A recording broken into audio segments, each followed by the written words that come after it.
Chapter 751. It's him. In the expansive Colosseum, hundreds of millions of beings that held high positions throughout galaxies that were a part of the expansive dragon CLU.S. All of these beings were introduced to the daughter of the Holy Princess, Anna. There were many questions that came with this shocking revelation, but as their Holy Emperor was happy to introduce his granddaughter, the watching subjects roared out in fervor as the shockingly drop-dead gorgeous face of Anna filled the screen. Ulu, shouts reverberated out, in essence flowed wildly, the Holy Emperor waving his hand as it very quickly came to a stop. Today, we are here to enjoy the Holy Descendant selection though.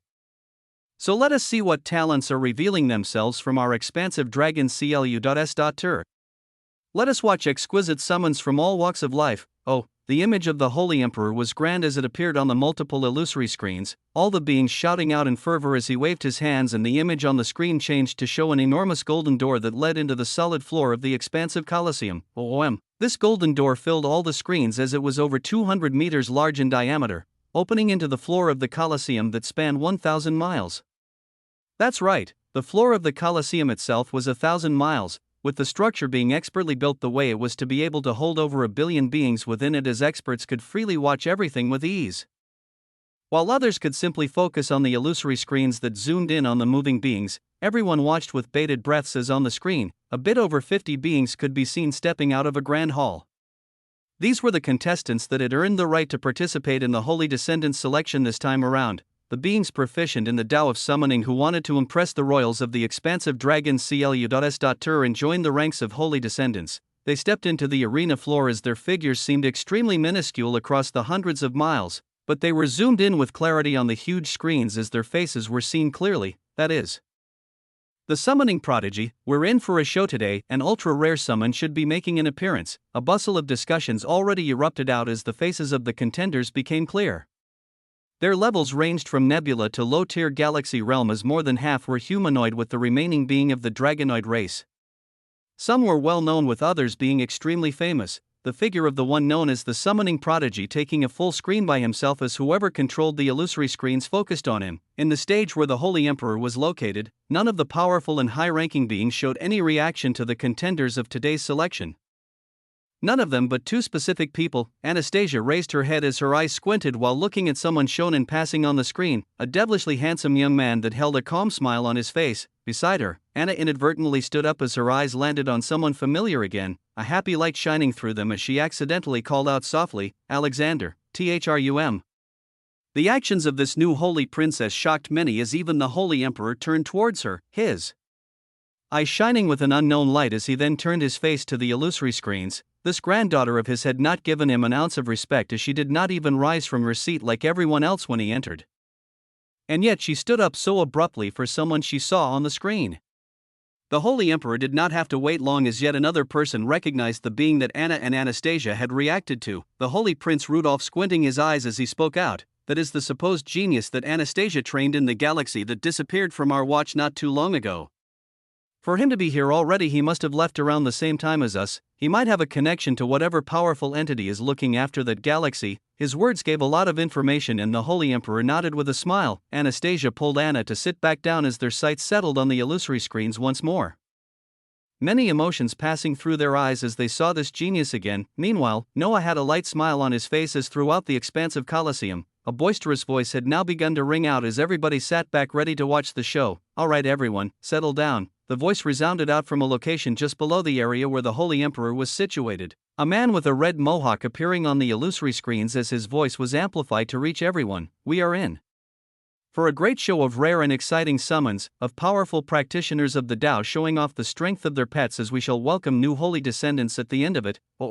As always, we shall first have the contestants show the rarity of the pets they hold, and then we shall have them show this strength in actual combat as we see just what type of trainers there are." Every single one of his sentences was met with raucous yells, the blood of hundreds of millions of beings pumping strongly as their excitement was shooting through the roof. Without further ado, we shall start with contestant number 1, Victor. From the lineup of contestants leaving the Grand Hall and into the arena floor, Noah watched as a man walked in with prideful steps as his face occupied the center of the illusory screens. He was obviously ready to catch the eyes of everyone as he seemed extremely confident, his essence rumbling as he was about to summon his pets. Noah was simply watching with a smiling expression as he prepared In the days to come, he wasn't planning on hiding or acting low-key. He was actually planning on acting extremely high-key, as he had utter confidence in keeping his life, and he truly had the qualifications to act high and mighty, unlike these beings he was seeing who were actually feeling prideful from having summoned a rare animus. He waited to see how they would show off in this expansive coliseum before he utterly crushed them, as he showed them what true rarity of pets one should have before they held even an ounce of pride. Chapter 752, Merely Rare and Ultra Rare. The expansive coliseum was bustling with activity as many beings watched with expectant eyes while a quasar-ranked expert filled the screen spread across the huge coliseum. This expert, called Victor, raised his head high as a brilliant silver light flashed out 3 times, each time representing an animus summon coming out of his origin, Rumble. They appeared spectacularly and in a stellar fashion as many beings gasped, noticing 3 unique creatures, as one in particular drew in their breaths, 2 of the common rarity, but the last one is rare. That must be the rare devouring sandworm, right? Discussions ran rampant as Victor looked proudly at his rare devouring sandworm. His other 2 pets being lackle.u.s.tur, as they were within normal limits of what beings normally saw. Next up is contestant number 3, Dugashi, WAA. The announcer only gave Victor a few minutes before he called up the next contestant, the crowd being kept entertained as they were exposed to many pets after that. Contestant after contestants were called up as they showed off animus summons of the common, uncommon, and even so-called geniuses, showing a rare pet every now and then. But even this was enough to get many people talking as they discussed the bloodlines of the shown pets and their unique points.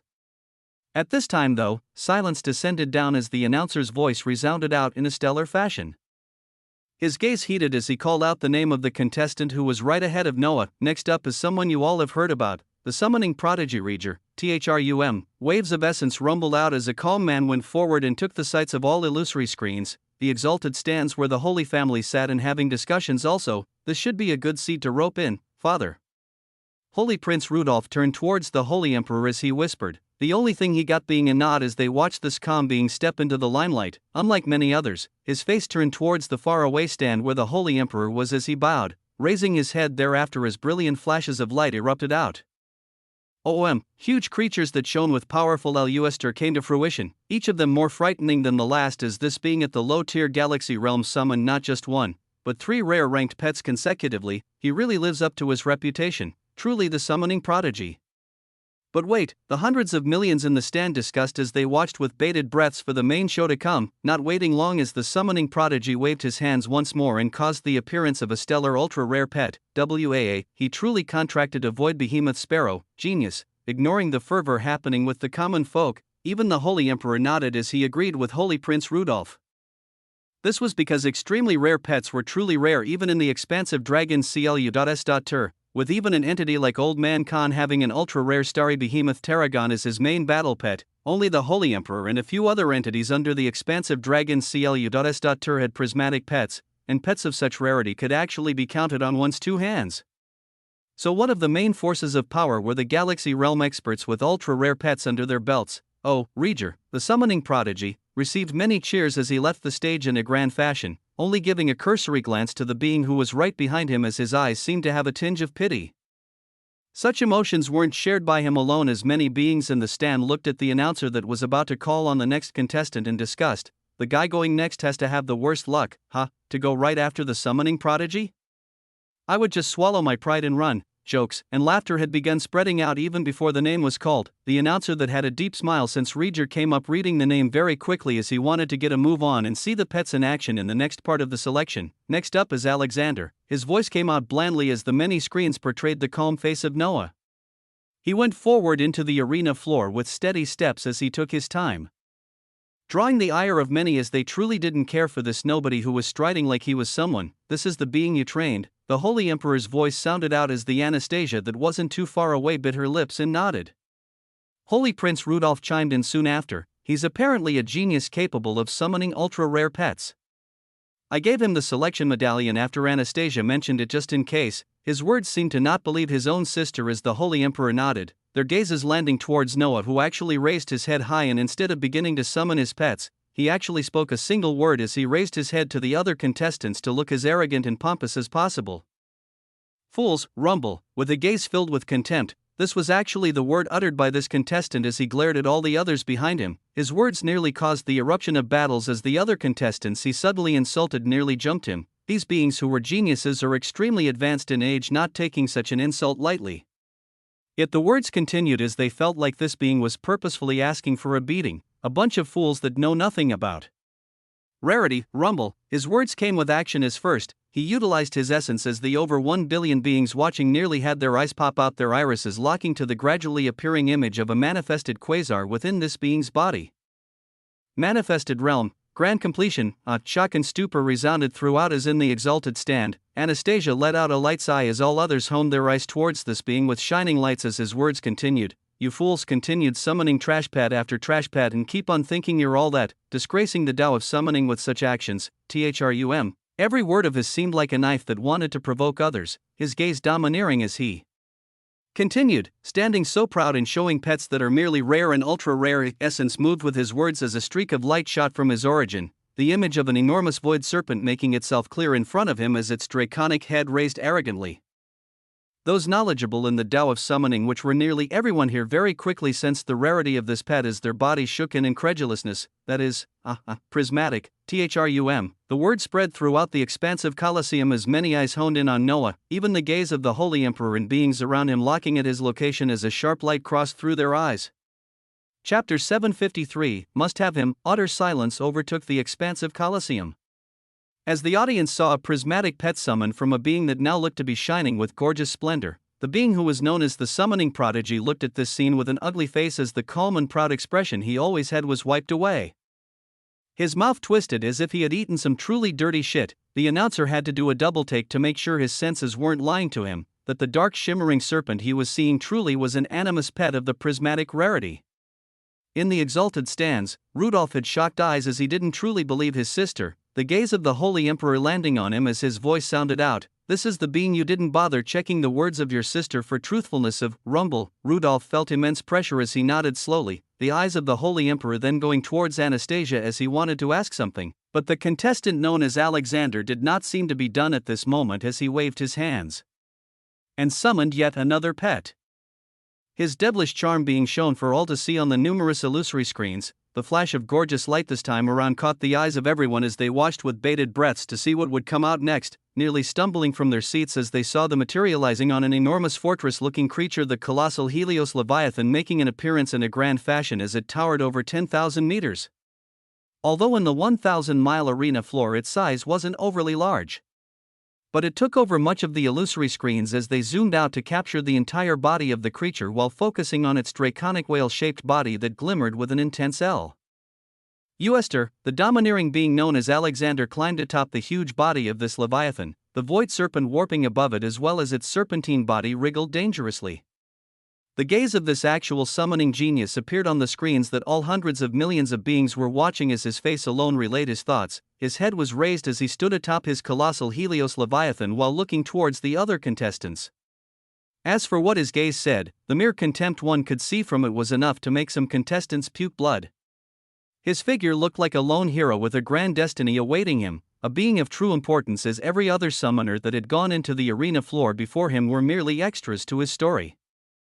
The abilities of the protagonist trait were running on full steam at this moment as his visage was imprinted into the minds of many. Utter silence overtook the arena floor as the audience simply looked forth in a stupor. A single prismatic summon was enough to cause huge waves across the expansive dragon CLU.S.Tur as there were so few of them. A second one appearing would cause similar waves, but the fact that it came from the same being was the truly appalling fact. In the exalted seats, Anna's eyes were shining as she nodded in a matter-of-fact manner, her eyes seemingly accepting what the being she knew as Alexander had done faster than anyone else. This was because during all the time she was with him, he had continued to exceed her expectations as everything he did was always over the top. Anastasia also looked over with shining eyes as she thought of many things, but it was actually another being on the exalted stands that was having the biggest reaction to the happenings right now. Was actually the Holy Emperor that was standing at the very forefront. This was because, unlike others, he was looking at everything through a bigger lens, a viewpoint of a ruler. At this moment, as he saw the appearance of two prismatic summons from a single being, their significance was something only he truly understood. For us to understand this as well, we must talk about what the rarity of prismatic pets in the expansive dragon close Uster truly signified. Almost always, prismatic animus summons signified the rank of an entity as the expansive dragon CLU.S.Tur. This was because once raised to the peak tier of the galaxy realm, nearly all pets of this rarity would have their bloodlines fully unlocked as they also gain understanding of a unique Tao. When they reach this level, those brought up to grand completion along with the boosts of their terrifying bloodlines and Taos, they could match the level of an entity. In the entire expansive Dragon CLU.S.Tur, less than 10 prismatic summons were present throughout. This meant in terms of summons, they had less than 10 that could be titled entities. Of course, the summoners that controlled these summons were entities in their own right, but the key here is that there aren't many of them, so when the Holy Emperor saw 3 prismatic summons be released from one being, his eyes looked towards him like a treasured gem as aside from the disbelief at this ridiculous scene, he wanted this being under his banner. His fiery eyes turned towards Anastasia as the swirling Tao of summoning erupted around him, his voice ringing out clearly as it woke many of the holy children and descendants from their stupor. Anastasia, I'm going to need you to tell me everything about this Alexander. Thrum. His voice was unquestionable as only silence met him. Squinting his eyes as he saw the flash of hesitation in Anastasia's eyes, the Holy Emperor thought quickly as he sent her a telepathic message, I will delay Anna's engagement to the Aileron Prince for another year. Anastasia looked towards her daughter and then towards the grandiose-looking Alexander, her eyes calmly saying that when it came to this genius, all she did was pass down the skills of their expansive dragon CLU.S.Tur. Aside from achieving grand completion of his realm, he took just a second to embark on the Tao of summoning, and just minutes to summon his first pet. Alarm filled the eyes of the exalted holy children and descendants as the eyes of the Holy Emperor shone with blazing lights. Anastasia hiding that Noah's first pet, which had somehow not even made its appearance here, was actually a 3-legged fate crow at the rarity of ultra rare. Oh, when he's personally got the battle prowess capable of slaying those in a realm above him with ease. Yet when I told all of these to my dear older brother, he decided to leave him alone in that remote galaxy and not even bother to check. Anastasia's cold voice rang out as she boasted about Noah while throwing veiled words against Rudolph. The Holy Emperor looked at this scene as his eyes nearly shot out golden beams of light. In the heart of this ruler, he knew today that whatever he had to do, he had to rope and tie this being to him right away. Chapter 754. All of you can face me. As many beings could barely contain themselves from the shock they were experiencing. They actually didn't know that Noah wasn't done, as the Holy Emperor vowed to not let this being slip past his fingers just from seeing him summon 2 prismatic pets. Noah raised his head high once more as a silver light began to shine from his body once more, meaning another pet would soon be coming out. He wouldn't be, not another one, right? Hundreds of millions rose from their seats as they wished their eyes could be right next to this being to observe what would happen next. Thrum. Essence surged out as in the next instant, a fast shadow that even those in the middle-tier galaxy could barely see flashed out of Noah's origin.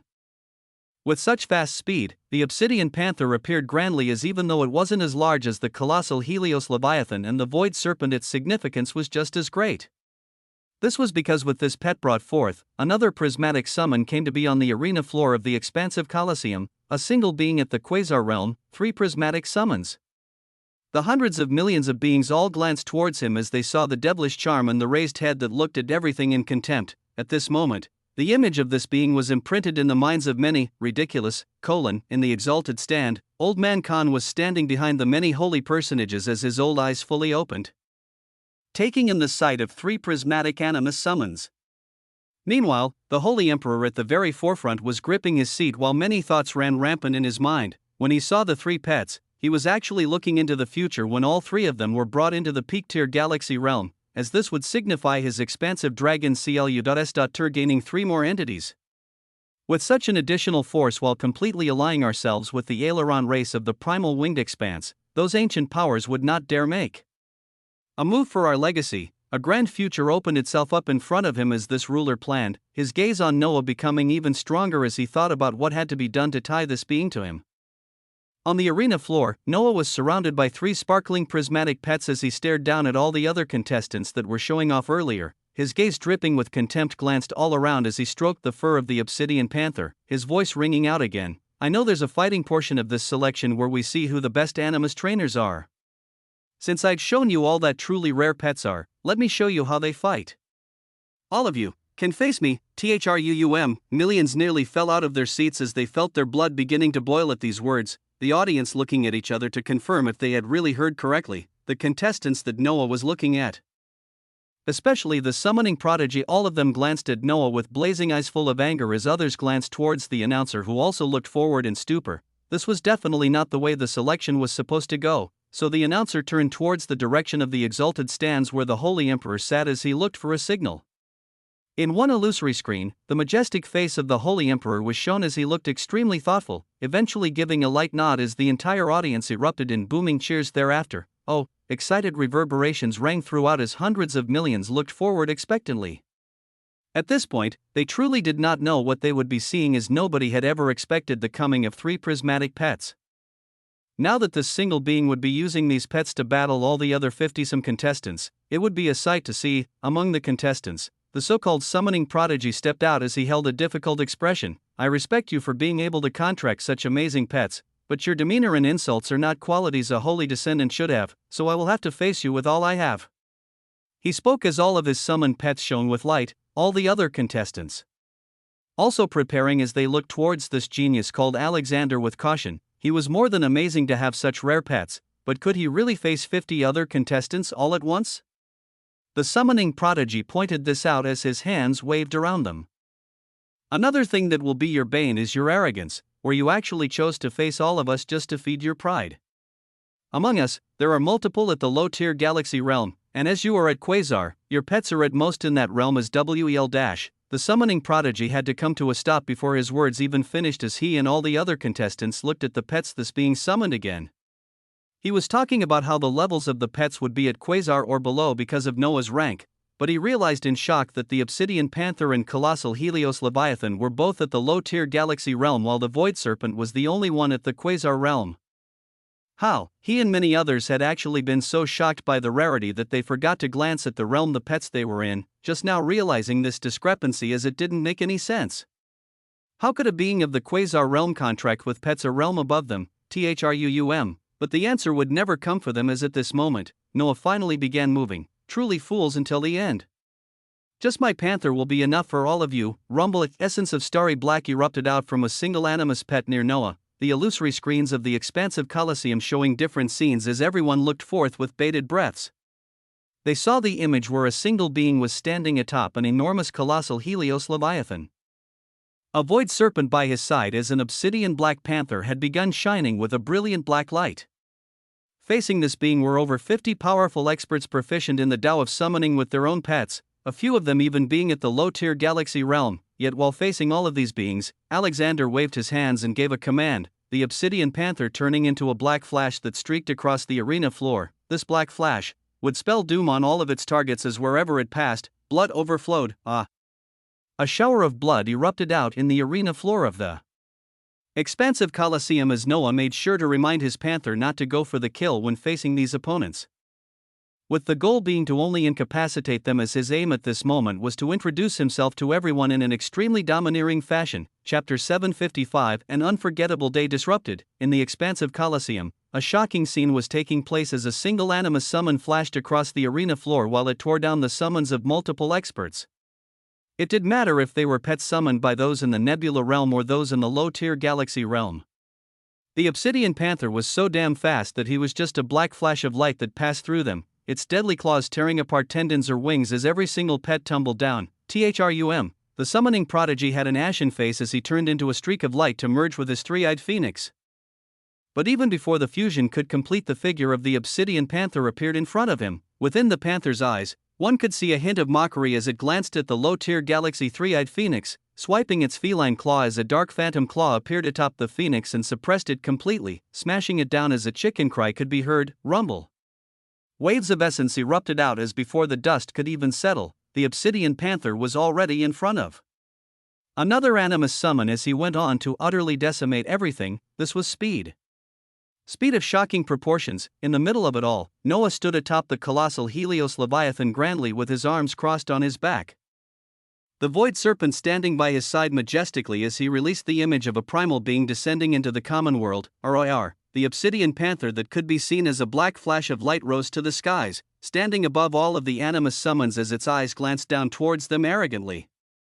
Many were injured and could not even move, but the panther saw that they still had fighting spirit dwelling within them as they did not despair. Humph. A snort was the only thing many heard before a dreadful aura began spreading out from the Obsidian Panther, a singular skill name being cast from it for the first time, bloodline suppression. THRUM. A flash of red light erupted from the panther as it went on to descend down into the arena floor.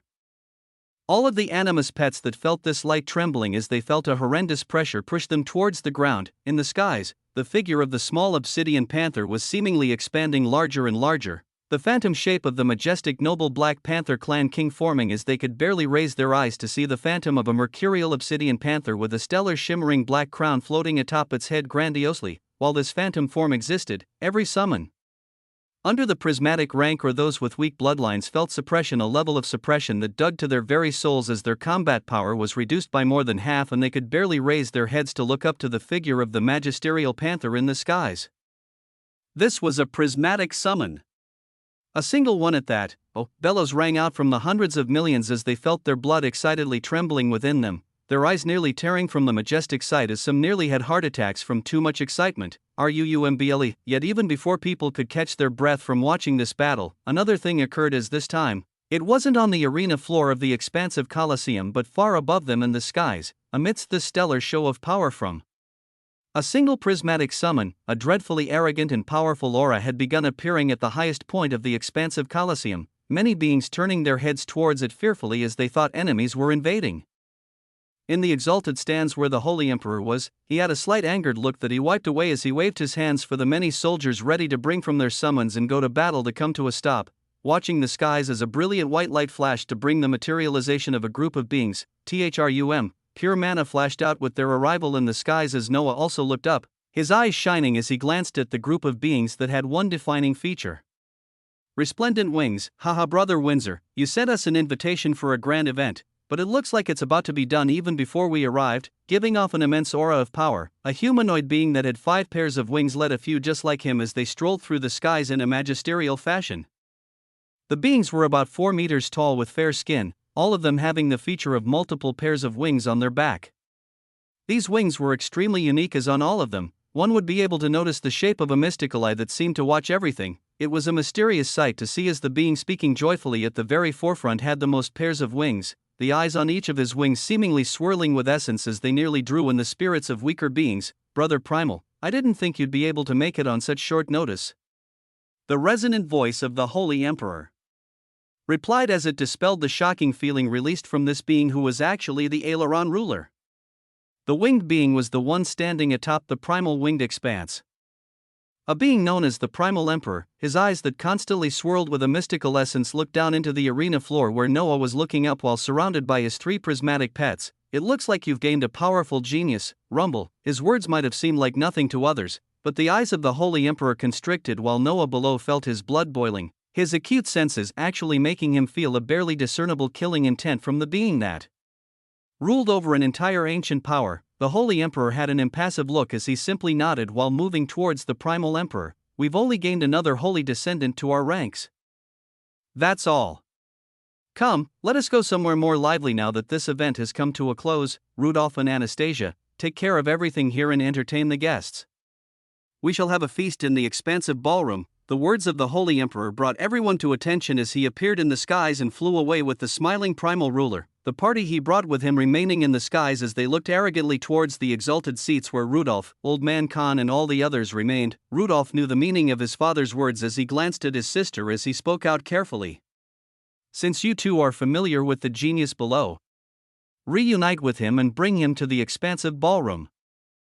I'll take care of the remaining guests. Anastasia looked towards the party of winged beings far in the skies with careful eyes as she nodded, many memories coming back to her as she saw the particular figure of a being she denied years ago before she ran away from home. The same being was now leading the party of creatures from the primal winged expanse, his eyes calm as they held an unknown light while glancing down at Anastasia and others.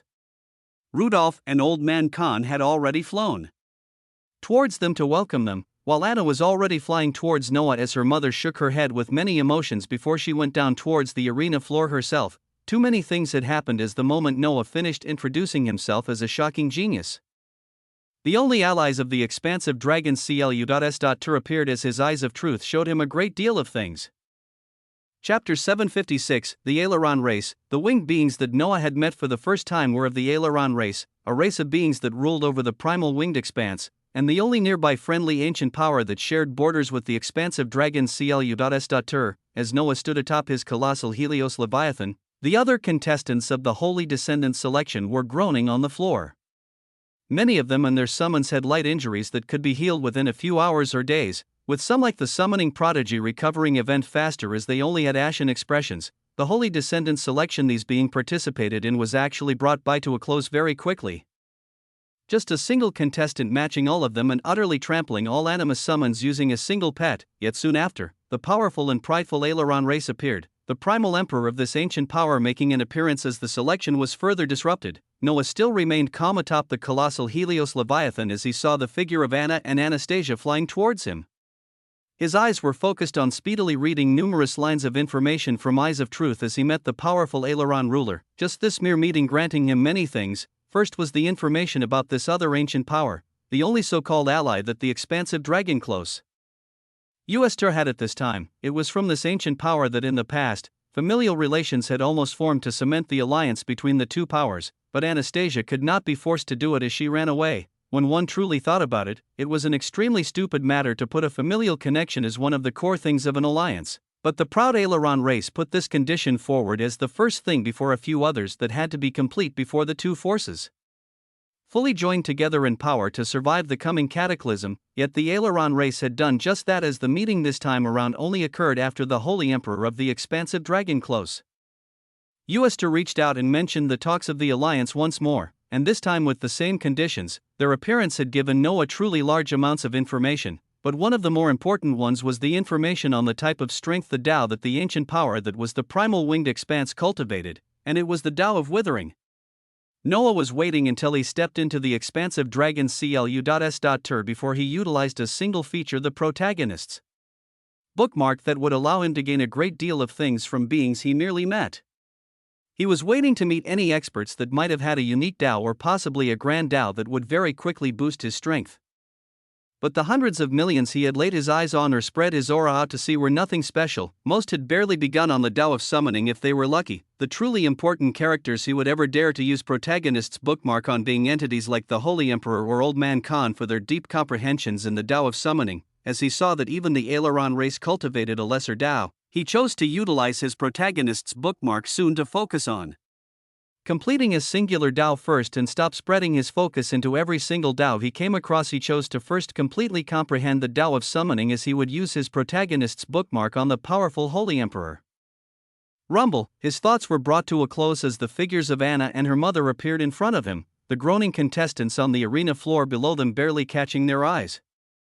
The two drop-dead gorgeous beings stepped on his colossal Helios Leviathan as Anna's eyes shone with familiarity. This former imperial princess now turned into a holy princess, speaking out with emotion. What happened to the Nexus Galaxy? Where is father? Her first words were those of concern as she asked of the fate of the Nexus Galaxy, Noah nodding to her and Anastasia while replying, "Nice to see you two again in one piece. The Imperial Adjudicator is safe, and I even have a message from him if we can find somewhere private." His words brought relief to the two women as they nodded, where the next thing that Anna said concerned Noah himself. Okay, so what the hell is this? 3 prismatic pets? Some even at a higher realm than you? A barrage of questions erupted out from the curious Anna as she ignored the hundreds of millions of beings buzzing around them while looking at the images of them on the illusory screens. Far off in the skies, Rudolph had met with the rest of the delegation from the primal winged expanse as the looks on the aileron princes were not too happy when they saw the talkative holy princess and Noah. Anastasia could read this situation as she cut off their reunion and spoke calmly. "Come, we are to welcome you into the expansive dragon CLU.S.tur per the words of the Holy Emperor. There is a celebratory ball waiting for us. Oh? I've passed the Holy Descendant selection?"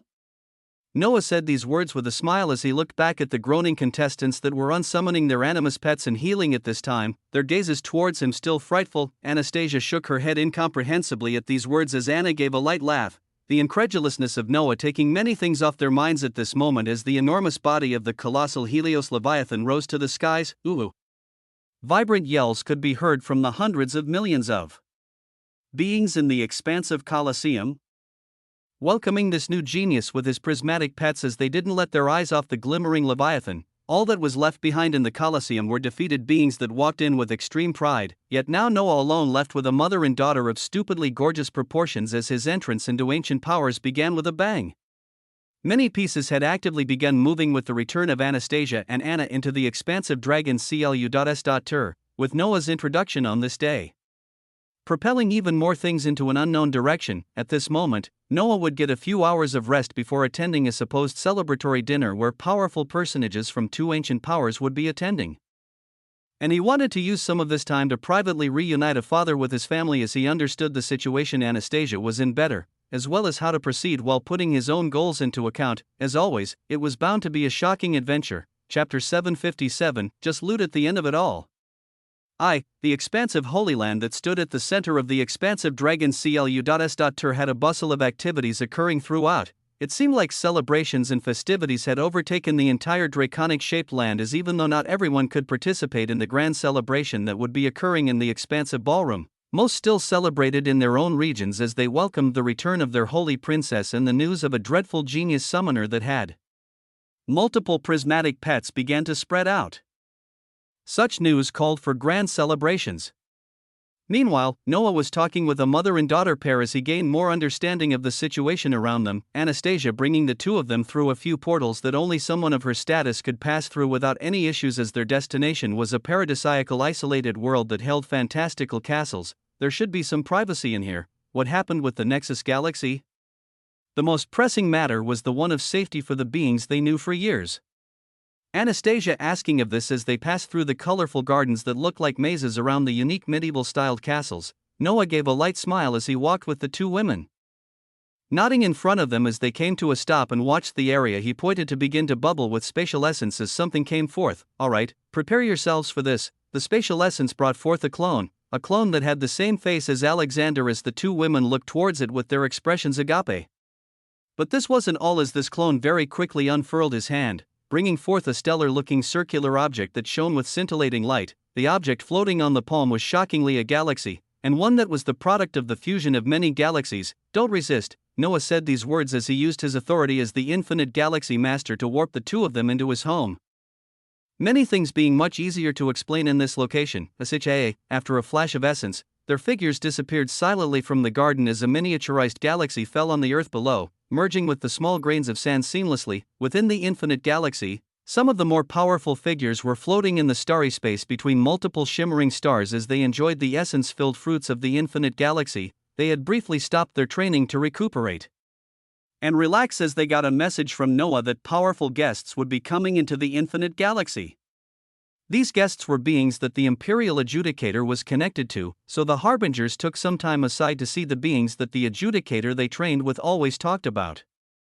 With a flash of light, the appearance of two curvaceous women appeared along with Noah's two bodies near the space they were in, their expressions looking around with their mouths agape as they wanted to confirm they were now truly in a separate space that had multiple stars. Anastasia, the Emperor Penguin and others then watched as the tough Imperial Adjudicator flew towards these two beings without any of the majestic demeanor of a king, hugging them tightly as he finally met his family again. This powerful ruler glanced towards Noah's two bodies as his eyes were red with emotion and said softly, "Thank you." Noah nodded at this as he smiled lightly, his voice ringing out thereafter. "Welcome the new guests to the infinite galaxy. We have much to do." What followed next was the introduction of the infinite galaxy to the shocked mother and daughter. The reality that the Nexus Galaxy they knew was fused into another galaxy being something they could hardly believe. How does that even work? No. It doesn't make sense. Anna was shaking her head as she barraged Noah with questions in the starry space, her fiery red hair dancing in space while the Imperial Adjudicator pulled Anastasia close to him as if he didn't know when he would lose her again. Far off in the distance, the Emperor Penguin looked at this scene as he shook his head in amazement, his beady eyes glancing to the side as he saw a fiery Barbaros crossing her arms while gazing towards Noah and the two new beings. Is Master really about to add another woman he can barely take care of? Truly unfathomable, the Emperor Penguin had a ridiculous thought as his eyes shifted from Anna to the Barbaros near him, the stupor and shock of the reality of the infinite galaxy being accepted by the two women as they moved on to the issue at hand. My weakness seems to have only made things worse, where now I've gotten even Anna embroiled in the mess of ancient powers. After things settled down, Anastasia told the story of their return and exactly how events had played out, mentioning to them the standing of the expansive dragon CLU.S.Tur and the primal winged expanse as she talked of the broken engagement she ran away from, as well as the new one that was about to be formed now. What? The Imperial Adjudicator was furious as he bellowed out, a prideful aileron race? Needed allies? So what? All I see is Birdman trying to force my daughter. I won't have it. His stance was made clear as Anna nodded in a matter-of-fact fashion, but her face and Anastasia's face was one of difficulty as they knew the many more intricacies within it. Anastasia waved her hands in front of them as she spoke. My father has already chained me to make sure I don't step out of the expansive dragon CLU.S. tour again, and he knows Anna won't go anywhere if I'm forced to remain here. In the next day or two, he plans to make the engagement official as two ancient powers join together. Silence overtook the starry space that these beings were in as many had thoughtful expressions, all of their gazes going towards one person at this moment. They all went towards Noah, who was sipping a golden drink squeezed from fruits dense in fade essence, listening to the issue at hand that weighed down on others heavily as if it was nothing to him. Seeing the worried looks of the adjudicator and the mother and daughter pair, Noah finished his drink as he turned towards Anna and asked simply, "Are you planning on getting together with a random aileron prince?" "No." Anna's reply was instant as her gaze was calm, looking expectantly towards this genius that always surprised her to no end. "Then if you don't want to, you simply won't." "I'll make sure of it." Rumble. With a domineering gaze, Noah sipped his golden drink as he spoke out lazily, making his stance clear. Anna looked towards him as her bright eyes shined, all of the beings here listening to his words as he made one thing clear: even if the will of an ancient land was to do something, if he said they won't, then they would have to bend to Noah's will. Chapter 758, just loot at the end of it all. 2. In the starry space of the infinite galaxy, a group of important beings were sitting together as a heavy discussion took place. Anastasia was the one speaking right now as she understood the immensity of ancient powers.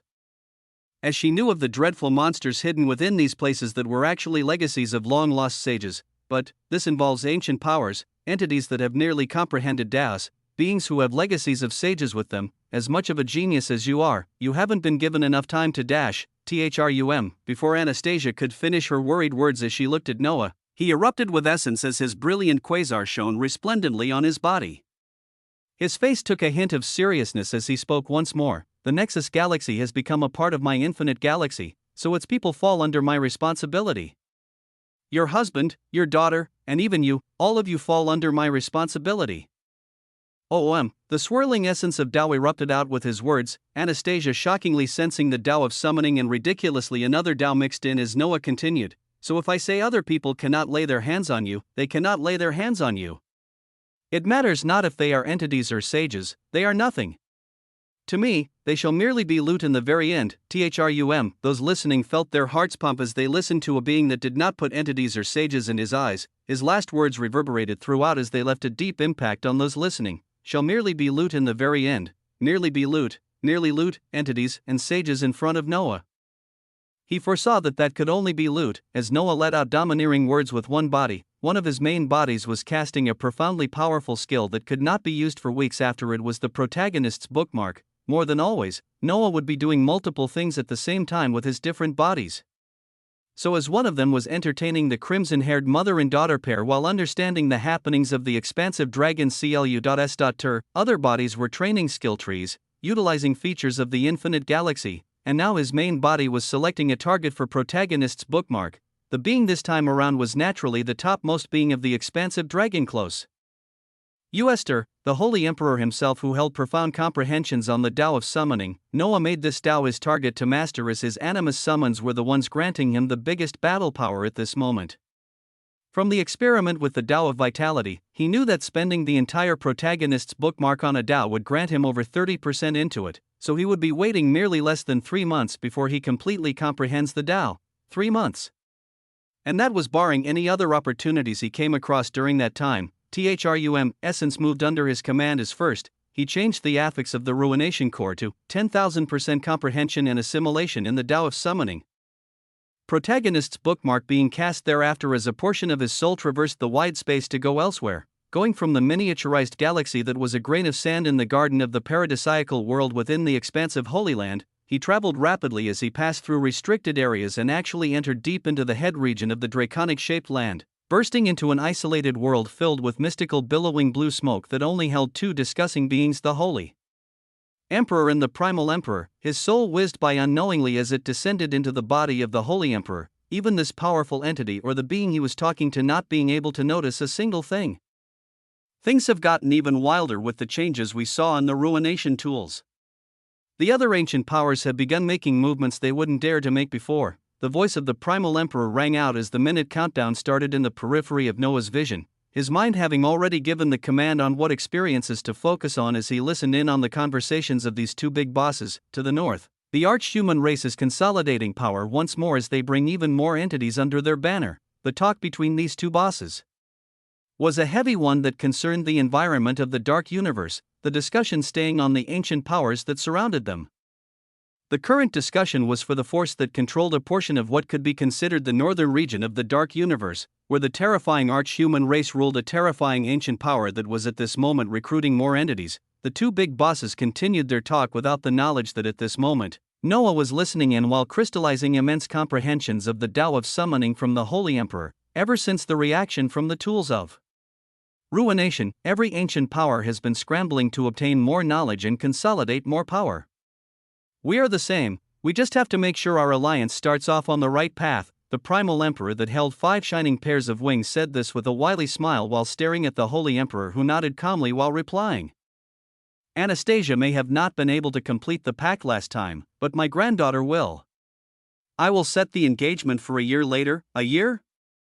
You do not wish to join hands right now. A year is nothing to us. I hope Brother Primal can understand. The gaze of the Holy Emperor remained impassive as he said these words, the winged ruler of the aileron race in front of him only smiling as he nodded. My primal winged expanse is fairly protected as we reside past the pestiferous chaotic regions that we know how to navigate, but others will be aiming for your expansive dragon CLU.S.Tur with even more vigor soon because of your intact sage's legacy. Noah's soul perked up in the midst of absorbing Tao comprehensions.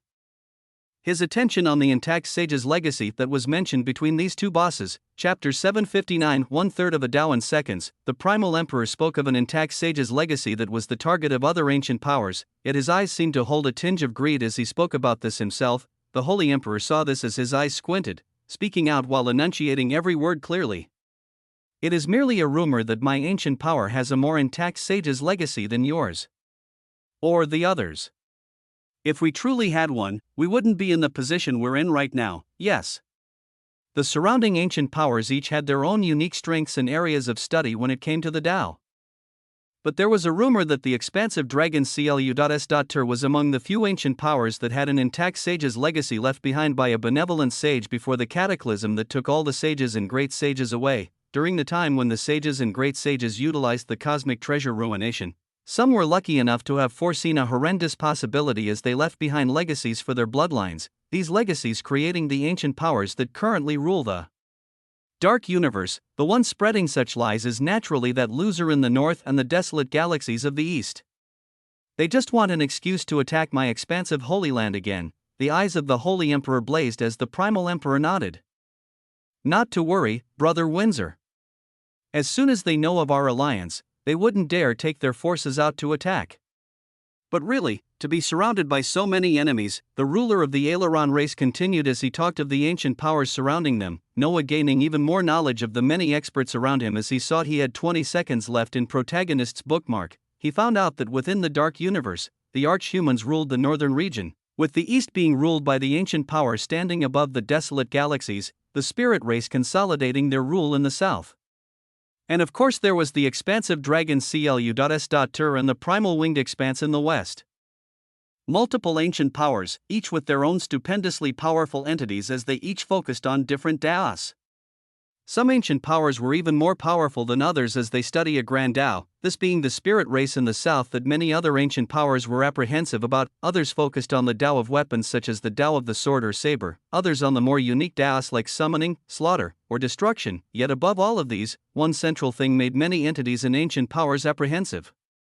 It is always the tools of ruination. The Holy Emperor gave a light sigh as he looked out, remembering the history left behind by their long-lost sages as well as their own understanding after years of research. He turned to the primal emperor as he spoke carefully, his eyes shining as he had seemingly made a tough decision. Come, let us enjoy the celebration as I will also announce something to show some goodwill for our alliance. Oh, the two big bosses continued their conversation as they changed locations, the being who was listening to them the past seconds fading away from the origin of the Holy Emperor as he carried with him a dense red crystal that contained years' worth of Comprehensions of the Tao of Summoning, protagonist's bookmark was finished as it granted Noah a large amount of information as well as a huge boost in the Tao of Summoning that he would know the exact percentage of in a bit. His soul traversed through the expansive dragon CLU.S. too rapidly as his soul descended onto his body as he was still talking with Anastasia and others. To them, Noah was just releasing a domineering air as he said words that shook them to their core, and then he took a slight pause as he seemed to have thought of something. Yet a second later, the space around him began to tremble as a magisterial air burst out, those around him being pushed away as all around Noah, the swirling essence of the Tao of Summoning had descended around him as it tunneled into him rapidly. What Anastasia was about to tell this being about the true terror of ancient powers and that they had hundreds of thousands of years to comprehend different Taos. That he who had only embarked on the Tao a few weeks ago would not be able to match them so quickly, yet, she watched with an agape expression as she saw the condensing of pure Tao essence around him, this Tao essence being something only those who had been comprehending the Tao for tens of thousands of years being able to bring forth. She had to swallow her own words as she realized this much Tao essence would very soon exceed her own understanding in the Tao of Summoning. How? I've embarked on this path for a few hundred years. Noah could only be seen calmly floating in the starry space as his dark hair waved wildly, his origin absorbing the comprehensions of the Holy Emperor that he had worked so hard to achieve for thousands of years. Noah himself looked at his stat panel as he observed the percentage next to the Tao of Summoning increase from the abysmal low decimal percentage and shoot up, going from 1% to 10% rapidly as it only continued further. In the past, when he spent 10 seconds of the protagonist's bookmark on the Tao of Vitality, he had gained 5% in this Tao when he absorbed everything. This time around, he had used the full 60 seconds on the Tao of Summoning while he bookmarked the Holy Emperor, meaning he would be getting 6 times as much advancement as he would comprehend 1/3 of a lesser Tao in the span of a few seconds. This meant 30% would be comprehended in just a matter of seconds, a few seconds. Yes, there were many factors that made it possible.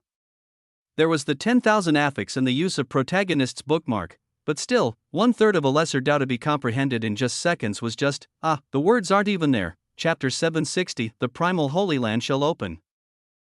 Some beings had been around Noah long enough to not be too surprised by the things that he did. Off to the side, the Emperor Penguin and the other harbingers of sin were looking at Noah with calm eyes as he simply sipped a golden drink while his body swirled with the magisterial essence of the Tao of a Summoning.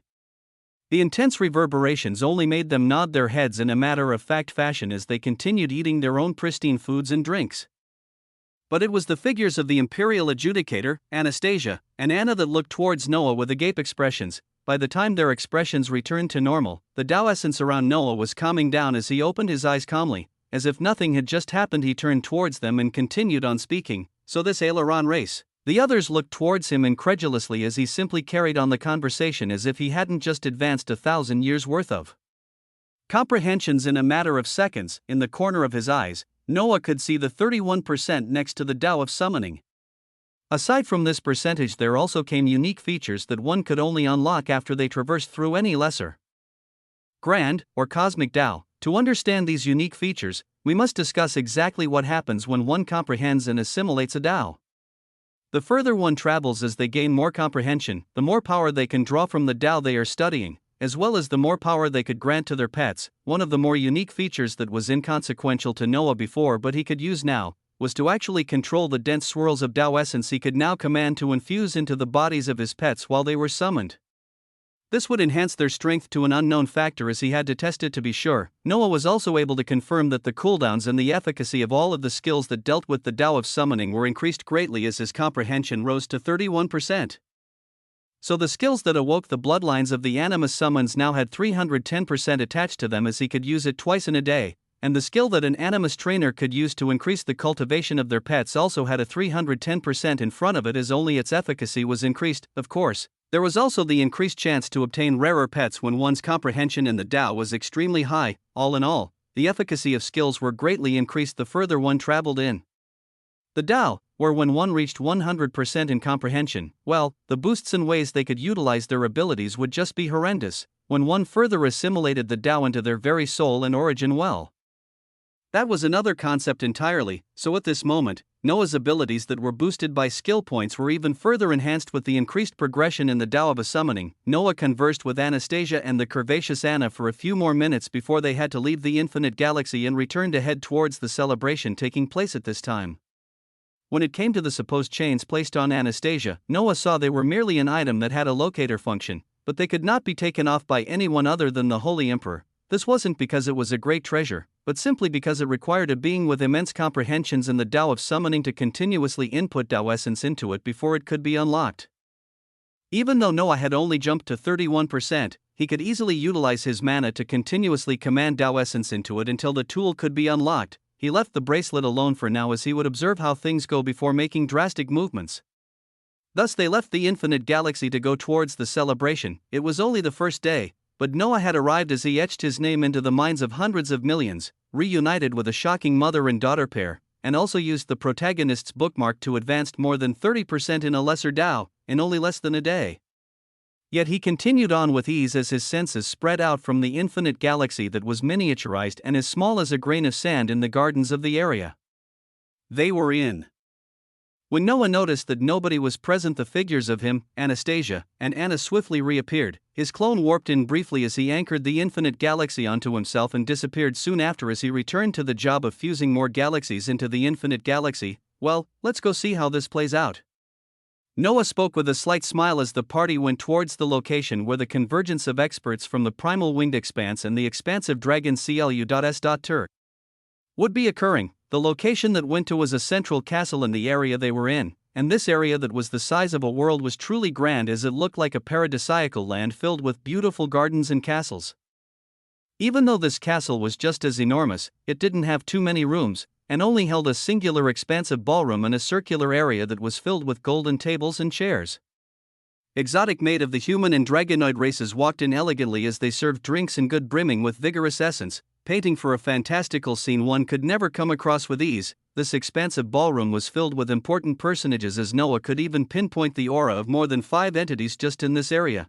And this did not even include the Holy Emperor and the Primal Emperor that were not here as of right now. The figures of Maya and Raya, the maids of Anna, could be seen standing behind the exquisite throne where the Holy Emperor would be sitting.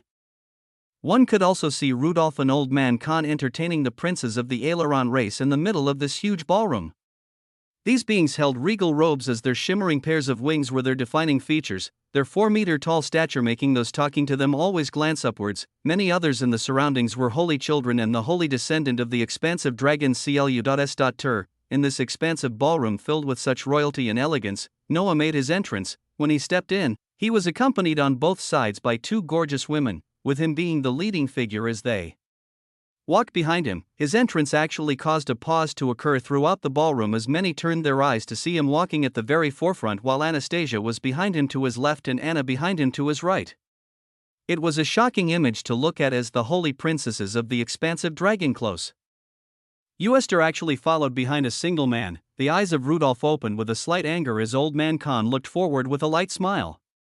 The party from the primal winged expanse that they were entertaining looked towards Noah with cold eyes as one of the princes of the Aileron race began walking towards them. Noah's gaze was calm as he looked around at the many figures in front of him, his eyes keen on using the eyes of truth to understand more the mysteries of these powerful beings. He didn't even put the coming prince into his eyes as this being did not look towards him either, his gaze going towards the veiled Anna who was beside Noah. I wondered when I would make your acquaintance. Princess Anna. The 4-meter-tall winged being came over as a light smile appeared on his face, elegance and royalty leaking out of him as his 4 pairs of wings shone mystically behind him. This was the supposed prince that would be promised the hand of the holy princess of the expansive dragon CLU.S.Tur when the time came for the 2 forces to join hands as allies. This was Prince Kirigan. His face was filled with elegance and majesty as he appeared in front of Noah's party, completely ignoring Noah as he only acknowledged Anna and Anastasia. Yet before either of them could even reply, Noah appeared in front of Anna as he glanced at the Aileron prince lazily before he spoke out.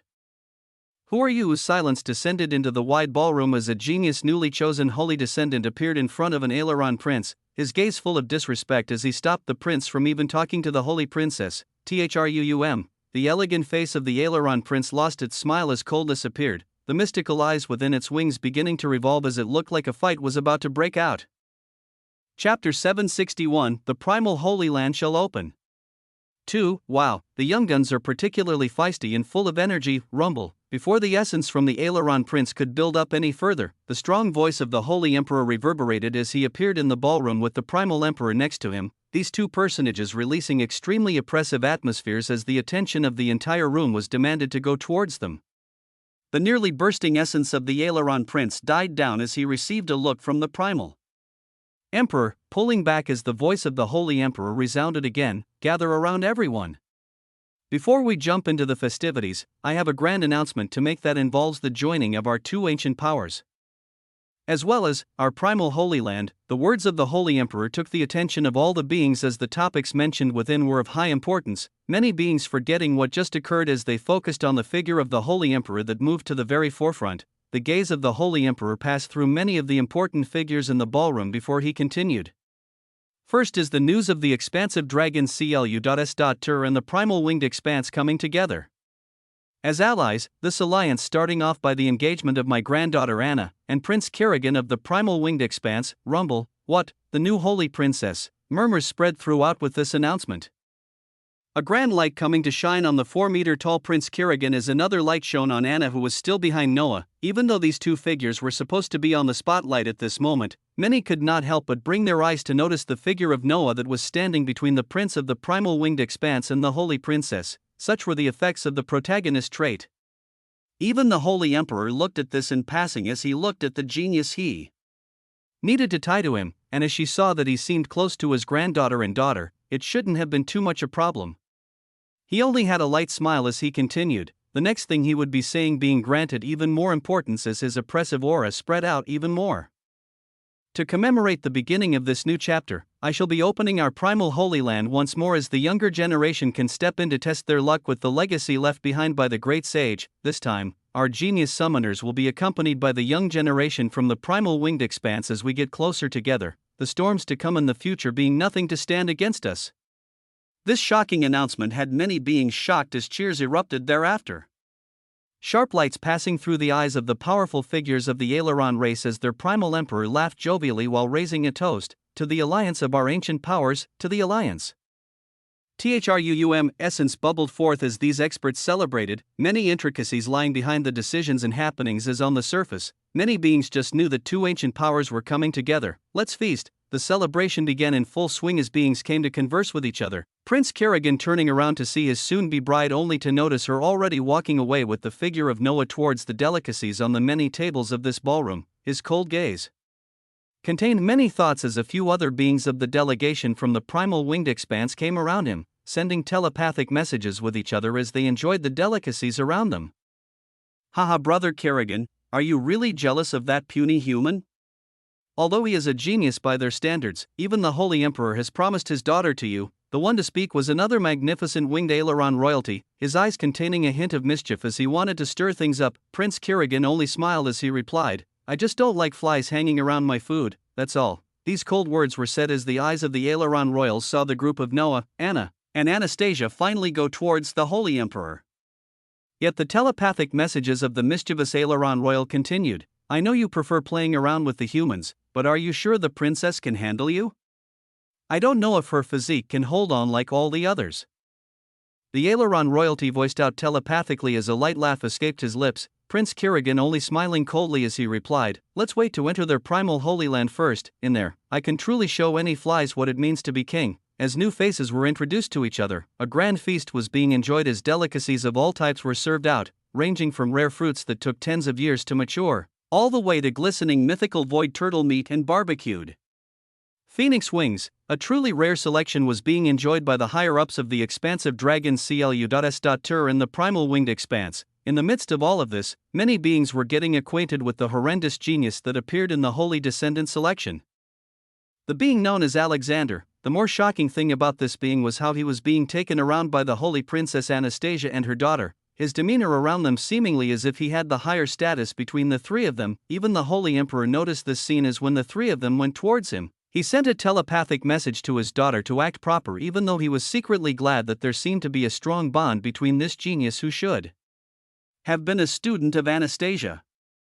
He then met the genius he wanted to rope into his power as in his eyes, he only saw the possible future of multiple entities arising from this single being because of his prismatic summons.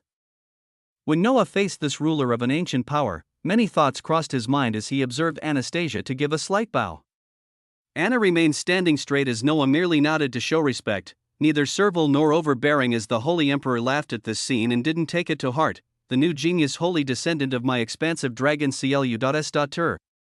Come, let us know a bit more about you. The festivities continued as Noah mingled with truly powerful beings, a few of them being ridiculously powerful entities that he couldn't hope to match at this moment. Yet, he had successfully inserted himself into the ancient power in just a single day, where he was currently introduced with its ruler and royalty. On top of this, there was the delegation of another ancient power that seemed to be saying different words than what they truly intended, his eyes of truth catching the intricacies of many things. Even further, there was the opening of the primal Holy Land that apparently contained the legacy of a great sage. There were a lot of moving pieces, but it was bound to be a fruitful adventure. Chapter 762. You think I need protection? The night was lively as esteemed personages enjoyed themselves, the event going through the entire night and spilling into the next day. As to these experts, it didn't matter whether it was day or night. Noah got the chance to truly open up his eyes to how those in ancient powers celebrated. Much of the night being accompanied by Anna and Anastasia as the holy children of the expansive dragon CLU.S.Ter tried to get closer to him. When the celebration neared its end, he received word from Anastasia that the Holy Emperor wished to meet him in private, his show of power having worked greatly as this ruler of an ancient power truly wished to rope him in.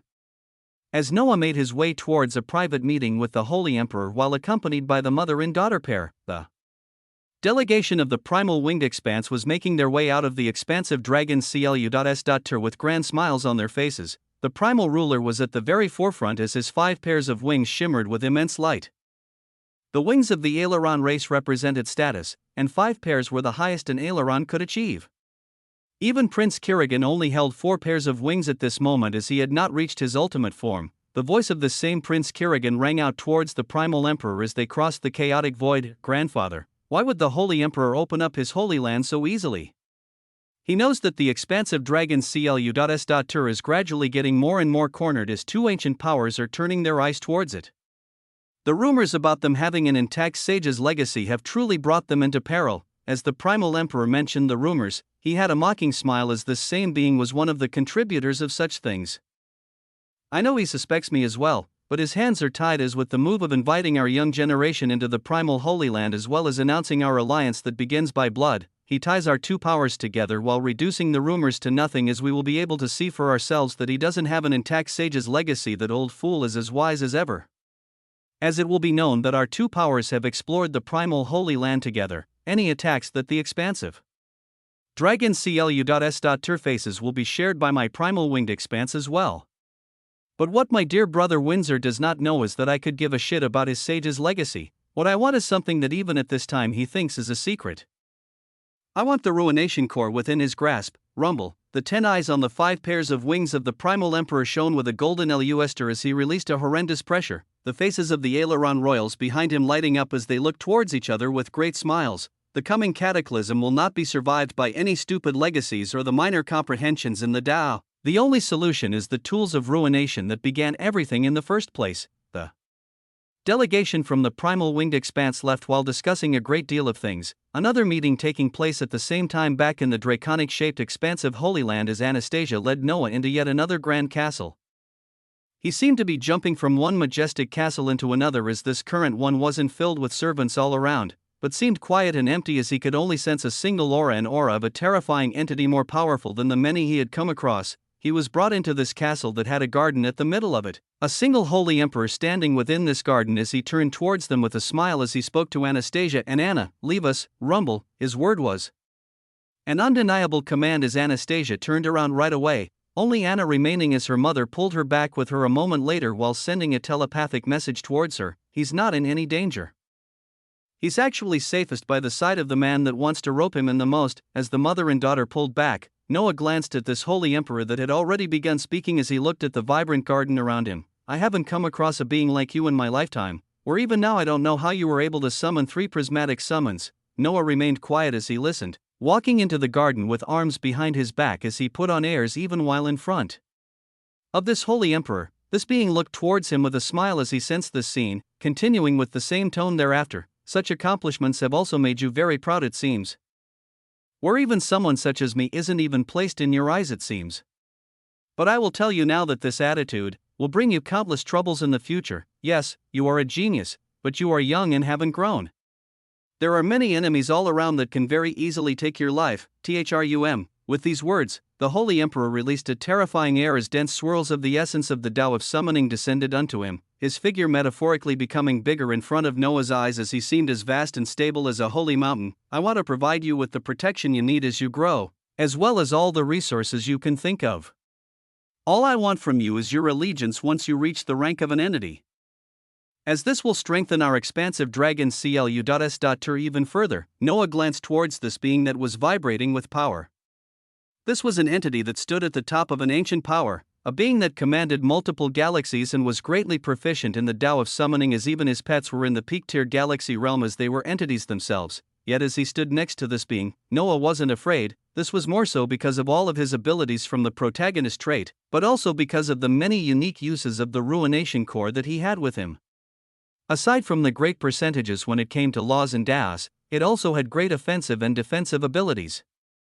He looked at these stupendous affixes as he calmly uttered shockingly domineering words in front of the ruler of an ancient power. You think I need protection and resources from others to grow, are you UUMBLE? Chapter 763, Why can I not be arrogant? You think I need protection and resources from others to grow? Boom. The words were like a thunderclap in the ears of the Holy Emperor, his gaze on this being turning cold as he shook his head with a hint of disappointment, realizing that genius truly came at a price and this being was too prideful. Such pride was the downfall of many geniuses, and he thought this being that his daughter brought would be above that, as the gaze of the Holy Emperor turned cold. Noah's eyes were glancing at the miscellaneous affixes of the ruination core he had equipped. Ruination core affixes, miscellaneous, 10% chance to smite enemies for 10,000% ruination damage when you hit them. Slain enemies explode into crystallized blood orbs that enhance physical constitution, 10,000 to all damage, 10,000 to defense, 10,000 to attack and cast speed. Damage dealt to enemies increases by 10% for every enemy near 50 meters of you. Slain enemies have a 10% chance to drop Tao crystals based on the Tao they cultivate. Every attack deals an extra 100% ruination damage, 25% chance on killing an enemy to cause an explosion of cores. Every successful attack increases cast and attack speed by 1% for 5 minutes, capable of stacking up to 10,000 times. The act of not taking damage for 10 seconds grants a ruination shield capable of withstanding a single strike from a sage. The miscellaneous affixes were many, and would fill up multiple pages if they were all to be listed. But Noah stopped after the affix he was currently interested in the most, the one that stupidly granted him a ruination shield that could withstand the basic attack of a sage as long as he did not take any damage for 10 seconds. The only question that remained in Noah's mind was how many strikes from an entity were equivalent to a single strike of a sage. This would be something he would learn in the future, as at this time he switched out the 10,000% increased comprehension and assimilation in the Tao of summoning and added the affix that granted him a ruination shield as long as he didn't take damage for 10 seconds. Rumble, essence silently thrummed within his origin as his eyes glanced at the cold-faced Holy Emperor. Just a few months back, I embarked on the path of strength by awakening as the weakest hunter of my planet. Only weeks passed before I became the strongest on that planet, and a few more weeks passed before I began conquering nearby planets. Noah's gaze was calm as he seemed to be reminiscing, his words continuing grandly. A few more weeks passed, and I became the strongest in my galaxy. Yet just this wasn't enough, as in the past few weeks I've embarked on a path outside of my galaxy as I search for greater strength. During this entire time, I didn't require the protection or resources of anyone. I just took what I came across, as I have now embarked on a Tao, and I have summoned 3 prismatic summons from my own efforts. SHA. As soon as his words finished, 10 seconds had passed as around his body, a circular transparent shield that held a tinge of red began to form.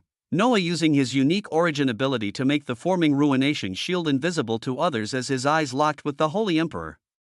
With my skills, I expect to rise to the rank of an entity in just a matter of weeks, as I will move unhindered in the dark universe. Why should I seek allegiance to your expansive dragon CLU.S.Tur? Why should I not hold my head high with pride? Why can I not be arrogant? Rumble. His words caused an air of majesty to leak out of him, the Holy Emperor squinting his eyes as he saw the same aura of a ruler appear on this being in front of him. An aura of someone that held a great deal of responsibility on his shoulders, someone meant for a great future out of their wildest dreams. Yet, the Holy Emperor still saw him as only a young child. This was because this genius was only of the quasar realm, and yet he was throwing airs in front of an entity multiple stages above him. He had to enter and then pass the low tier, middle tier, and then ascend into the peak tier of the galaxy realm before he could even claim to stand at the same stage as the Holy Emperor, and yet his gaze at this moment was like he was talking to someone else at the same stage as him. "You do not believe me," Noah's words rang out as he glanced at the Holy Emperor at the corner of his eyes, this being currently holding an utterly disappointed expression as he was debating on what to do about him. Noah gave a light nod as he closed his eyes, speaking out with a languid expression, "Very well. Since you do not think I can protect myself, why don't you try to harm me?" The Holy Emperor glanced towards Noah with blank eyes as he thought his ears had gotten too old, his dark hair beginning to dance wildly as his sharp face became even more oppressive.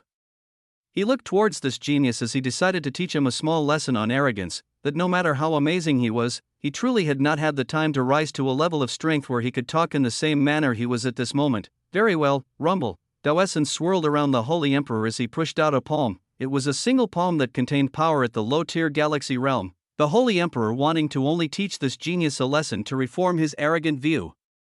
If one looked at this scene, they would be shocked to find a powerful entity throwing out a palm filled with the essence of a Tao. The target of this palm standing calmly with his head raised as he didn't even bother dodging or utilizing any skill. Chapter 764 nearly strikes from an entity. As his shimmering palm went towards a certain genius, the Holy Emperor saw that this being did not even dodge as he looked towards him with his head raised high. The thought of stopping did not enter the Holy Emperor as he pushed the ferocious palm forward, knowing it would at most injure this genius as he would need a day or two to recuperate. Yet when the palm was inches away from Noah, a soft force of expulsion occurred from the point of contact of the palm and a transparent barrier that was the ruination shield. The Holy Emperor felt a light force push him back as his Tao essence was sucked into nothingness, his eyes opening wide as he looked over to see the genius still standing without even lifting a hand, and yet he was pushed away. A strike from an entity was pushed away. "You are truly full of surprises." The gaze of the Holy Emperor became even more heated as he glanced towards Noah, his figure disappearing at a speed Noah could not even follow as he only felt another palm near him. From behind, the strike was bounced away as the figure of the Holy Emperor disappeared from Noah's sight once more. In the next millisecond, another strike appearing to his left as the scene repeated once more. Pa! 5 strikes were released as Noah did nothing but stand still, his heart becoming chilly as the latter strikes felt extremely powerful that he knew they could heavily injure his physical body in origin if they were to land on him. The figure of the Holy Emperor reappeared in front of Noah with a shocked look as his gaze towards him became truly unique. Noah himself sighing with relief as he felt the ruination shield would have shattered after it absorbed another 5 attacks. This meant that one single strike from a sage was the same as 10 strikes from an entity. This was a rough estimation from Noah as it would vary depending on how deadly the attacks were, as well as who was dealing them. Yet his bet had paid off as the Holy Emperor of the expansive dragon CLU.S.Tur looked towards him incredulously, his eyes seemingly shooting off golden lights as he felt like he was looking at a pristine treasure he had to have, yet his emotions were thrown down once more as the arrogant voice of this genius rang out again. "Merely some strikes from an entity, they aren't enough to harm me, rumble." A domineering atmosphere no lesser than the Holy Emperor rumbled out with these words, the white robe of the ruler of the expansive dragon CLU.S.Tur calming down as it stopped waving wildly, his energy retracting as he looked at this being with a calm gaze. Many things seemed to pass through his mind as an entire minute passed while these two beings stared at each other. The Holy Emperor opening his mouth as he spoke with a calm expression thereafter. "What do you want?" A ruler of an entire ancient power uttered these words to a quasar-ranked being. The Holy Emperor locked his gaze onto this being as he prepared himself for whatever crazy request this genius would bring forth. He was slightly apprehensive as his aged mind calculated the aims this being could have, many possibilities forming in his mind as he saw the lips of the horrendous genius open. "I want your daughter." The Holy Emperor looked towards Noah incredulously as he wondered once more if he had heard correctly. "Are you serious? Why doesn't that seem serious?" Noah tilted his head as he answered back quizzically. Of course. He couldn't tell this ruler at this moment that he wanted to obtain the ruination core hidden somewhere in this ancient power, so he could only play around with his aims first. The Holy Emperor saw this scene as he shook his head with yet another tinge of disappointment while waving his hands. "That cannot be done. I've just promised her to the Aileron Prince of the Primal Winged Expanse. So what? Unpromise it." Noah's gaze was uncompromising as he also waved his hands and said this. A brief lull occurred between the discussion as they seemed to come to an impasse before the Holy Emperor spoke once more. How about Anastasia? Your teacher-student relationship can bloom into something else. No. Noah was nearly speechless as he thought about the poor adjudicator, this holy emperor giving away his daughters and granddaughter as if they were nothing. His eyes squinted as he voiced out his thoughts clearly. Why did you promise Anastasia to the aileron race before and your granddaughter now? Even if I was mentally inept, even I could obviously see that those from the primal winged expanse have ulterior motives. Why give your own blood to them? A common-sense question was given out as the gaze of the Holy Emperor turned cold, his voice coming out coldly thereafter as he seemed very clear on this as well. At the end of the day, it matters not their true or false intentions. Tying ourselves together means any more attacks we face from other ancient powers will have to be shouldered by the both of us. It is the most effective means to protect the trillions of lives under me, the most effective means to escape the coming cataclysm. Noah silently pondered this answer as he replied with great disappointment himself. You would sacrifice your family for this. Each of us has to make sacrifices. Those of us that rule ancient powers have a responsibility to shoulder that nobody else can imagine. The gaze of the Holy Emperor remained the same as he said this, Noah making the disappointment in his eyes clear as he voiced out slowly. What if I told you that I was a better power to tie yourself with in order to escape the coming cataclysm? The words were so arrogant and domineering that essence erupted out from the mere mention of them, the Holy Emperor looking Noah up and down as he made sure he didn't miss something. You. Yes, you're a genius. Yes, you have unique means that even I cannot explain. But in the grand scale of the dark universe, what can you do? The reply of the Holy Emperor seemed more like a challenge as Noah smiled grandly, his eyes lighting up as essence rumbled within his body. Chapter 765, A Fantastical Holy Land. He was merely a single being, so what could he do when it came to the grand stage of the dark universe where multiple ancient powers were embroiled? What could be done against powerful entities who had mastered Taos with some even assimilating them? What could a mere Noah Osmond do to those holding legacies of sages and great sages? To such a challenge, Noah only smiled as his eyes locked with the Holy Emperor. Time will tell. You made the engagement a year away, yes? All I will need is a few weeks or months. You'll naturally see if my words are just boasting then. Rumble. Even the surroundings seemed to hold Noah's words accountable as space trembled, the Holy Emperor squinting his eyes as he nodded. All right, it is only but a small period of time. Until then, you are of my expansive dragon CLU.S.Tur, and you will be a part of the group descending into the primal Holy Land that I will open in 2 days. With your genius, you might be able to find something good there, and your arrogant attitude might even be ground away. The two men looked at each other with the same gazes, this staring contest continuing for a whole minute as each of them had their own thoughts. To the Holy Emperor, it mattered not whether Noah's words were true or false, just that he would have this genius tied to him. All he had to do was wipe away the pride that seemed to be dripping from every word this genius said. As for Noah, he would be getting access to a land that apparently had the legacy of a great sage as he was given more time and even the resources he denounced for him to just grow. It was a win-win for everyone. Thus they came to an understanding. In the next days, a solemn atmosphere overtook the central regions of the expansive dragon CLU.S.Tur as multiple holy descendant ants were chosen to enter the primal Holy Land. Among them, the new genius known as Alexander and even the holy Princess Anna were included. The party from the expansive dragon CLU.S.Tur consisted of many genius summoners of the younger generation, with the levels ranging from black hole all the way to the low-tier galaxy realm. This party would be accompanied by the Aileron Royals of the primal winged expanse, these royals also holding similar levels of strength as the chosen ones already arrived at the expansive dragon close. A day before the primal Holy Land would open. When the day came for the primal Holy Land to open, Noah was standing on a mystical garden of the castle designated to him as he stared out into the open world around him, his senses picking up the auras of Anastasia and Anna flying in as he knew it was time. He flew up to meet them as he observed the stern face of Anastasia, who spoke while stroking the vibrant crimson hair of Anna. Take care of her in there. I've only visited the primal Holy Land once, and while there shouldn't be too much danger unless you delve deep into it, there are other sources of danger from those accompanying you. She let out cautioning words as Noah smiled. Nodding to let her know that he understood, by the side, Anna shook her head in annoyance as this genius by her own right felt she could protect herself. The two of them were led by Anastasia through multiple portals as they went deeper and deeper into the expansive dragon CLU.S.Tur, gaining more knowledge about the primal Holy Land on the way there.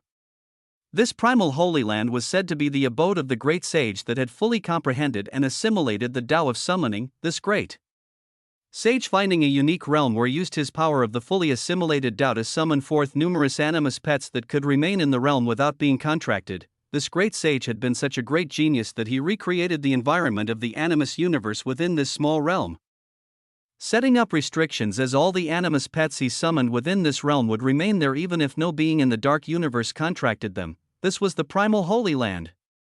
A land that a great sage made, which held a great deal animus summons, along with who knew how many secrets and treasures. When the great sage perished, the animus summons within this primal Holy Land turned wild and savage, attacking all those that entered indiscriminately. The more that Noah heard about this land, the more his eyes lit up, as in his mind he just continued imagining piles and piles of loot just coming towards him.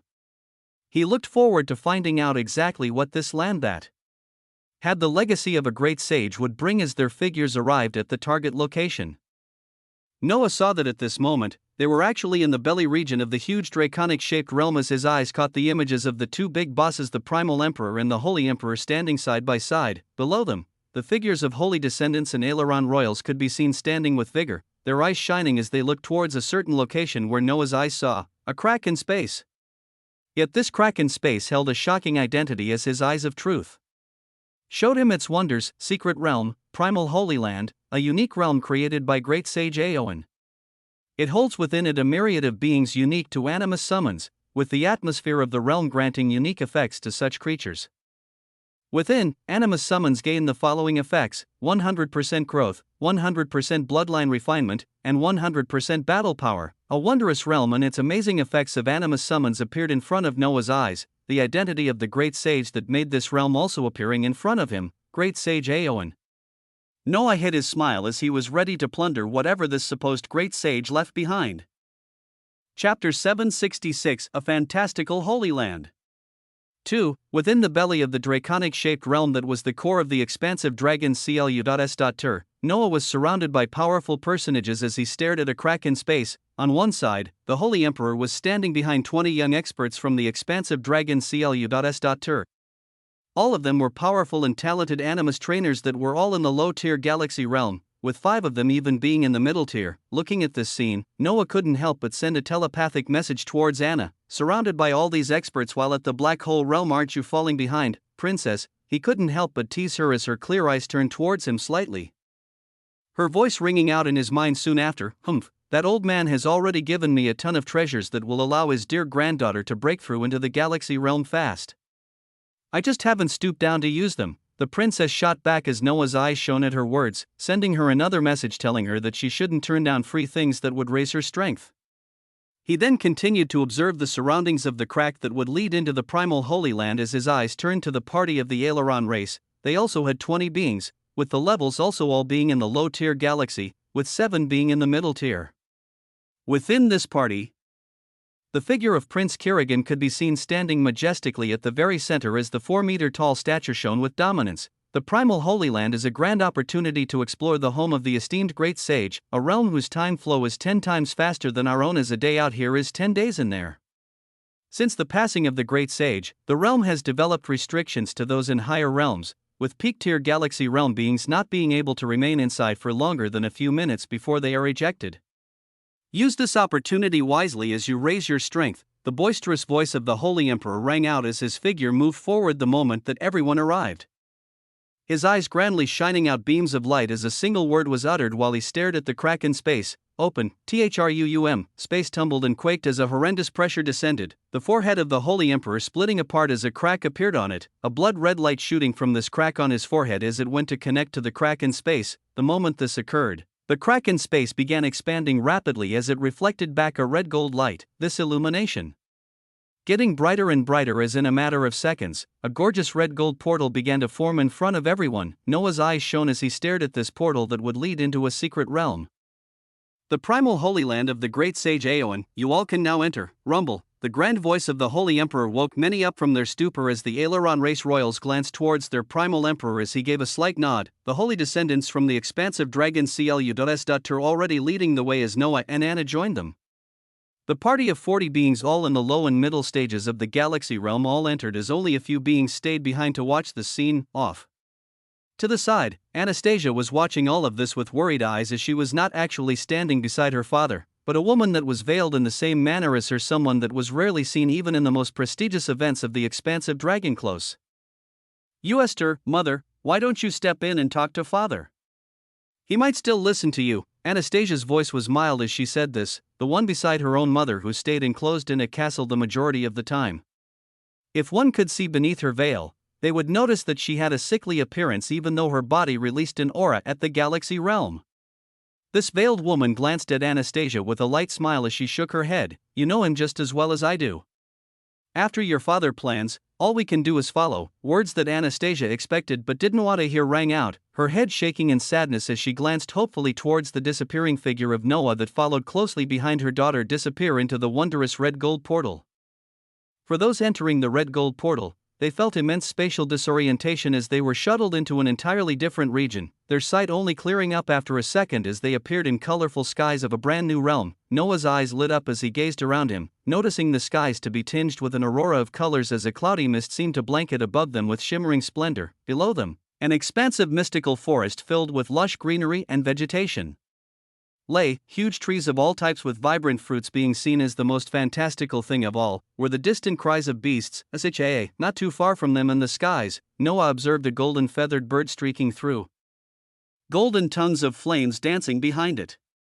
Below, he could sense the movements of multiple beasts of the ground as the realms of the nearest ones he could sense ranged from nebula and all the way to the middle-tier galaxy realm. A piercing screech resounded out at this instant as the golden feathered bird towering over 10 meters in height turned its fearsome gaze towards the newly appearing parties, its figure leaving behind only a flash of light as it thundered towards them. Noah gazed at this creature that seemed to be in the low-tier galaxy as the holy descendants around him began summoning their pets, but a figure stepped out to meet this creature first as their body shimmered with a hazy gray luster, a swirl of Tao essence rumbling from them as they threw out a fist to meet the coming golden ray of light. Boom! In a magisterial fashion, the golden feathered bird was knocked back after a golden flash of light, everyone observing that half of its golden face was rapidly turning deathly as the fist that was thrown out to meet it contained the Tao of withering. The 4-meter-tall figure of Prince Kirigan floated grandly as he withdrew his fist, the light of the Tao still swirling around him as he gazed towards this creature without any regard. Chapter 767 Wild Animus. In the middle of the grand show of power, Noah turned his eyes of truth towards the golden feathered bird that was letting out resonant cries as the figure of Prince Kirigan descended onto it once more.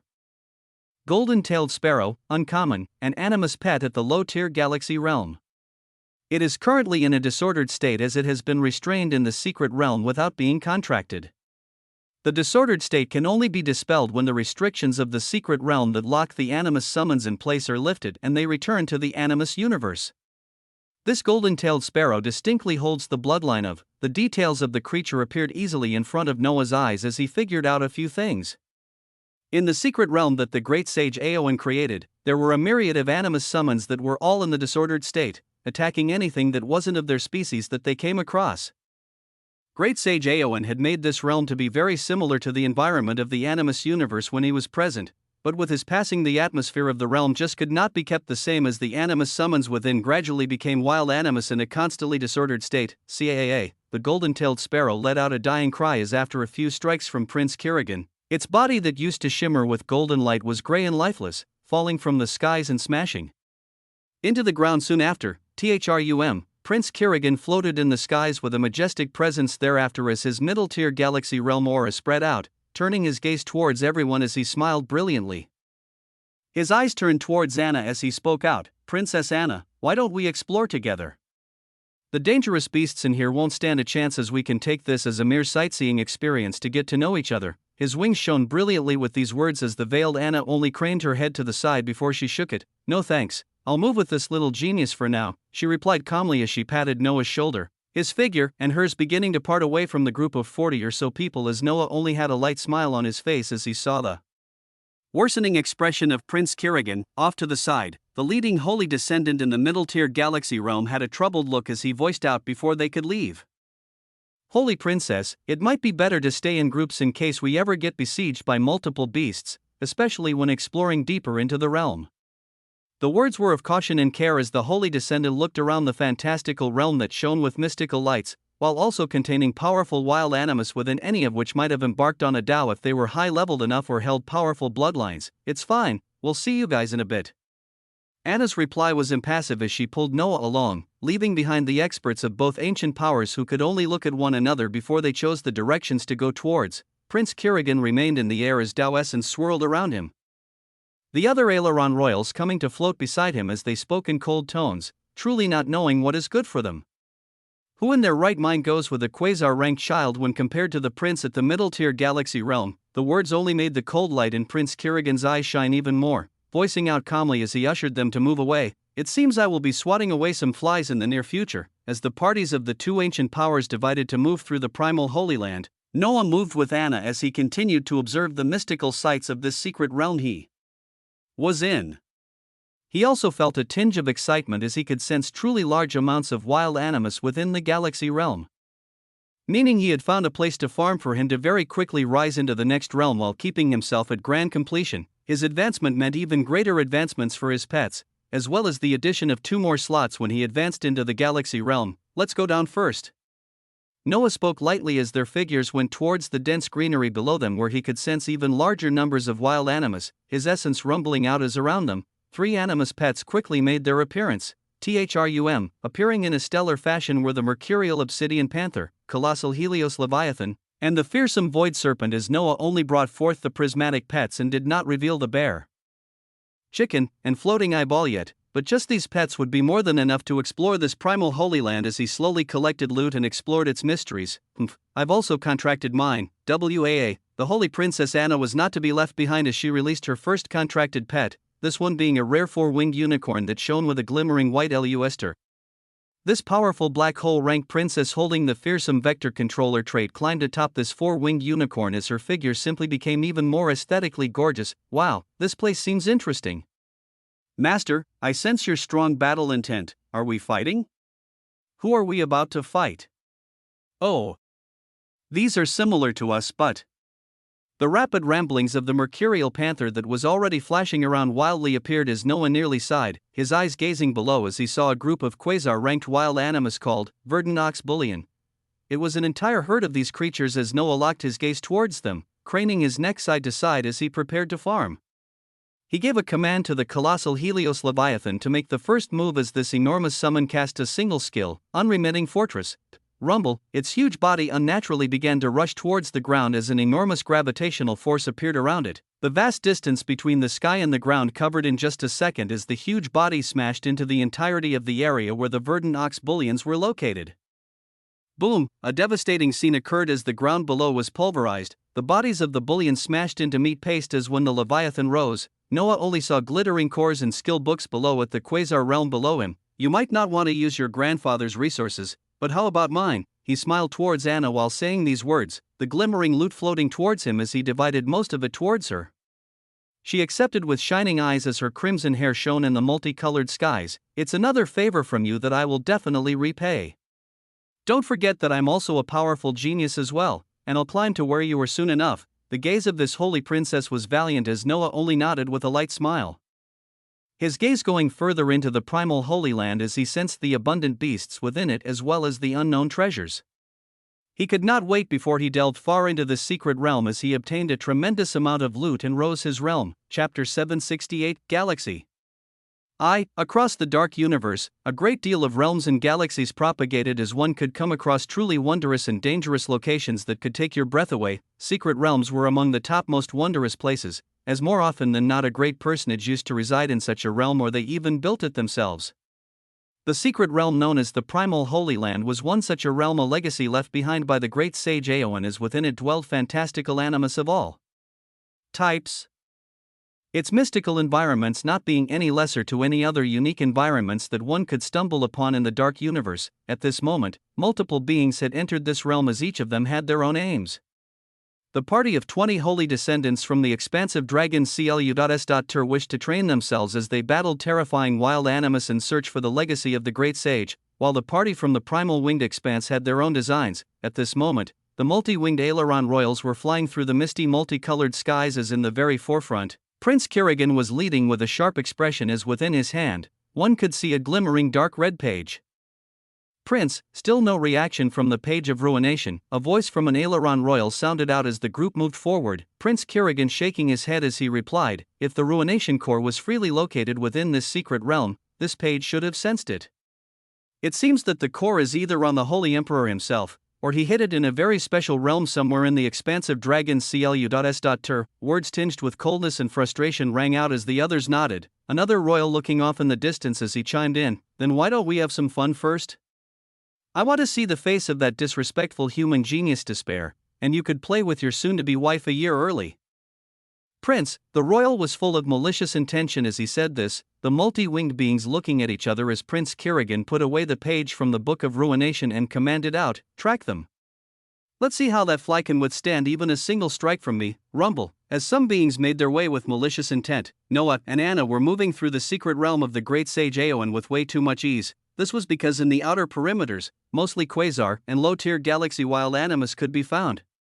When it came to such levels of beings in Noah's own summons, while the fights were simply brutal, to say the least, the figures of Noah and Anna remained atop the colossal Helios Leviathan as it floated very close to the verdant green earth of the secret realm.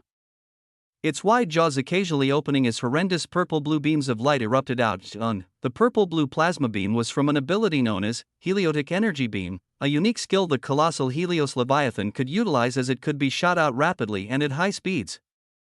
The only issue was that it requires immense mana to utilize, and this became a non-issue as the trainer of this animus had infinite mana to reinforce it. Boom! The plasma beams utterly eviscerated any quasar-ranked wild animus as they injured those at the low-tier galaxy realm, and this was where the other two summoned prismatic pets came into play. First was the mercurial obsidian panther that acted like an assassin in the dark as the wild animus who survived the plasma beams of the colossal Helios Leviathan and prepared to retaliate were met with glistening dark claws that came from nowhere.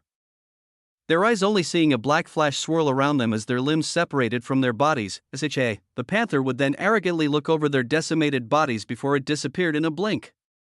This was an animus summon that already embarked on the lesser Tao of Alacrity and had speed as its biggest tool, and such speed was utilized fully as a black flash of death was the only thing this summon represented on the battlefield. Next up was the future Jormungand, the void serpent that was still in the quasar realm but could match other wild animus in the low-tier galaxy realm because of its powerful bloodline. Its serpentine body slithered below in the lush greenery as it erupted with the ability of annihilatory death devouring on any injured wild animus as their attention would be on defending against the horrendous plasma beams from the colossal Helios Leviathan above them. It was truly a horrendous team that only wreaked havoc and death as they mowed down any wild summons they came across. Noah had no worries about wiping away these creatures in a disordered state, as he could not wipe away this status effect at this moment, and if he did not retaliate against them, they would just reap his life and make him waste a perfectly good save point or plot armor. So he sat above the colossal Helios Leviathan as his job was to collect and absorb all the loot that dropped from the kills of his pets. Anna was sitting beside him absorbing cores similarly as she shook her head with disbelief while she glanced at Noah's pets while comparing them with her very own four-winged unicorn. She could only sigh as she continued to elevate her strength, sensing that she would very soon step into quasar as she was absorbing cores at this level and even those at the low-tier galaxy realm. Meanwhile, Noah was fully taking in galaxy core after galaxy core without stopping as he sensed the unique feeling of grand completion, knowing that the moment this was achieved he could break through while maintaining such a state in the low-tier galaxy realm. He first finished the cores he had left over from the elder fiends of the Burning Domains galaxy that his harbingers would soon be besieging themselves, and he then ate up the cores of any defeated wild animus that fell under the teamwork of his three prismatic pets. He hadn't brought out the variant Oculothorax, Calamity Bear, or the future Golden Crow as they were still in the quasar realm, and he wouldn't reveal them yet until he stepped into the low-tier galaxy realm and he brought them up as well. As for entering such a realm, well, it would only take minutes as he continued to absorb the glimmering galaxy cores while his pets ravaged the beautiful secret realm below him. Chapter 769 Galaxy 2. Going past the realm of quasar was an enormous step for many beings, especially so because the active galactic nucleus of a quasar would be utilized to finally bloom into a genuine galaxy. This stage of galaxy was a special one in the dark universe. As a majority of experts were within this stage, these experts then fight tooth and nail for powerful treasures that can enhance them from the lower tier of this realm until they enter the peak.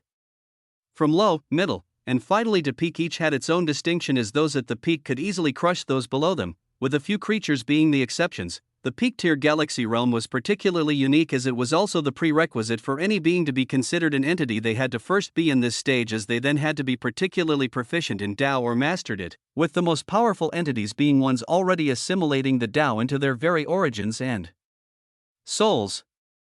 In the Dark Universe, these were the beings that stood at the peak of power. Others became rulers of their home galaxies, while others wandered the Dark Universe in search for unknown secret realms or unique galaxies as they sought for treasures, while others joined established ancient powers that offered such things and legacies of sages so that they could seek even greater levels of strength. At this moment, Noah would simply be stepping into the low-tier galaxy rank as he absorbed a great number of cores, and this action held its own significance as he would be doing it while maintaining his manifested realm, Rumble. The eruption of essence began as above the enormous body of the colossal Helios Leviathan.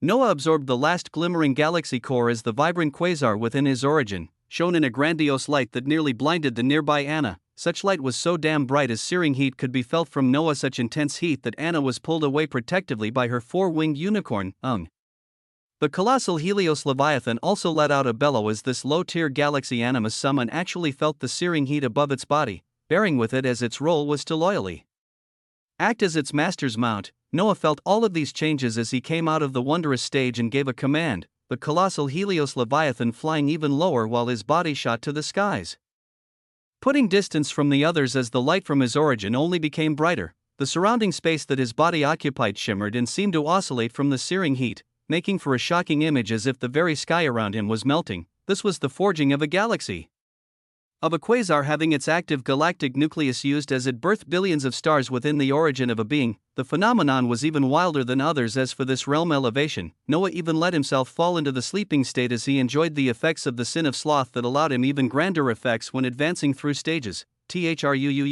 Crack, the moment his eyes closed, the essence around him became even wilder as space shattered, chaotic voids appearing around Noah as horrendous spatial storms erupted out, yet his body remained still as it shone with magisterial splendor. Yes, magisterial splendor, as his arms were widespread as if accepting a grand gift, the luminous bright searing light dying down as on Noah's body. At this moment, one could see a vibrant galaxy, much more vibrant and luminous than others, filled with multicolored stars that would entice beings to want to enter such a galaxy and live within it. Yet such rights were only being enjoyed by his animus summons. Within his shared origin, the figures of the three-legged fate crow, Oraculothorax, and the calamity bear could be seen floating within happily. At this moment, Noah opened his eyes as he sensed the profound strength dwelling within him, as well as his body having arrived at the top of the low-tier galaxy realm simply after his elevation in rank. From now on, he would need a great deal of cores at the middle and peak tiers of the galaxy realm in order to enter these distinct stages within the same realm. Since it was a new realm, it meant he could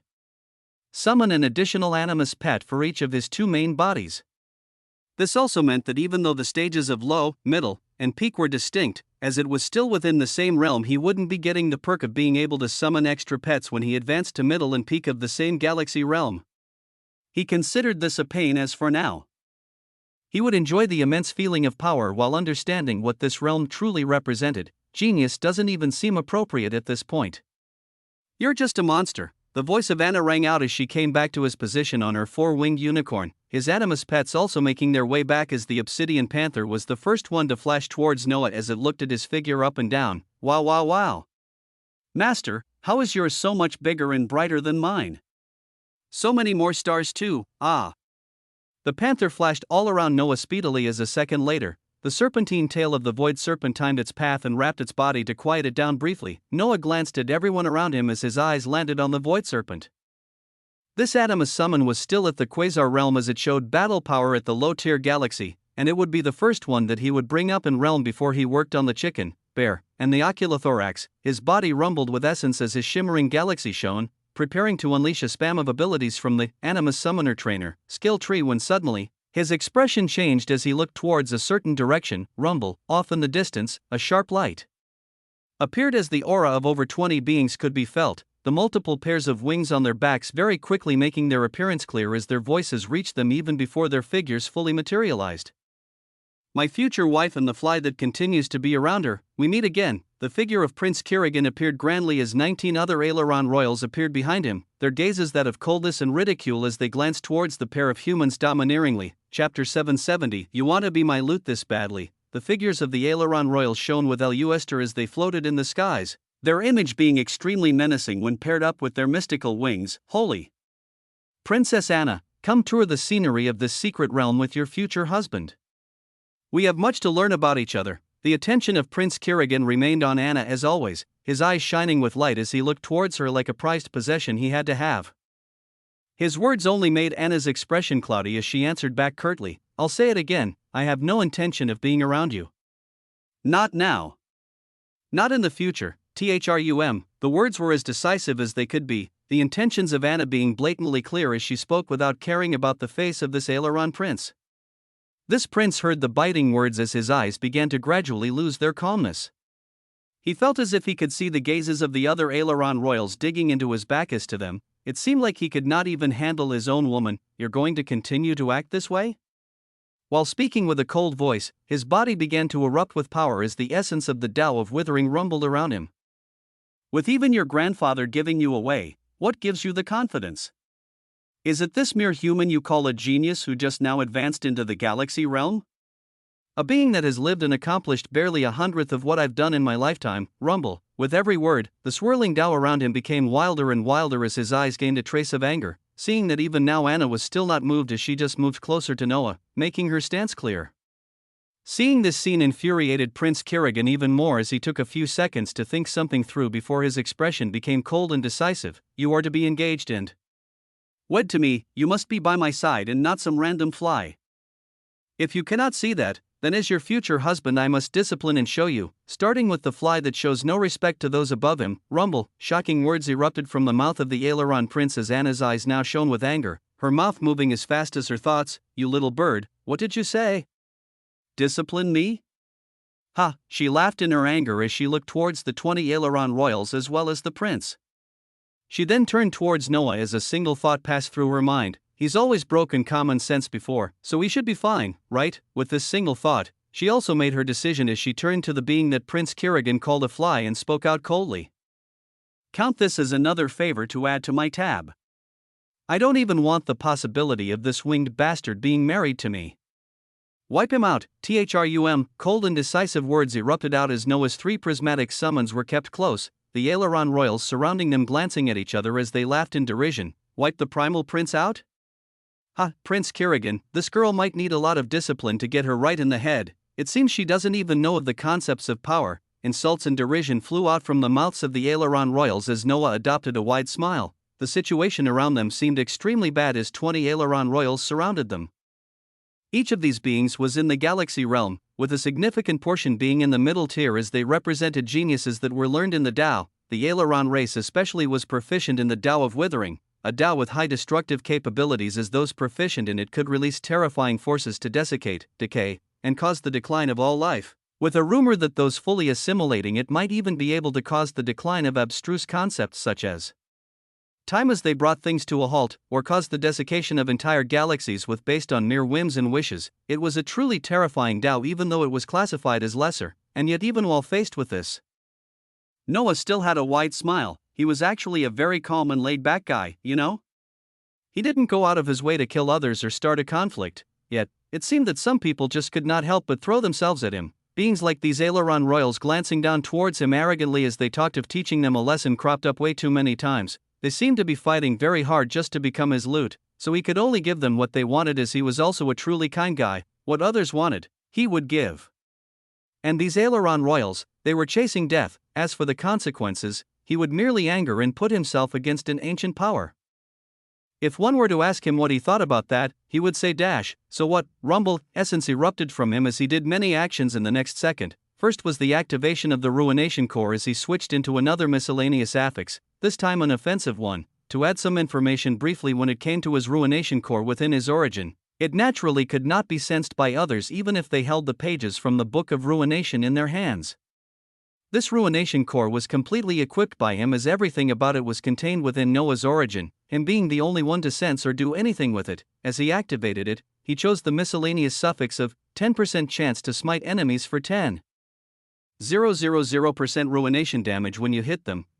He was feeling a tad bit high as he had just achieved a huge advancement in a realm, so he wanted to test out some of the more fun features of the abilities he held, and what could be more fun than spamming skills with an extremely high cast and attack rate that would give a 1 in 10 chance to allow an enemy to be smitten by 10,000% ruination damage, Rumble. Chapter 771. Have you ever had a galaxy thrown at you? After he changed the suffix of the ruination core, he actually didn't send commands to his pets or begin casting any transformation abilities. He simply waved his hands as on his palm there appeared a galaxy. Such a barely discernible object was only given a glance by the Aileron Royals as Prince Kirigan waved his hands forward, sending 2 low-tier galaxy experts towards them. These winged beings came toward them with glee as they didn't put Noah nor his pets into their eyes, being very confident in their Tao as their bodies already began to fill up with its essence just in case. Noah merely had a bright smile as he thought about the miniaturized galaxy that he could freely control. One must remember that among the features of the infinite galaxy, there was an entire category under offensive maneuvers.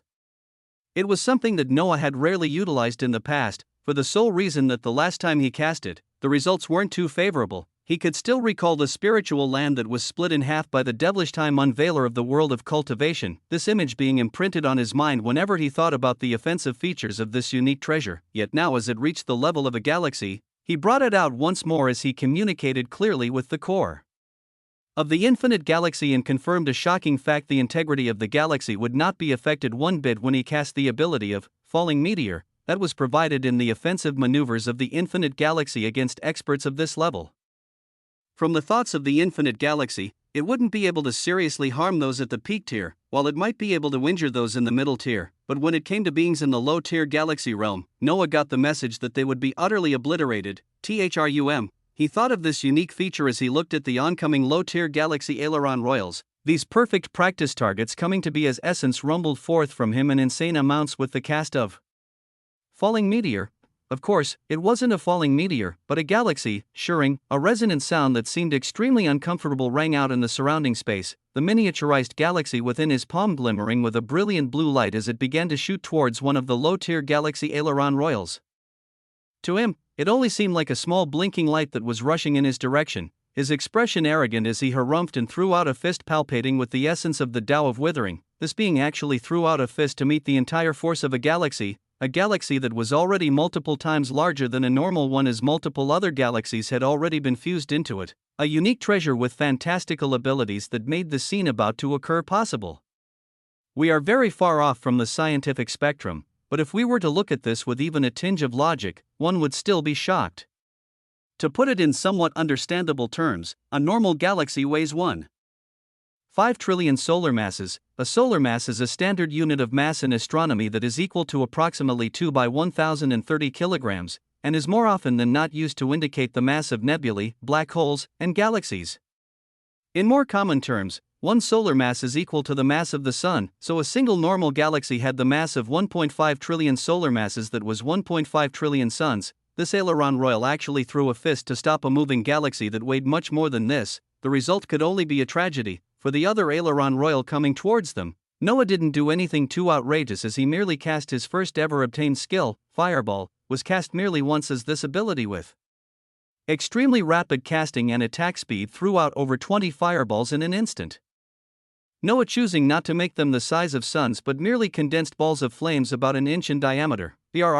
These 20 miniaturized suns rumbled towards the other Aileron Royals as he shook his head with an amused smile on his face, nearly throwing out a palm to meet them as this winged being truly had no sense of death. With just 2 attacks sent out, Noah stopped moving entirely as he brought his arms behind his back, ready to watch a spectacular show as his body glowed luminously with the image of a manifested galaxy while on top of the colossal Helios Leviathan.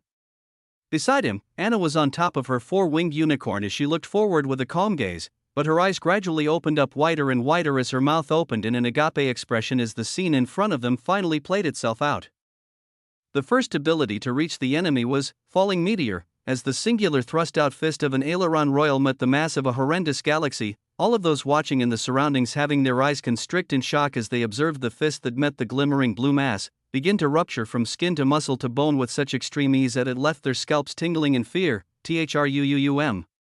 It felt like time had slowed down as they watched the tendons and bones on the fist of the Aileron Royal completely disappear first, the expression of fear descending onto this being palpable as the miniaturized galaxy was unhindered as it blew apart the connected hand, and then it went further forward and hit the body of this being as in the next instant. 80% of his body exploded into a mass of meat and shattered bones as the galaxy passed through the right side of his body. The rest of his body was pulverized a second later from the sheer weight of the attack that was being received, this single attack completely wiping out a low-tier galaxy expert as Noah's own only shone with greater brilliance. Chapter 772, nearly 20 galaxy experts.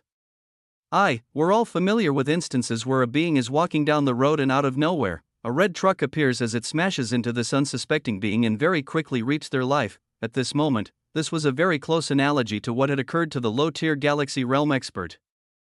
As if this being was hit by an oversized truck, his body directly splattered on impact as his origin and soul were pulverized by the sheer physical force alone. Alarm rose in the eyes of the Aileron Royals as their gazes turned towards the other being that was also receiving an attack from Noah. The miniaturized suns numbering 20 reached the palm of the Aileron Royal at this moment, his mind trying to move fast as he saw the instantaneous death of his friend near him as his body was still slow to react. Even though he added more force behind the attack, he still could not move fast enough as the miniaturized fireballs very quickly smashed into him. 20 fireballs.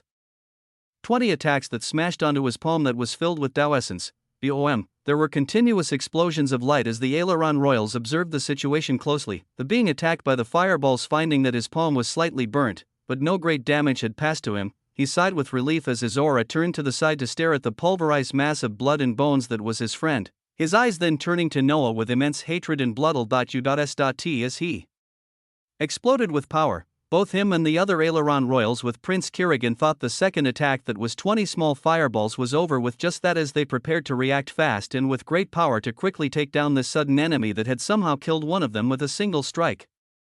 But it was in the next instant that a horrendous sound erupted out, a sound as if the very sky itself was breaking. Ryup, above them in the mystical multicolored skies, magisterial rifts releasing oppressive auras erupted out, their number totaling 5, from these enormous rifts. Their eyes watched in slow motion as tendrils of dark red lightning flew out at speeds that even middle-tier galaxy experts would not be able to fully follow, these 5 tendrils of dark red lightning all going towards the Aileron Royal that had taken the attacks of 20 fireballs. This was the affix of 10% chance to smite enemies for 10,000% ruination damage when you hit them, an affix that has the probability of a powerful smite to hit an enemy once out of every 10 attacks.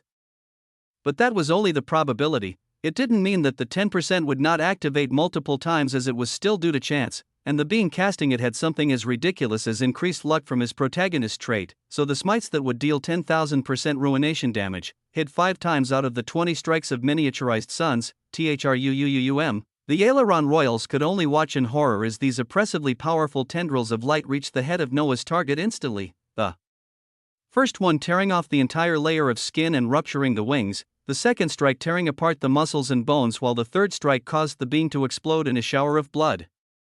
The fourth and fifth strike still descended down as they coiled around the chunks of meat and bones, utterly pulverized them as well as in the area where this being used to be. Only a burnt smell remained as not even a strand of hair was left. Anna stood by Noah's side with her mouth agape, staring at the position where 2 low-tier galaxy realm experts used to be just a second ago. Prince Kirigan was in the skies with a cloudy expression as a hint of hesitation and fear appeared on his face looking at the other Aileron Royals as he saw the same things in their eyes. Just these 2 attacks had scared them shitless as they did not want to continue. Noah saw this scene as he could foresee that he had shown too much power with these 2 attacks. These multi-winged beings possibly thinking of running as he voiced out calmly, "No you don't, Rumble." His voice was followed by the cast of a single skill, a skill that was from one of the newly advanced skill trees, a new ability from the skill tree associated with the law of life realm.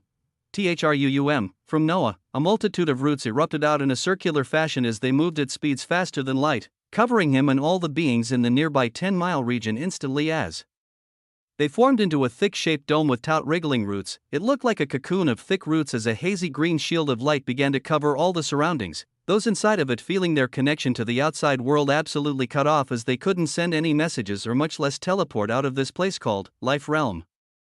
Outside of its 10-mile range, this enormous cocoon could actually not be seen as a cocoon, and instead an enormous green door was the only thing present that anyone could come across in the skies. Such was the ability that Noah got from taking the law of life skill tree into the quasar realm from Nebula, Life Realm, breaking past the common abilities used by a Life Law Master. This skill allows the user to create a temporary life realm that traps in both the user and their enemies for as long as mana is provided into the skill.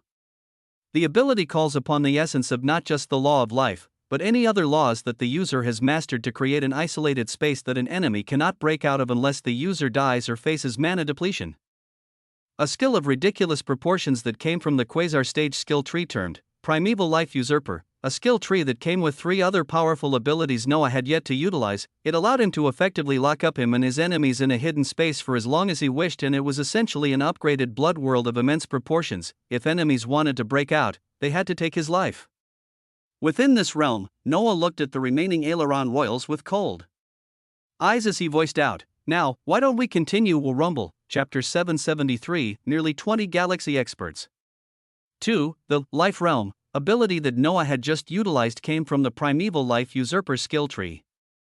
It was just one of the 8 abilities that he received after he advanced the Primeval Tree of Old into Propitious Life Master, and then into the Primeval Life Usurper. At this stage, the skill tree shone with brilliance in the stat panel: Quasar, Primeval Tree of Old Yggdrasil, a skill tree that includes a set of techniques meant only for a being that holds a growing primeval tree within their origin. Abilities include Life, May 5th, Yggdrasil, May 5th, Primeval Propitious Physique Forging, May 5th, Ashes to Ashes, May 5th. Propitious Life Master, Tree of Life Support, 5/5, Forging Master, 5/5, Summon Treant, 5/5, Chlorokinesis, 5/5. Primeval Life Usurper, Life Realm, 5/5. Galactic Tree, May 5th, Life Seed, May 5th, Usurper, May 5th. There were a few support abilities that further enhanced the previous skills of the skill trees, as well as attack and defensive abilities that Noah would have to explore slowly over time, but at this moment, he just wanted to utilize Life Realm in order to hold the experts of the Primal Winged Expanse in a cage they could not leave. Rumble. Essence erupted forth from Noah as his first action after locking everyone up was to actually change the affix of the Ruination Core once more. This time, he switched from 10% chance to smite enemies for 10,000% ruination damage when you hit them, to slain enemies have a 10% chance to drop Dao crystals based on the Dao they cultivate. This time, he was planning on truly being a farmer as he collected not just cores and skill books from the enemies he was about to defeat, but also utilized the Ruination Core to bring about the fantastical effect of his enemies dropping Dao crystals that contained their comprehension of a Dao. Crystals that could be absorbed to very quickly comprehend and advance through even if one knew nothing about the Dao in question. After he switched the affix, the 3 prismatic pets around him began to shine with a brilliant light as from Noah. The swirl of Dao essence was erupting out and going into his 3 pets in a stellar fashion. He finally comprehended enough of the Dao of summoning to utilize its mystical Dao essence to reinforce his pets. The mere 31% comprehension he had right now, being able to boost his pets more than when he merged with them and used the support skills like Incandescent Emperor and Yggdrasil. Even without utilizing support and transformation skills at this moment, he could confidently say he wasn't afraid of anyone at the low-tier galaxy realm, and he felt confident even with his own strength to withstand those in the middle tier. When he brought his terrifying pets that had powerful bloodlines and manifested realms, the less than 20 experts in front of him did not even need to be a worry in his eyes. To him, he could say with confidence that it was merely 20 galaxy realm that would very soon be meeting their deaths. It mattered not whether they were the princes or royals of an ancient power, they would be dying today nonetheless. THRUUM. While the swirling Dao essence was being packed into the Animus summons, Noah was also directing the ability of Animus Growth Empowerment to the Void Serpent in order to pump its level from Quasar to low-tier galaxy as soon as possible. Such grand actions of him utilizing multiple skills and immense mana only made the eyes of the Aileron Royals graver. Prince Kerrigan, giving out commands with a strong voice, spread out and attack all at once. Niphan, Zachary, you two see if we can break out of this isolated realm. Everyone else, with me, rumble. The auras of multiple experts proficient in a lesser Dao erupted out as these beings that had lived for hundreds of years finally turned careful. After seeing one of them be hit with a glimmering blue object and be pulverized into nothingness, with another one struck down by terrifying swirls of lightning that contained a horrendous form of energy, they were finally utilizing their brains as they knew their lives were on the line. No insults or ridicule were thrown out as the 18 remaining Aileron Royals spread out to surround the enormous colossal Helios Leviathan that Noah and his pets stood on, Anna remaining beside Noah this entire time as not a trace of worry could be seen on her face. Noah paid them no heed as he knew they were locked in and could not go anywhere. his attention fully on watching the effects of inputting Tao essence into his pets as they currently look like roided-out beasts. The obsidian panther's muscles were constantly vibrating as its body seemed ready to erupt out at any second, while the aura of the colossal Helios Leviathan grew ever larger as its hardened skin glinted with a blue-purple light. As for the void serpent, its quasar already showed signs of erupting into a galaxy as it would very soon break into another realm. During this tense situation where the 18 aileron royals got into position, the voice of Prince Kerrigan rang out again. "We didn't know you were an expert in your own right. We do not have to fight a battle that will result in allow us facing death." Rumble. The arrogant Prince Kerrigan actually began to speak with reason for the first time. He mind constantly replaying how two of his people at the low-tier galaxy realm had died with such ease from the hands of this being, as he wasn't confident to be able to withstand the same attacks if they were thrown his way. "I am the primal prince of an ancient power, with my grandfather being extremely doting on me, as you can see. Even if you really caused our deaths in here, he would not let you off. He is the ruler of an ancient power, a being with multiple entities under his beck and call. If you do not wish to start a war between our two ancient powers, I can apologize for my mistake this time, and we can even forget about the two prior deaths." Thrum. A shocking call for peace was heard from the Aileron Prince as it contained warnings within. Faced with these words, the being surrounded by three glimmering animus that were vibrating with power only smiled lightly. His smile looked extremely innocent, but when Prince Kerrigan saw it, his gaze hardened as he saw Noah's answer right away. This was because he had seen this smile before. It was the smile of someone that simply did not care, of someone that believed they had everything under their control.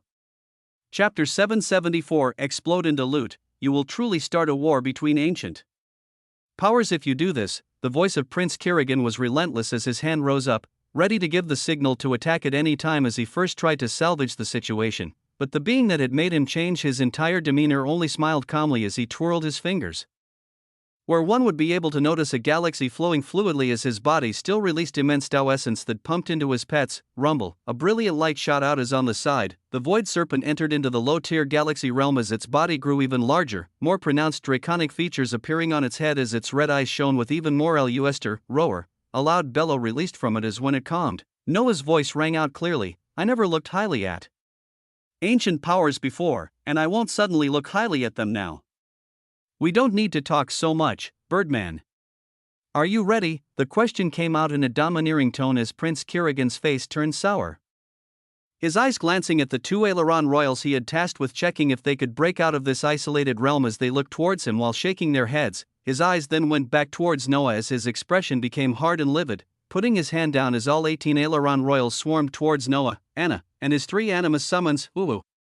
The bellow from the colossal Helios Leviathan shook the very space itself as the enormous body of the void serpent coiled out, a figure of the mercurial obsidian panther erupting in a flash as it appeared in front of a low-tier galaxy aileron royal instantly. As for Noah himself, he didn't do much but cast an ability that he had cast once before, an ability that was able to heavily damage low-tier galaxy beings as only an entity was able to stop its advance.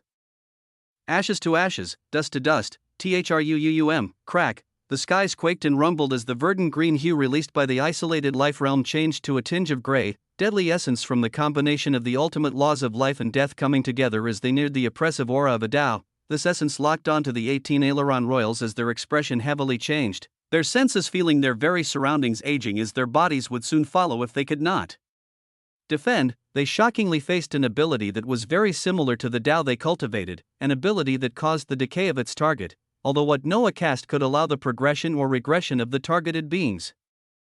Rumble. The bodies of the aileron royals erupted out with the essence of the Tao of withering as they covered their bodies fully, but their expressions remained solemn as they observed the ancient essence that could age them and their origins combat the defense of Tao essence, seeing that if they lost their focus even a little, this ability would deal great damage to them. Yet, how could they keep their focus when three prismatic summons were rushing towards them? The mercurial obsidian panther was the first one to make a move as the aileron royal it appeared in front of and was defending against Noah attack only saw the phantom image of dark claws swipe past his head. A second later, his face developing huge gashes where one could even see the white bones. Shia. Yet before he could even react to the horrendous pain, the figure of the obsidian panther flashed tens of times around his body. His wings were torn and shredded while his skull became fractured. His limbs shockingly seemed detached a second later as even he could not follow the progression of attacks. It was too fast. Poof. The moment this horrendous damage was dealt, The aileron royal could not defend against the eroding essence brought forth by ashes to ashes, dust to dust, as his messy blood and bones quickly withered, his entire body exploding thereafter as shockingly from the explosion of this body. Glimmering crystals erupted out. Noah watched the singular scene as his eyes shone with intense splendor, observing the effects of the affix that stated, slain enemies have a 10% chance to drop Dao crystals based on the Dao they cultivate, firsthand. With his increased luck from the protagonist trait, he expected the chance of his enemies literally exploding into loot to happen much more frequently than the stated probability. As for the sight of the glimmering red Dao crystals, they were truly beautiful to look at. Do you recall looking into a screen after defeating droves of monsters and seeing tons of dropped loot that signified their rarity based on beams of gorgeous colors that shot to the skies? This was the scene that Noah was watching right now. His eyes seeing the Dao crystal shooting out a bright red cylindrical light to the skies as it screamed out it was a prime loot. He didn't even have to wave his hands as the Dao crystals that had exploded from this aileron royal rushed towards him along with the glistening galaxy cores that came out thereafter. In the middle of this terrifying battle where 17 aileron royals remained after just a second had passed, Noah even coolly glanced at the description of the Dao crystals. Crystal of the Dao of Withering, a unique Dao crystal that contains comprehensions in the Dao of Withering. When absorbed, one gains 0.5% comprehension in the Dao of Withering. His thoughts moved rapidly as he read over the details of the Dao crystals. A single one providing 0.5% as he obtained 10 Dao crystals from the exploding aileron royal just now. This meant 5% comprehension in a lesser Dao could be gained by him if he wished from just slaying one enemy. This was the same amount as using 10 seconds of the protagonist's bookmark on an entity, and yet it was made possible by a single affix from the Ruination Core. If he got lucky enough and obtained tens of Dao crystals from the remaining 17 enemies, his origin called out hungrily as his essence moved, his eyes shining golden beams of light as he sent numerous commands to his summons. He seemed like an archaic being commanding a battlefield as the colossal Helios Leviathan below him moved, its wide jaws already shooting out horrendous plasma beams as the void serpent nearby opened its jaws to release an oppressive devouring force. Seeing this stupendous show of power as yet another aileron royal died in just a second after the battle began, Prince Kerrigan bellowed out as his body shone with a grand light, cutting through the skies as he made way directly towards Noah. Chapter 775, Not even a challenge. The battle was one that moved at such a rapid pace that grand changes would occur after just a single second. The moment that yet another aileron royal fell in less than a second, Prince Kerrigan made a decision as he thundered forth towards Noah. The remaining experts spread out, taking the attention of the colossal Helios Leviathan and Void Serpent as the Obsidian Panther was already flashing in another direction. Oh, Prince Kerrigan bellowed out as his 4 pairs of wings shone with immense luster, large reserves of mana exploding from him as it made the swirling Dao essence even more pronounced. His figure looked like an archaic bird swooping down to rip apart his enemy as his 2 hands were outstretched and forming into the shape of 2 claws, the Dao essence around him manifesting into 2 phantom claws that threatened to pulverize any enemy they touched. Anna stood beside Noah as her eyes slightly shook, but she observed him to not even bat an eye as she calmed down, watching as his reply to this terrifying enemy at the middle-tier galaxy realm was to simply throw the glimmering blue miniaturized galaxy towards the terrifying phantom Dao claws. The eyes of Prince Kerrigan constricted when it came to this blue glimmering treasure, the moment it touched his manifested Dao claws, causing an intense clash as it seemed to be held in place. Space quaked as the Dao essence was actually able to bring the thrown galaxy to a halt, Prince Kerrigan feeling a horrendous as he felt his essence drained rapidly, knowing he could not even hold on for long. Yet Noah did not even give this prince time to think, as from his body, the light of the sin of pride and envy shone as his essence was boosted by a large amount, while the attributes of Prince Kerrigan suddenly came down a level, his essence reducing out of nowhere. This wasn't all, as on top of this, the essence of the Dao of Summoning erupted out from Noah to clash with the Dao of Withering essence that Kerrigan was pushing out majestically before, but it had now waned, instantly dispelling it as the galaxy continued unhindered and smashed into his outstretched palm. Boom, a disastrous impact resounded out as the body of the middle-tier galaxy expert was much more sturdier and powerful, a treasured light also shining out from the body of the prince as a protective armament was ruptured. The impact not directly pulverizing him as his figure was shot back like a cannonball. Boom, he knocked onto the periphery of the wriggling roots of the life realm as he spurted out blood, the moment pushing him out again like a rag doll as Noah finally began putting in some more effort and flashed towards the trajectory of his body. his hands having already reclaimed the infinite galaxy as he simply pushed this out again towards the body. Prince Kirigan, page, for the second time, the galaxy smashed onto his body as even more treasured armaments shattered, his figure flung backward again as Noah followed. Prince, you cannot kill, you will start a war.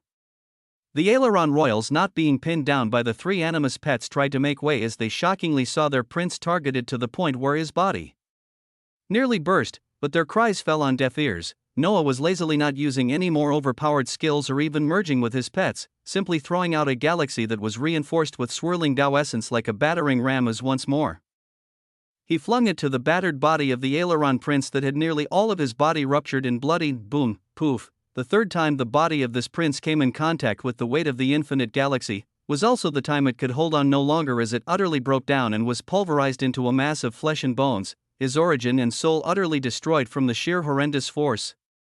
Noah shook his head disappointedly as he saw the body of the prince did not explode into a shower of treasured loot, not mattering to him the order that he killed his enemies. If the prince came to him to die, he wouldn't tell him to wait as he killed all of his lackeys first before he made his way to the big boss. This meant that the Aileron prince that is looking at everything with an arrogant and domineering gaze died even before all of his goons were wiped out. No, Prince Kirigan, wails rang out at this moment as Noah paid them no heed, waving his hands to collect the resplendent middle-tier galaxy cores as well as the belongings of this prince, his expression changing as his aura caught on to an aura of something familiar in an isolated space treasure on the body of the prince. His eyes then shone with golden luster as he affirmed the outline of a red-black page, a page from the Book of Ruination. Rumble, he waved his hand to collect everything as he would give them a thorough look later. Turning his gaze towards the remaining Aileron royals, as there were even fewer of them remaining now, the moment they saw the pulverization of their prince from a specific being merely spamming the throw of his galaxy, some were too shaken as the obsidian panther used this time to split apart the skull of another being, the colossal Helios Leviathan, and the Void Serpent doing something similar as they released horrendous attacks that caused the downfall of another 3 low-tier galaxy experts. Just seconds after Prince Kirigan fell, the remaining middle-tier galaxy realm experts bellowed out as they tried to gang up on the animus summons, each of them staying away from the figure of Noah in the skies as some even went back to try attacking the thick roots of Life Realm to see if they could get out. As Noah glanced at this scene of galaxy rank experts panicking while he floated towards them while waving a shimmering galaxy, he shook his head lightly as he had a domineering thought. This isn't even a challenge anymore, THRUM. With his gaze set to massacre more experts of an ancient power, Noah continued.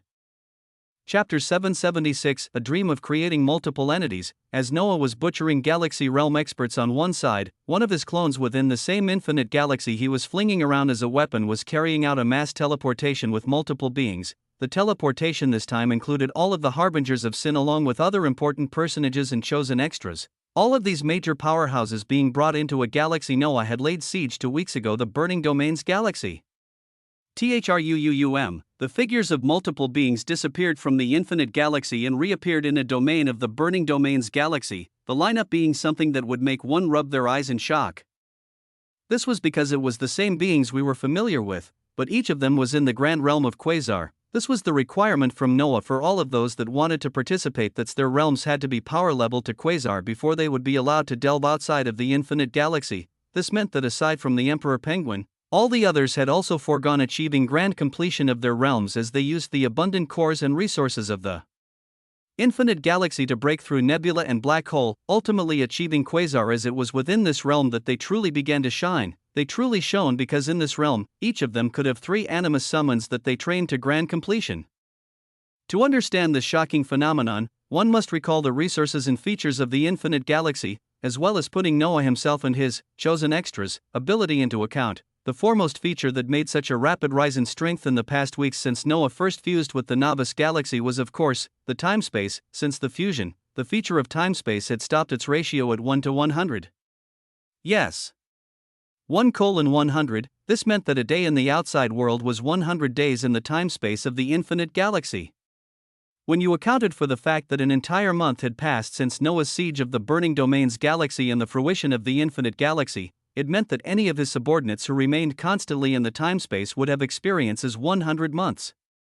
That was 8 years. 8 years was truly a great number of days when one looked at how Noah had risen from nothing to the stage he was at in less than a year. Of course, if you looked at it from the perspective of ancient powers that had lived for tens of thousands of years, you could say 8 years was nothing. but when it came to beings who only had to absorb cores to advance, it was just the perfect amount of time they needed to very quickly rise in strength. In this period of time, the realm of Quasar was long achieved by each of them as they utilized the skills that Noah created to embark on the Tao of summoning and bring forth their own animus summons.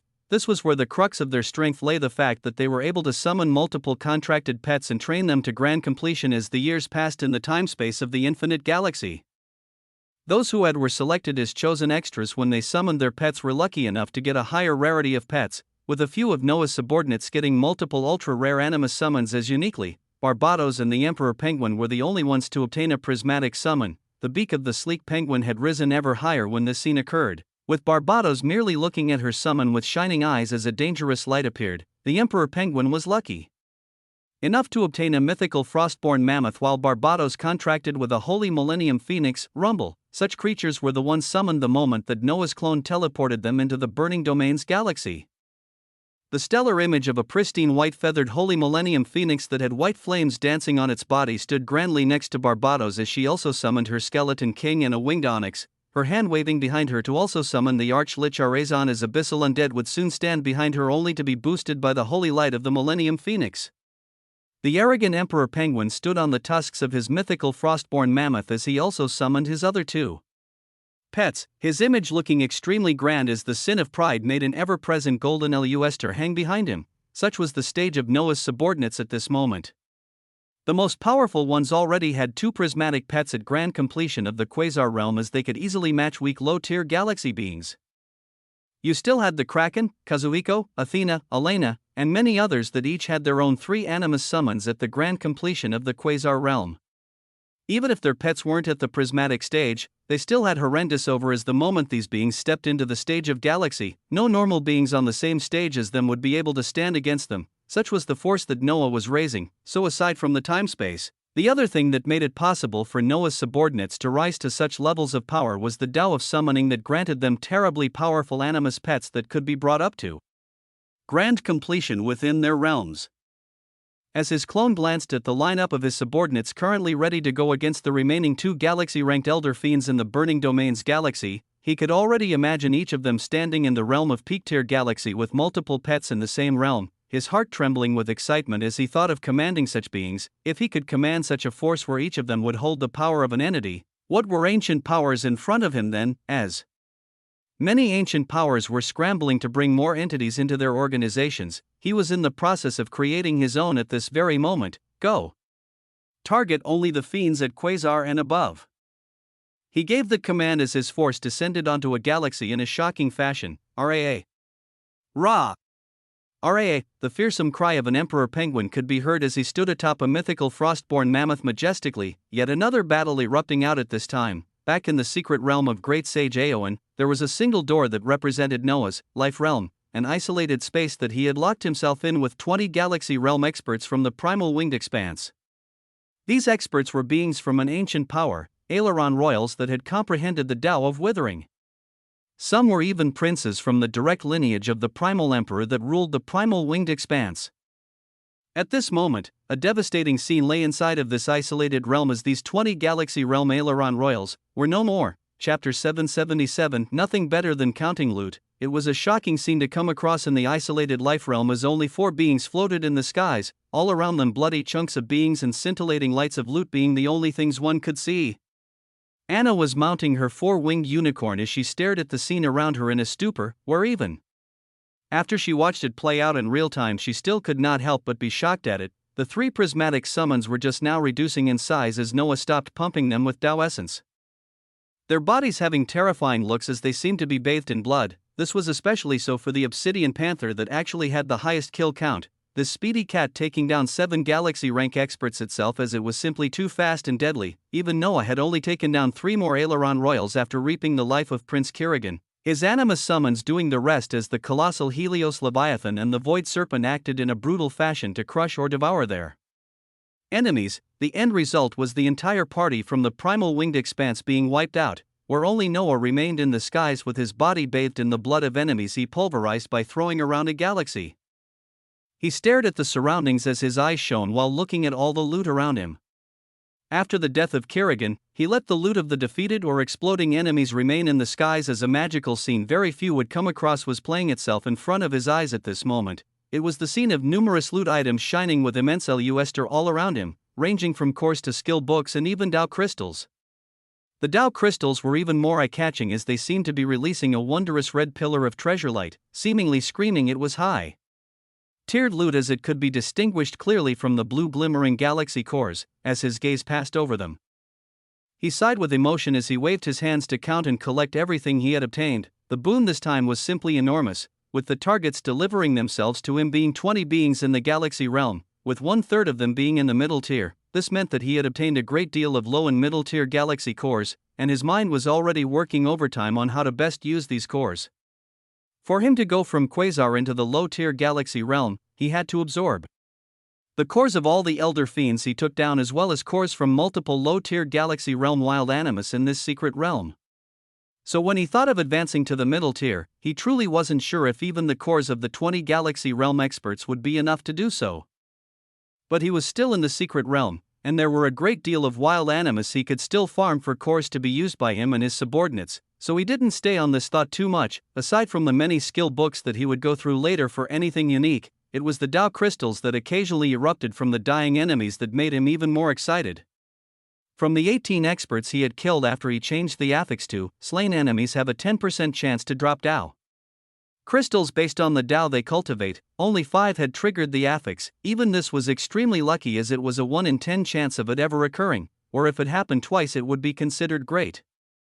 But the glimmering Dao crystals that he collected made him truly smile as from his calculations, he saw that if one were to absorb all of them, they would be able to gain over 30% in the lesser Dao of Withering. That was the same gain from a protagonist's bookmark, the capability to learn 1/3 of a Dao in an instant, and this time, it wasn't just limited to Noah as he could actually choose to have others absorb the Dao crystals and gain the comprehension instead, and if he were to, let's see, in conflict with the primal winged expanse after killing their 20 aileron royals, would he not get a chance to take down more of them as he farmed even more Dao crystals? Didn't this mean he could quickly farm a type of loot that would allow him to gain 100% comprehension of a Dao in a relatively short period of time? Loot that also wasn't just restricted to him? Many thoughts crossed his mind at this moment as he simply waved his hands and put everything away. He then turned to Anna on the side as he spoke with a light smile. So, we just killed your future husband and the entire delegation of the primal winged expanse. It's going to be wild when we get out of the secret realm. Anna looked towards him as her eyes shone with a sharp light, seemingly thinking about a lot as she replied with a strong voice, "Grandfather will have to make a choice. And, I feel like you would enjoy the outcome of conflict anyways." Her words were inquisitive at the end as she seemed to figure out Noah little by little as he only nodded lightly at her words while he waved his hands to dispel the life realm around them. The space gradually shifted as the wriggling vines pulled back, returning to the multicolored skies of the secret realm as the door floating in the skies disappeared. Let's deal with that when we go out. For now, we still have this secret realm to finish exploring, and seeing for ourselves if there truly is a sage's legacy. Noah's strong voice rang out as he patted the bloody obsidian panther happily, the void serpent and colossal Helios leviathan around him roaring powerfully as they were still in top shape. Anna looked at this scene as she smiled with disbelief, seeing this being treating the action of wiping out 20 galaxy realm experts like nothing as he simply continued with his exploration with immense ease. She was greatly thankful for his help as she could only follow his pace and go along with his eccentricity, her bright voice ringing out, "Then let's go deeper." Rumble essence pulsed out as the two humans went back atop a colossal Helios leviathan to explore more of the secret realm that was the primal Holy Land, getting back to the same task of absorbing cores as Anna neared her breakthrough into Quasar while Noah began the process of perfecting his new realm. Chapter 778, The Sealed Tower of a Great Sage. The secret realm that was the primal Holy Land was wide and filled with many lush mountains. The recent battle against 20 galaxy realm experts had taken place in one portion of this secret realm, where the young experts from the expansive dragon CLU.S.Tur had no idea of its happenings. Currently, they were still exploring the secret realm carefully as they battled wild animus as they were none the wiser about the shocking battle or what its effects would be when they left the primal Holy Land. But even this news would take the sideline as something even more wondrous was about to appear in the mystical secret realm. Noah and Anna were piercing deeper and deeper into this primal Holy Land, the colossal Helios leviathan going in unhindered as they farmed more and more loot. after they passed through the outer periphery where they would occasionally meet quasar and low-tier galaxy wild animus. The depths of the secret realm contained divided regions where middle-tier galaxy wild animus kings ruled. Noah came across beasts such as WRMs, elemental golems, and a variety of other creatures as in a few hours. He was able to collect loot equivalent to the 20 galaxy realm experts of the primal winged expanse that had thrown themselves at him before as he passed through the different regions and took down multiple middle-tier galaxy wild animus kings, atop the colossal Helios Leviathan. Anna had already broken through into quasar as ridiculously, low-tier galaxy wasn't too far away for her. She had multiple cores of such a level to absorb, and as someone who wasn't bothering with achieving grand completion, what stopped her from just piercing through realms?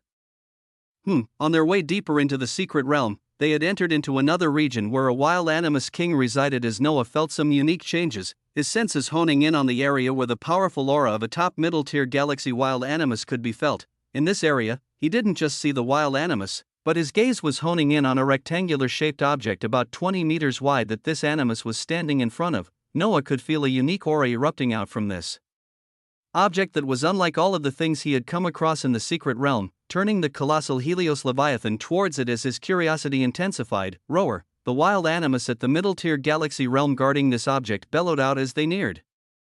With Noah only gazing towards it languid eyes as at this stage of his strength, he didn't even see beings of this level as a life-threatening calamity anymore. He had his 3 prismatic pets released as within his origin. He was already casting the Animus Growth Empowerment skill multiple times to bring his other 3 pets to the low-tier galaxy realm as well. Gang up on it, THRUUUM. He gave a command as the obsidian panther flashed forward with a devilish smile, the void serpent descending down with its jaws open in an apocalyptic manner as the colossal Helios Leviathan began to shoot off beams of horrendous plasma against this single animus summon a level higher than them. They were fearless as their realms at grand completion allowed them to have a similar level of essence, and their rarity and bloodlines made it so that they could have much greater battle power. Boom, the wild animus that looked like a Komodo dragon received attacks on all sides as Noah sent his aura out to observe the unique triangular structure better, seeing that the very top of it didn't have a pointed shape as instead a teardrop depression could be seen. Roar, the middle tier galaxy beast bellowed out again amidst all this as Noah looked towards it with annoyance, waving his hands as the infinite galaxy descended down rapidly to smash atop the hard scales of this beast. The ground beneath it quaked as it released a pained roar, its sturdy body putting all of its power towards defending against the weight of a galaxy as the pets used their horrendous skills at this moment to deal deadly strikes. RIP. The moment these strikes were dealt, the pressure of the infinite galaxy could not be withstood anymore as it pulverized and split apart the wild animus in half, Noah finally recalling it to him as the area regained its quietness. He then flew towards the 20-meter structure as he used Eyes of Truth, his body beginning to tremble thereafter as the identity of the object revealed itself to him. Tip of the Great Sage Aowen Tower, sealed, a unique inheritance ground left behind by the Great Sage Aowen. The Great Sage used his complete assimilation of the Tao of Summoning to call forth animus summons ranging from low-tier to peak-tier galaxy within, while also utilizing the Tao of Void Space to create a unique spatial environment that incubated and sealed these animus summons that would only be released after specific requirements were met. The succeeding inheritors of the Great Sage will be told of the conditions once the Aowen Tower becomes unsealed. To unseal it, the blood of a prismatic summon is a required condition set beforehand by the Great Sage. The stupendous details of the singular thing many beings were looking for appeared in front of Noah grandly as his eyes nearly erupted out with golden beams of light. What is it? Anna came beside him curiously as her gorgeous crimson hair looked fiery in the light, Noah spreading his arms out wide as he laughed while explaining out, treasure. A great deal of treasure. Jormungandr, let me borrow some of your blood, Noah called out to the future Jormungandr as it nodded without any complaints, its scale splitting apart as an enormous drop of blood floated out. Noah controlled it as he let it fall onto the triangular object that was the tip of the Great Sage Aowen Tower. The instant this large blob of blood fell, causing a stupendous reaction as a terrifying beam of light shot to the skies, the very secret realm they were in beginning to tremble as the multicolored skies began to shine ever brighter. On the ground where the triangular object was, the earth had begun to split apart as an enormous luminous structure began to rise, a terrifying aura spreading out as Noah pulled Anna back and watched the scene play out with blazing eyes. At this moment, something wondrous was happening in the primal holy land of the expansive dragon CLU.S.Tur. As an outsider that had just arrived activated the right conditions and brought forth the legacy of a great sage. Chapter 779, A Legacy of a Great Sage. Outside of the widened crack that led to the secret realm, even though some time had passed within the primal Holy Land, only a few hours had gone by in the outside world due to the unique time and spatial environment of the secret realm. Outside of the crack, the powerful personages were situated grandly as they enjoyed paradisiacal drinks and food, the Holy Emperor discussing something with the Primal Emperor as their faces were filled with seriousness. There are rumors of entities that are nearing fully assimilating us. The pressure of the coming cataclysm might just help with the birth of new sages for the first time since that, yes. The talk was about sages. In the dark universe that used to be populated with sages and great sages before a monumental event took place, it was extremely saddening to look at its state now, as the possibility of sages or great sages even existing in it was currently unknown. After tens of thousands of years had passed since that event, many beings thought there was a high possibility that other sages had arisen during that time, with rumors that some of the more powerful ancient powers were even backed by living sages, yet nobody knew exactly what the truth was. To understand the concept of sages and great sages, though, we must talk about how one can obtain such a title to begin with. This was because becoming a sage did not mean advancing from the galaxy realm, and instead it all had to do with the type of Dawa being studied and whether they had assimilated it. When it came to the level of great sage, this one involved both an advancement of a realm and the inclusion of assimilated Daos. In the dark universe, the level of galaxy could be considered to be the peak, with individuals only becoming entities after they had fully comprehended a Dao, and for those chasing the title of sages, they had to have both comprehended and assimilated not just one Dao, but multiple. When it came to the level of great sages, very little information about this existed, as it involved the secret of advancing past the level of galaxy, with individuals capable of doing this only termed great sages. If in addition to their realm, they comprehend and assimilated a single grand Dao. There were also the slightly less powerful great sages who, aside from exceeding the level of galaxy, they had also assimilated multiple Daos. Great Sage Aowen was one such being, who had exceeded the level of galaxy while assimilating the lesser Daos of summoning and void space. Such was the being that used to stand at the top of the ancient power that was known as the expansive dragon Clu.S. To this day, there were many wisps and rumors when it came to this great sage, with talks of him caring for his ancient power so much so that before his death, he was already working on or had already completed a legacy that he planned to leave behind. Yet, even the royalty of the expansive dragon Clu.S. themselves knew nothing about this or its truthfulness, as all the sages and great sages had passed so suddenly, before the crack, where they had sent 20 of their most powerful young experts. The Holy Emperor and the Primal Emperor were talking about such a topic. I doubt any new sages have arisen in the past tens of thousands of years, much less great sages. It is simply too hard. The gaze of the Primal Emperor shone with light as he spoke, the Holy Emperor about to reply on this topic of possible sages within the dark universe, when suddenly, his face rapidly changed as he turned towards the direction of the widened spatial crack, THRUUM. At this moment, the crack widened even further as a LUS true's light erupted from it, a grand light filled with an awe-inspiring aura that made even the entities that stood as rulers of ancient powers tremble. The Holy Emperor stood up with an ecstatic face as Anastasia came close to him, worry filling her face as she watched the overbearing aura and light wash out from the widening crack in space. The crack stopped widening after a certain point as it gradually transformed into a mystical golden door that was 20 meters wide, this golden door having a pulsating inscription that read out a single word: AON, rumble. The existence of this word caused the minds of many to pale and tremble as the forces of the expansive dragon Clu.S. looked towards it with euphoria. The Primal Emperor had a sharp light pass through his eyes as he looked over in shock, the reality setting in as the resonant voice of the Holy Emperor resounded out again. They've actually found the legacy. THRUUM, a phenomenon so grand it was even seen in the outside world. Inside the secret realm itself, a majestic scene was all that could be observed as great changes occurred to the verdant mountains and fields while the multicolored skies coagulated with dense essence. At the center of this secret realm, an enormous tower was rising after a certain someone had splashed the blood of his prismatic pet atop its triangular tip. This archaic-looking tower, shimmering with colors of red, gold, and black as its appearance, was the cause of everything. Noah and Anna stood below this tower as their shining eyes glanced up towards it, the rumblings all around them coming to a stop as a circular blast of vibrant essence erupted from the tower to fully announce its arrival. Thereafter, this vibrant essence began coalescing together as it began forming into a shape of something humanoid and at the same time not. Noah watched with bright eyes as the illusory form of a golden-robed dragonoid came to be, a sharp horn rising from the center of the forehead as the eyes swirled with the shocking light of galaxies. Rumble, essence gathered as this figure became more and more corporeal, its mouth opening soon after as a resonant voice reverberated out. Children of all tribes and clans. From this point onward, my legacy shall be open to those destined. WAA. The words came with a magisterial air as the illusory form of a great sage manifested in the skies of the secret realm. Chapter 780, A Legacy of a Great Sage.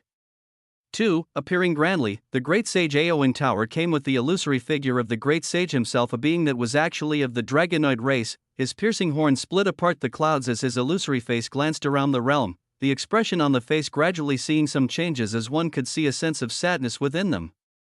The illusory body then shone splendorously after announcing the opening on the legacy to those destined, disappearing into particles of light that washed into the tower. Noah watched this scene with a slight smile as his head soon turned, his eyes catching the figures of 20 holy descendants from the expansive dragon close Uester appearing in this location. Their gazes were ecstatic as they looked towards Noah and Anna. Holy Princess, you were actually able to bring forth the legacy of our forefather. The voice of a dragonoid holy descendant came out as each of the geniuses looked towards the tower with shining eyes. Anna only smiled as she didn't bother correcting them, simply staying behind Noah as the 20 galaxy experts looked towards the tower with expectant gazes.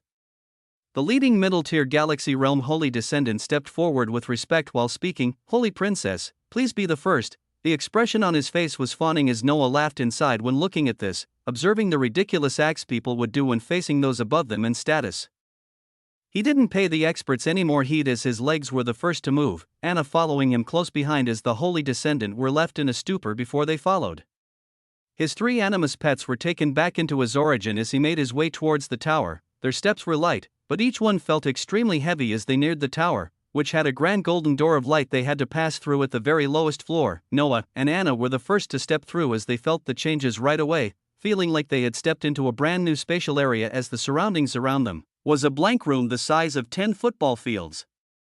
Their entrance wasn't without a show of essence as the moment they stepped in. A golden light flashed as Noah observed a necklace to appear around his neck and Anna's. The one on him was labeled 1 while Anna's had the number 2. All that behind them also had a similar phenomenon as they each got a numbered necklace. On top of this, streaks of light shot into each of their bodies the moment they entered as they were given a dense amount of information on exactly what the great sage Aowen Tower was and everything to do with the legacy. Noah focused on the necklace that appeared around each of them first as he organized the dense information coming in. Luminous Star Pendant, a unique storage artifact formed by the great sage Aowen, capable of containing a myriad of things from the established great sage Aowen Tower. A unique storage artifact that was tied to the tower they were in, its uses becoming clear as the information flowing into their minds showed the wondrous dream that the great sage Aowen had for this tower. This inheritance ground was created by him a long time ago before the perishing of the sages and great sages, something that Aowen had planned to leave behind to his people. The tower was the core of this, where he wanted talented dragonoids and humans who were proficient in the Tao that he first mastered to try their destiny at obtaining the treasures he left behind. As for the treasures he left behind, rumble, even before Noah could finish going through the information that explained the rules of the tower. The expanding white room they were in lit up with lights as in the air above them. Huge blocks of illusory screens appeared as they listed a number of things going from 1 and all the way to 10,000. The 10,000 listed things were all treasures that the great sage left behind. Some of the low-tier galaxy holy descendants plopped to the ground as their gazes landed on the names of the treasures listed on the illusory screens in front of them. The range was truly vast as from 50 to 1,000. Every single item was a weapon or armor of the highest quality as well as accessories, items that were elevated to great degrees as they were termed half-Tao weapons. These were weapons that were drenched in a specific Tao as they were being created. Obtaining a hint of the Tao within them as each strike carried out by these weapons was extremely deadly. They were still termed half-Tao weapons though because they weren't true Tao weapons. Weapons of such caliber being very hard to create and find. The numbers of 2,000 to 4999 on the illusory screens were even more colorful, each of them listing unique and rare materials that one could find if they traveled the dark universe for tens of thousands of years. Many of the materials had their own unique uses, but the one defining feature for the ones listed on the screens was the fact that they were pristine materials to raise the strength of animus summons faster. as for the slots listed 1 to 1999. They all had the small images and names of animus summons, along with their rarity and realm. It wasn't just the holy descendants that were falling on the floor in shock, even Noah nearly felt his legs buckle as he looked at the list of nearly 2,000 animus summons that actually did not have a single creature lower than the level of galaxy. 1,500 of them were in the low-tier galaxy realm. 479 were in the middle-tier galaxy realm, while the remaining 20 were animus summons at the peak-tier galaxy realm. This legacy that the great sage left behind actually had animus summons up to the peak-tier galaxy as the prizes one could obtain. Chapter 781 Aptitude, Quality, Battle. Next to all the treasures listed on the illusory screen, a set of points could be seen as these were required if one wanted to obtain any treasures within the Great Sage Aowen Tower. As for the points, the way to get them was given to every single being that entered the tower. At the very center of the expansive first floor of this tower, a contestant had to step in as they would go through a series of tests. These tests and trials are what ultimately granted the points that a being could use to claim the stellar rewards listed above. To go in order, the one undertaking the trial of the legacy would be tested based on their aptitude, the quality of their pets, as well as their battle power. Everything fell under the Tao of Summoning, where even though the great sage Aowen also mastered the Tao of Void Space, the former Tao was the one that he had handed down to his people. Truly our forefathers' legacy. The experts that were residents of the expansive dragon CLU.S.Tur were ecstatic, especially the dragonoid beings that were looking at the treasures with shining eyes. The treasures deserved such looks as Noah himself could not take his eyes off the things numbered 1 to 20. These spots all had a name and picture of a peak-tier galaxy realm animus summons, with those in the top 10 all being at the prismatic rarity and the remaining ones all being ultra-rare. It was a truly shocking scene as from this list, Noah could see names such as Abyssal Black Tyrant Dragon, Monkey King, Galaxy Devouring Wolf, Blue Slime, Tiamat, and other shocking names that made him want to tear down this entire place and get all of these pets for himself. Princess, please allow me to be a test subject for the trials of this legacy.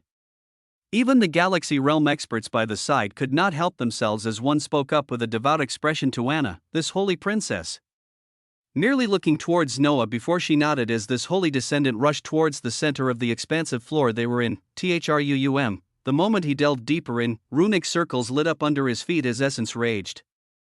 A strong voice reverberating out from the tower as an entrant took the legacy for the first time. Legacy Disciple #17, Ashin, currently undergoing the trial. The voice was monotone and calm, filled with depth as all who heard it could only think of an aged wise being speaking with a full white beard speaking. First trial, the test of aptitude. The takers of the trial would first be tested with their aptitude as their comprehension of the Tao of Summoning were evaluated based on their age and time they spent studying it. The gaze of the holy descendant who was termed Legacy Disciple number 17 was ecstatic as he waited to hear of his aptitude. After all, he was a genius from the young generation of the expansive dragon close. USTR, Legacy Disciple #17, Ashin, average aptitude, boom, like a strike of thunder, the words smashed into the holy descendant as he turned ashen, the blank voice not paying attention to him as it continued. Second trial, the test of quality. Summon all of your animus pets. The holy descendant very quickly used his essence as 4 animus summons appeared, 2 having the lineage of dragons as the others were a flaming golden lion and a verdant turtle. Even with the blow of the test of aptitude, the holy descendant was at least proud of his pets, of which he had 2 at the rarity of uncommon, and the other 2 being rare. Legacy Disciple #17, Ashin, the test of quality, below average quality. Boom! The merciless voice rang out again as the holy descendant was nearly pushed to depression. Noah looking at this scene while chuckling inside as in the next second, the figure of the holy descendant and all of his pets disappeared. Third trial, the test of combat. The only thing the others heard was the resonant voice ringing out again as with the disappearance of the holy descendant. The upper area of the floor they were in had another illusory screen light up, this one showing the image of the teleported being on the second floor of the tower as directly opposite him. A fearsome animus summon at the low-tier galaxy realm stood. Begin, rumble. Without a pause, the last trial commenced for this contestant as his pets had to face a low-tier galaxy realm summon of the rare rarity. Passing this level without too many issues, on the next floor, he faced 2 animus summons of the same realm as he struggled and barely passed, and on the third floor, his pets were incapacitated as he was stopped by 4 rare animus summons of the low-tier galaxy realm. Legacy Disciple #17, Ashin, test of combat, below average, THRUM. Essence waved as the holy descendant was brought back onto the base floor, his gaze ashen as he looked towards the others with his gaze downcast.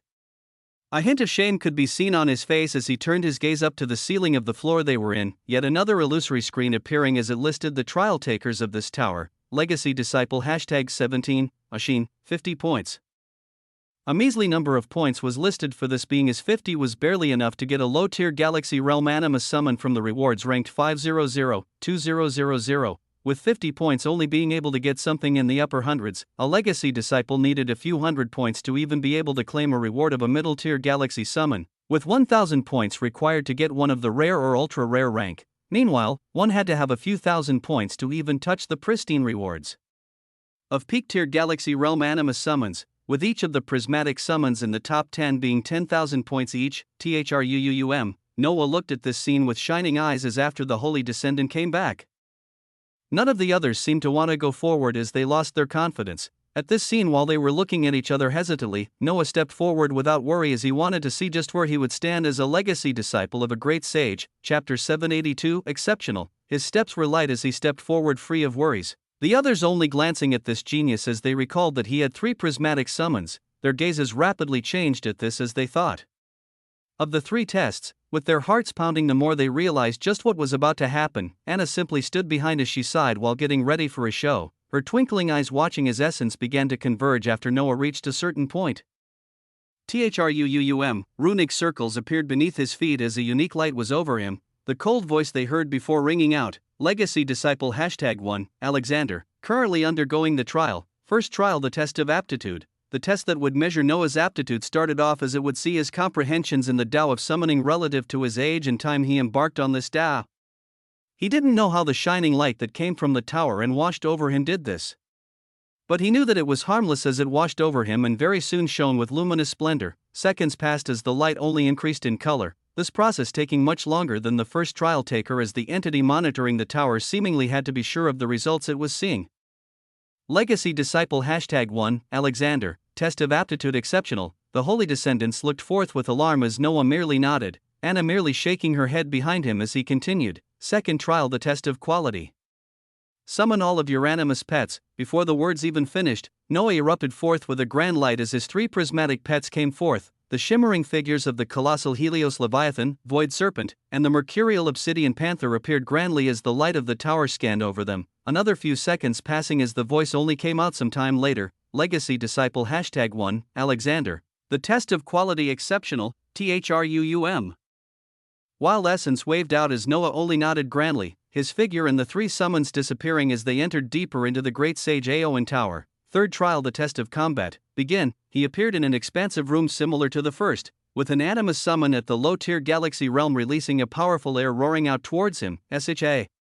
The Obsidian Panther moved in an instant as it pounced on the beast that looked like an armadillo right away, its single claw leaving a gash on its hard skin as it cried out painfully. A few seconds later, the armadillo received even more gashes as it wailed painfully, its huge size and speed not being able to even see the panther as it seemed like it would be facing death soon.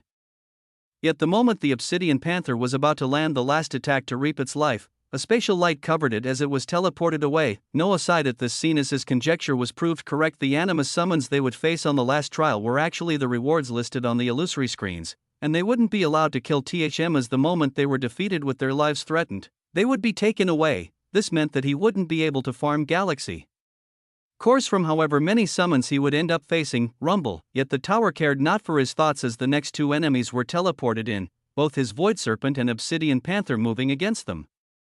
The past stage and this one were all beasts of the low tier, so they posed no challenge for Noah as he cleared the first, second, and third round of enemies with ease. After the third round, which consisted of 4 low-tier Galaxy Realm Animus summons, the fourth round was a middle-tier Draconic Phoenix, yet even this middle-tier Galaxy summon faced defeat when ganged up against Noah's 3 pets. Those watching the illusory scenes on the screen had agape expressions as those that considered themselves geniuses had to change their opinions on what that term truly meant. As the Holy Descendants watched the scenes of Noah's battles, they were also mesmerized that all of them failed to realize that even until now, none of the beings from the delegation of the primal winged expanse had come into the tower. This would be a shocking realization later as they watched the culprit of wiping away this delegation exceed all they knew about geniuses as he passed the 4th round and went on to the 5th. The 5th round was against 2 middle-tier Galaxy Realm Animus summons, and when they were faced with Noah's pets that were all at the low tier, the 2 summons were still beaten. No way, is the gulf of A prismatic summon that huge? That they can even match those a realm above them, the holy descendants could not help but exclaim as they watched the scene of 4 more enemies being brought to face Noah.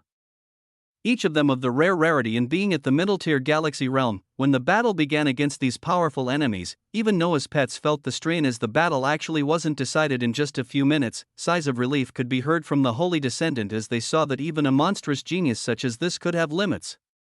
They were about to watch the eventual defeat of this round as they wondered how many points Noah would gain from the exceptional ratings of the first 2 trials, as well as what ratings he would receive for this last trial, yet their expectations would be shattered once more as the moment Noah's pets began feeling the strain of fighting 4 enemies a level above them all at once. He finally moved himself as he provided support, ashes to ashes, dust to dust. Rumble, the holy descendant watched in a stupor as they had forgotten the combat power of the summoner himself, watching as a single cast skill from Noah brought down an oppressive air against the 4 middle-tier galaxy summons. A second later, Noah did something that the audience would never get to understand. His body shimmering with a golden light as the sins of envy and pride were activated, the attributes of the enemies being dragged down a level while Noah's strength was enhanced, his palms stretching out as the swirling essence of the Tao of summoning pumped into his pets grandiosely. With this change in battle, his pets used the disruption to their advantages very quickly. The enemy summons began to be defeated. Fuck and G hell. This isn't real. Disbelief was the only thing present from the holy descendants as even Anna shook her head on the side. They watched on with bated breaths as all 4 middle-tier galaxy realm animus summons were defeated as they were taken away in a flash of light, even the entity overseeing the regulations of the tower seemed to be at a loss as nothing happened for a few seconds, and the resonant voice resounded out once more, final battle, THRUUM. The moment the words finished, an even brighter spatial teleportation occurred as a single creature flashed in. Majestically at 300 meters with a dark coating and beady eyes, a terrifyingly large tarantula had made its appearance as it roared in front of Noah. Its rarity was ultra-rare, its rank was peak-tier galaxy, roar. It let out a terrifying bellow as it thundered forward. Chapter 783 Against peak-tier. As Noah was about to face off against a peak-tier galaxy enemy, his subordinates in the Burning Domains galaxy were doing something shocking in their own right. CAA, the resonant cry of the Holy Millennium Phoenix could be heard as Barbados grandly stood atop it. Holy white flames were constantly washing off of the body of this Millennium Phoenix as they actually went on to strengthen the enormous figures of abyssal undead that Barbados commanded, giving a horrendous contrast as the essence of death was mixed in with something it should not have been, yet it molded together perfectly as the strengthened undead swarmed the low-tier galaxy Elder Fiend constantly for the past hour while backed with the support of other harbingers, this powerful enemy currently being on his knees as he was disbelievingly being taken down by being of a rank lower than it. This is the galaxy realm? Little Phoenix, immolate this dumb thing. CAA, Barbados called out to her Holy Millennium Phoenix arrogantly as the Elder Fiend was swarmed to his death, a similar scene occurring in another domain as the Emperor Penguin has become gargantuan while moving with his mythical frostborn mammoth to domineeringly smash into another lower-tier galaxy Elder Fiend. The starry space around them was frozen with ice as it created a unique scenery, the golden light of pride shining brilliantly from the Emperor Penguin as its flippers smashed into the Elder Fiend the same time that the deadly tusks of his mythical frostborn mammoth pierced into its body. With this, the most powerful experts of the Burning Domains galaxy were no more as they were actually taken down by beings a realm above them, this event occurring silently within this galaxy as it would have no audience. Yet in the coming future, many beings and ancient powers would come to know of the unique figures of an Emperor Penguin sitting atop a mythical frostborn mammoth arrogantly, while the image of an undead legion crossing through the chaotic void while strengthened by a holy essence from a Millennium Phoenix would etch itself into the eyes of all. Back in the great sage Aowen Tower, Noah's face was cold as he faced the oppressive pressure of a peak-tier galaxy animus summon. Most animus summons at the peak-tier galaxy realm would have fully awoken their bloodlines as they each cultivated their own unique Tao, those in the ultra-rare and prismatic rarities being especially deadly as they could have bloodlines that granted them comprehensions in grand Taos. The wandering void tarantula in front of Noah wasn't that deadly, his eyes of truth telling him it was a creature proficient in the lesser Tao of poison as he could already see extremely verdant liquids leaking out of its grotesque jaws. Its many eyes seemed mesmerizing as its numerous legs wriggled towards him terrifyingly. THRUUM. The colossal Helios Leviathan moved first by shooting out numerous plasma beams, Noah turning into a figure of light as he shot into the body of the Void Serpent and instantly merged with it. The abilities of Yggdrasil and Incandescent Emperor. were cast as a thick armor and golden crown appeared on the void serpent, its draconic head raised arrogantly as it went on to clash with the horror of a wandering void tarantula. Of course, the lights of the sins of envy and pride were already cast as the boost in abilities was applied to Noah while the attributes of the tarantula were reduced. But the reduction of attributes wasn't enough to hinder this peak-tier creature. Boom! His space quaked at the impact as the void serpent was pushed back, the thick armor of Yggdrasil having numerous cracks as it tried to heal rapidly. Noah only nodded at this scene as even while facing such a creature, he was merely using it as a chance to test out his new skills from the upgraded skill trees. This summon had only embarked on the Tao of fortification and had not mastered or assimilated it, so it was nowhere near the level of an entity as it was only a peak-tier galaxy beast. So he further explored his new skills from the upgrades of the Tree of Life. As next up, he utilized Galactic Tree and Life Seed. Galactic Tree, May 5th. The ability of Yggdrasil is further enhanced as it gains the force of a small galaxy. Its defense is boosted to a great degree as only those proficient in an offensive Tao are the only ones capable of shattering it. Life Seed, May 5th. A delicate seed forms above the caster as they are granted constant regeneration and the constant enhancement of 500% in all abilities. When the seed blooms into a flower, it collects all the damage dealt to the user since its formation as all of this damage is redirected onto the enemy with a single deadly strike. Essence raged out wildly as Noah used the support ability of Galactic Tree to cause the armament around the Void Serpent to become even thicker as instead of the verdant green sheen it had, the glimmer of stars could be seen on it as it now had the image of an illusory galaxy. Above him, a verdant light also erupted as a shimmering seed appeared, this seed releasing waves of light over the merged Noah and Void Serpent. As the moment these two skills were cast, Noah fearlessly went back to clash with the wandering Void Tarantula, SHA. Its dense green poison was shot out as Noah watched it splash onto the body of the Void Serpent, this deadly poison merely bouncing off the starry verdant armament of Yggdrasil as he moved forward unhindered. Meanwhile, the Obsidian Panther and Colossal Helios Leviathan provided support as Noah actually created for a stable battle where he tanked a peak-tier Galaxy Animus summon with the use of many support abilities. His pets gradually getting in the groove as they avoided any injuries and began to grind down this enemy that was actually 2 levels above them. Chapter 784, Successor of a Great Sage. On the base floor of the Great Sage Aoan Tower, the Holy Descendants were watching in pure shock as a monstrous being actually faced an enemy at the peak-tier galaxy realm without being killed right away. That is the essence of the law of life? It can be used to stand against a lesser Tao like this. None of that matters. How the hell has his essence not run dry while supporting all of his pets with Tao essence and using all these abilities? Discussions ran rampant as they watched the shocking scenes. These beings not being able to explain what they were seeing as they could only speculate. Anna watched the entire battle with shining eyes as she looked at this figure with many mixed thoughts, appearing as a genius in front of her just weeks ago, and finding out he was the ruler of an entire galaxy along with the one that used to be her home, not too long ago. Yet he didn't act high and mighty as many other rulers, aside from being overbearing and domineering towards his enemies of course. When she looked at his figure, she only saw the wild eyes that seemed to always be filled with a myriad of thoughts, his figure getting increasingly bigger in her eyes as her pride made her strive to achieve the level of strength she was seeing. She was a genius too. She held a shocking trait of a vector controller. She embarked on Tao while using the bland technique from the expansive dragon CLU.S.Tur in a short period of time. So why could she not do what Noah was doing right now? Rumble. Her thoughts remained hers as she only watched while the peak-tier galaxy wandering void tarantula had its numerous legs begin to be devoured, a flash of an obsidian panther rupturing its eyes every now and then as the deadly plasma rays from the colossal Helios Leviathan thundered down. It was the first battle that actually took Noah some time, having to spend over half an hour to get through the defenses of this being that was utilizing the Tao of fortification.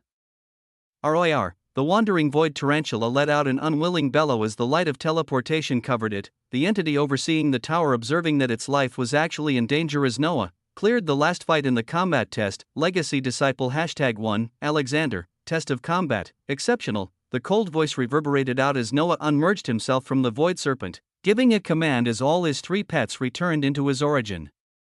He waited expectantly as he wondered how many points he would receive, and which peak-tier Galaxy Animus summons he would choose with them. Legacy Disciple #1, Alexander, points, null, rumble. Noah's gaze shook at these words as he looked around him incredulously. On the base floor, The screen that showed Noah disappeared as the holy descendants and Anna looked towards each other questioningly, not knowing what had exactly occurred. All the eyes turned on the screen where the name of the first holy descendant who had taken the trial first was listed, as they hoped to see an extra name and points, but nothing appeared. What happened? Even Anna had a worried look as she looked around pensively. Yet at this moment, Noah's figure was teleported away. Without any explanation from the room he was in, his senses spreading out as he found himself in a mystical area that was surrounded by colorful rolling clouds. His senses could not spread too far away as they seemed contained within this area. The nearby cloud rumbling as they formed into the shape of a being Noah had seen in the skies above the tower before. The number of points are null because you will not need them. The strong voice of the bearded being made of clouds floated into his mind as he listened with great focus. Given your exceptional talent and aptitude, you more than meet the conditions to be the true successor of Aowen, the great sage that founded the expansive dragon CLU.S.Ter rumble. The words came down. Shockingly, as Noah's eyes shone, this being that was the consciousness of the tower, a mere sliver of a soul that the great sage Aowen left behind, this being wanted to make him the true successor of a great sage's legacy. The only condition is for you to bear the weight of protecting the dragonoid and human race of the expansive dragon CLU.S.Ter. Can you bear this responsibility and become my successor? Not even a second had to pass as Noah would have promised this consciousness whatever it wanted to hear, his mind already imagining what he should choose from all the peak-tier galaxy pets. I will bear the responsibility and be the true successor, so it shall be. Rumble. Waves of essence raged out as the multicolored clouds raged towards Noah, most of them going towards his forehead as a unique sigil was burned into his mind. This sigil was truly unique as it held an abundant amount of information. Many of them being skills and abilities. With me coming to be at this moment, it means my main body and soul have perished in the mission to isolate our dark universe from the primordial cosmos. But coming across someone like you, the cloudy form of the residual consciousness of the great sage continued to ring out as Noah let the legacy freely flow into him, his attention on this former big boss that was now monologuing. Coming across a being with such ridiculous talent means I can grow a powerful great sage to defend my home and fight any future battles with those thieves. For this, I am truly happy. The light of melancholy could be seen on the great sage's face as his eyes honed in on Noah. The abilities I used to traverse and assimilate my Daos, you shall have. The treasures of this tower, you shall have. Whatever you wish to achieve, you can have as long as you put in the effort. Rumble. At this moment, the runic sigil etched itself onto Noah's mind as he sorted a great deal of information, turning his starry eyes to the illusory figure of the great sage as he spoke out with shining eyes. Strength is everything, and I wish to increase mine. Can I see the 10 peak-tier galaxy prismatic pets? I would like to start with them. He made his wishes blatantly as the figure of the great sage had a light smile, waving his hand as the cloudy area around them parted to reveal one of the most beautiful scenes Noah had ever laid his eyes on in his entire life. More beautiful than any exotic foods or gorgeous men and women, more beautiful than even a father watching their first child be born. As the clouds parted, what was revealed was a lineup of prismatic pets at the forefront, each humongous in stature as their bodies let off horrendous auras. Behind them were rows and rows of other animus summons of all species and colors. Noah's eyes lighting up with beams of golden light as he laid his eyes on all of this, the sight of a magisterial galaxy-devouring wolf, of a dreadful Tiamat, of a glorious monkey king, of a resplendent blue slime. It was truly too beautiful. Chapter 785 Advance into middle tier. After fully assimilating the Tao of summoning, you can easily call forth rare beasts from the animus universe, as even without contracting them, your essence is enough to let them remain in our dark universe for quite some time. I utilized my mastery in the Tao of void space to create a unique environment in this spatial realm thereafter that mimicked their homes, as they could remain here for as long as possible. The illusory figure of the great sage continued to speak as Noah stared at the titanous figures of prismatic summons. The animus in this tower were the closest to it, as they weren't affected by the ravages of time, but those outside of it entered into disordered states after so much time has passed without a contract with inhabitants of this universe. Among the ones you can choose, of course the prismatic summons at the peak tier realm would be best, but it would not increase your strength right away, as you won't be able to contract them for the next tens of years until you break through to peak tier galaxy realm. The wisdom of the great sage leaked out as he evaluated Noah differently, thinking that a genius as horrendous as him should be able to advance from low to middle and peak tiers of the galaxy realm in just a few decades compared to the hundreds of years that others took. Yet, even the wisdom of this great sage would be wrong, as Noah finally turned his eyes away from the resplendent sight of summons, turning his gaze to the illusory figure of the sage as he smiled lightly. Take him decades to advance to peak tier?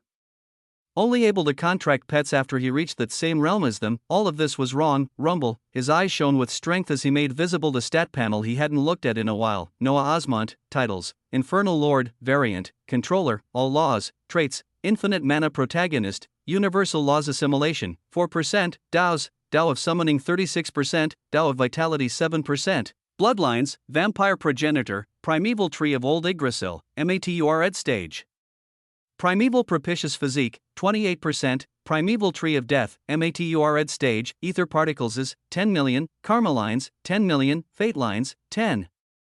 0000000, Chaos Particles, 10 million, Origin Cores, Light 10, Dark 10, Fire 10, Water 10, Earth 10, Air 10, Domains, Life, Death, Ether, Karma, Fate, Chaos, Light, Dark, Space, Time, Fire, Water, Earth, Air, Vitality, Galaxy, Low, Focus, Infinity, Strength, Galaxy, Low, Laws, Life 100%, Death 100%, Ether 100%, Karma 100%, Fate 100%, Chaos 100%, Light 100%, Dark 100%, Space 100%, Time 100%, Fire 100%, Water 100%, Earth 100%, Air 100%, Authorities, Ether Lord, Fate Lord, Chaos Lord, Karma Lord, Space Lord, Time Lord, Light Lord, Dark Lord, Flame Lord, Water Lord, Earth Lord, Air Lord. Skill points: 2,623,643. Many things stated 100% as his skill points had even exceeded the count he had before he used skill creation not too long ago.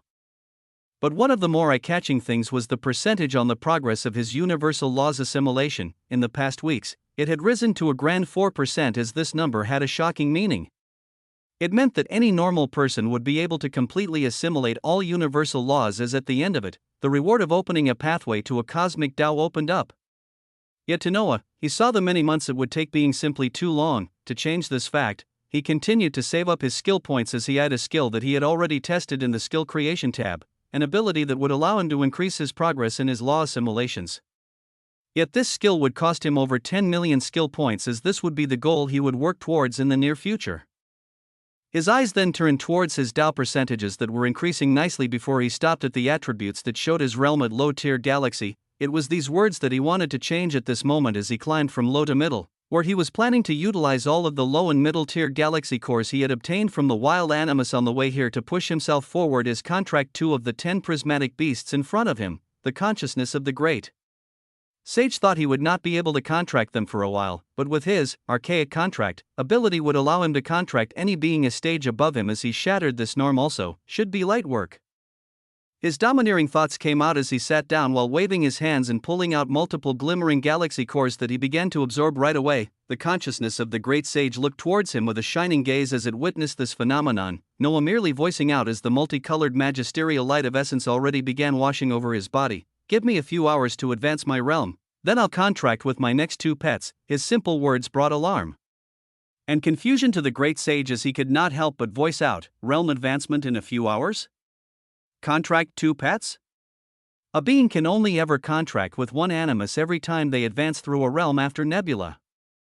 The confusion of the great sage would be cleared up soon enough, as Noah was already lost in a deluge of essence being absorbed by him, beginning the process of enhancing himself into the middle tier of the galaxy realm merely days after he entered into low-tier galaxy. At the base floor of the tower, the holy descendants could not make heads or tails of what was going on as more than an hour passed, the rest of them choosing to hold on before taking the trial of this legacy as a portion.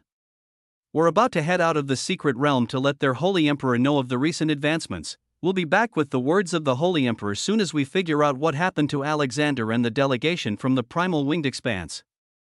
They said these words to Anna, who was situated on the floor meditating, as she merely nodded, her expression actually calm as she had received Noah's mental message a while ago that he was just accepting the full legacy of the great sage for himself while advancing into the next realm for the next few hours. Just ridiculous. She could only shake her head at the incredulousness as she waited, not taking the test of the legacy herself, as she had only summoned one animus pet so far.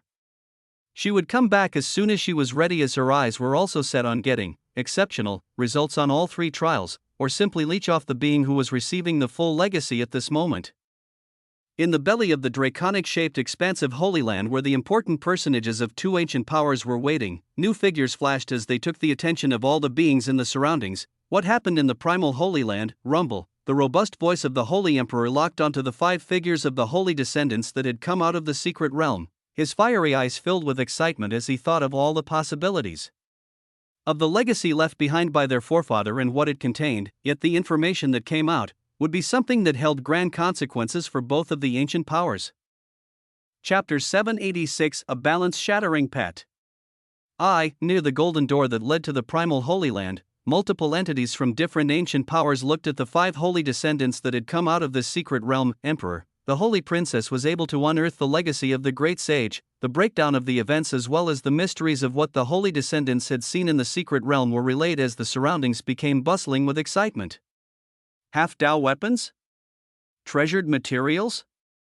Prismatic animus summons as the peak-tier galaxy realm. The gaze of the Holy Emperor was heating up as he heard everything, his mind already imagining the 10 prismatic summons as future entities that would work under him.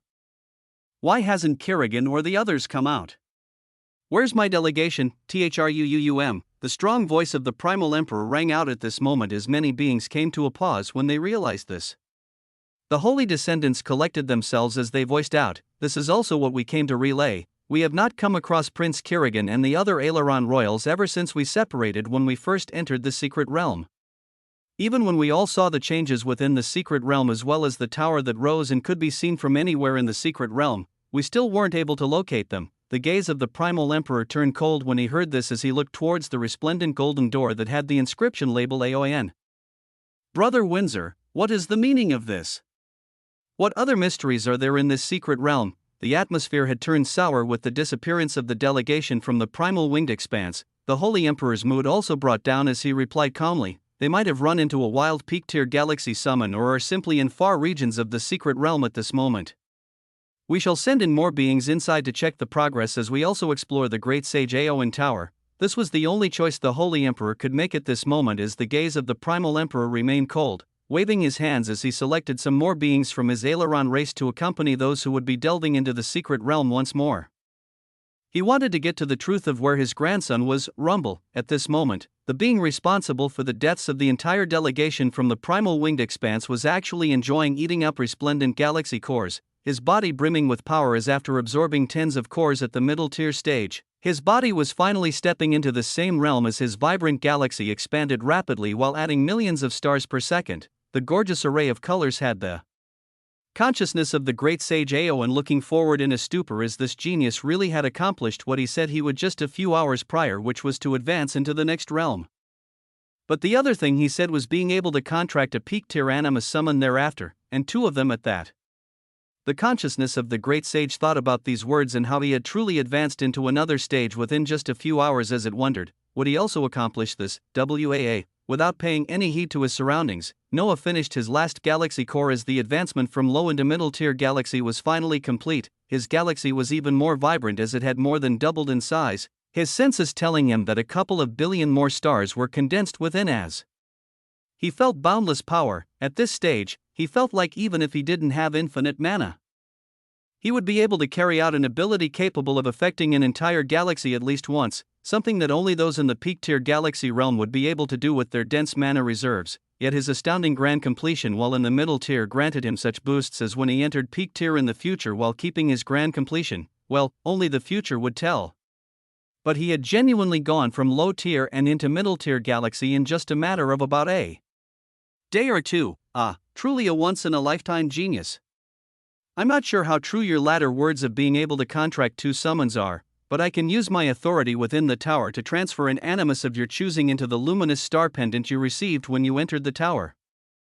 This allows me to lock in and restrict a summon until the one awarded can contract it for themselves. The uses of the necklace that condensed on each person who entered the tower was revealed, Noah simply shaking his head as he came out of his thoughts and walked towards the rows of animus summons that were held in place. No need, Rumble, domineering words erupted out of him as his steps were light, yet seemingly indecisive as they could not fully choose which direction to go towards in.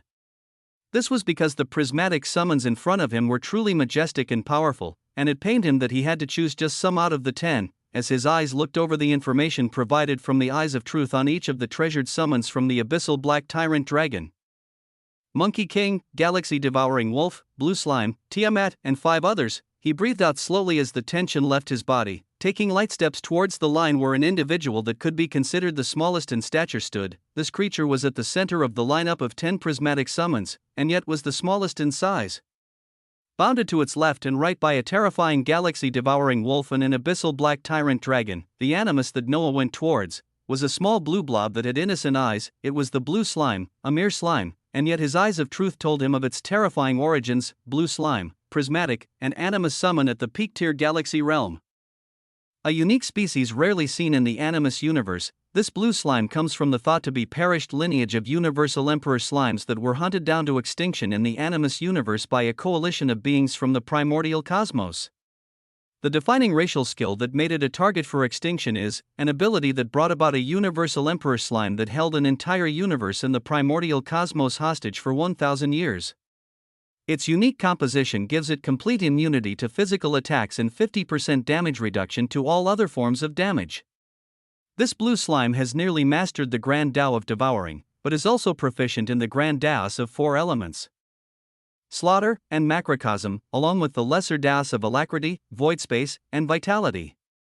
When it fully becomes a universal emperor slime, it will naturally awaken the cosmic Tao of annihilation. A ridiculous, nonsensical, and simply balance-shattering pet had entered the stage. Chapter 787, A Balance-Shattering Pet. 2. The blue slime that was the blob surrounded by terrifying figures of terrifying beasts looked towards Noah innocently, as it seemed like the most innocent thing one could come across. Its jelly form wiggled as Noah went down and took it into his arms. The blue slime. This was the last animus summon I called forth before I set off with the other sages.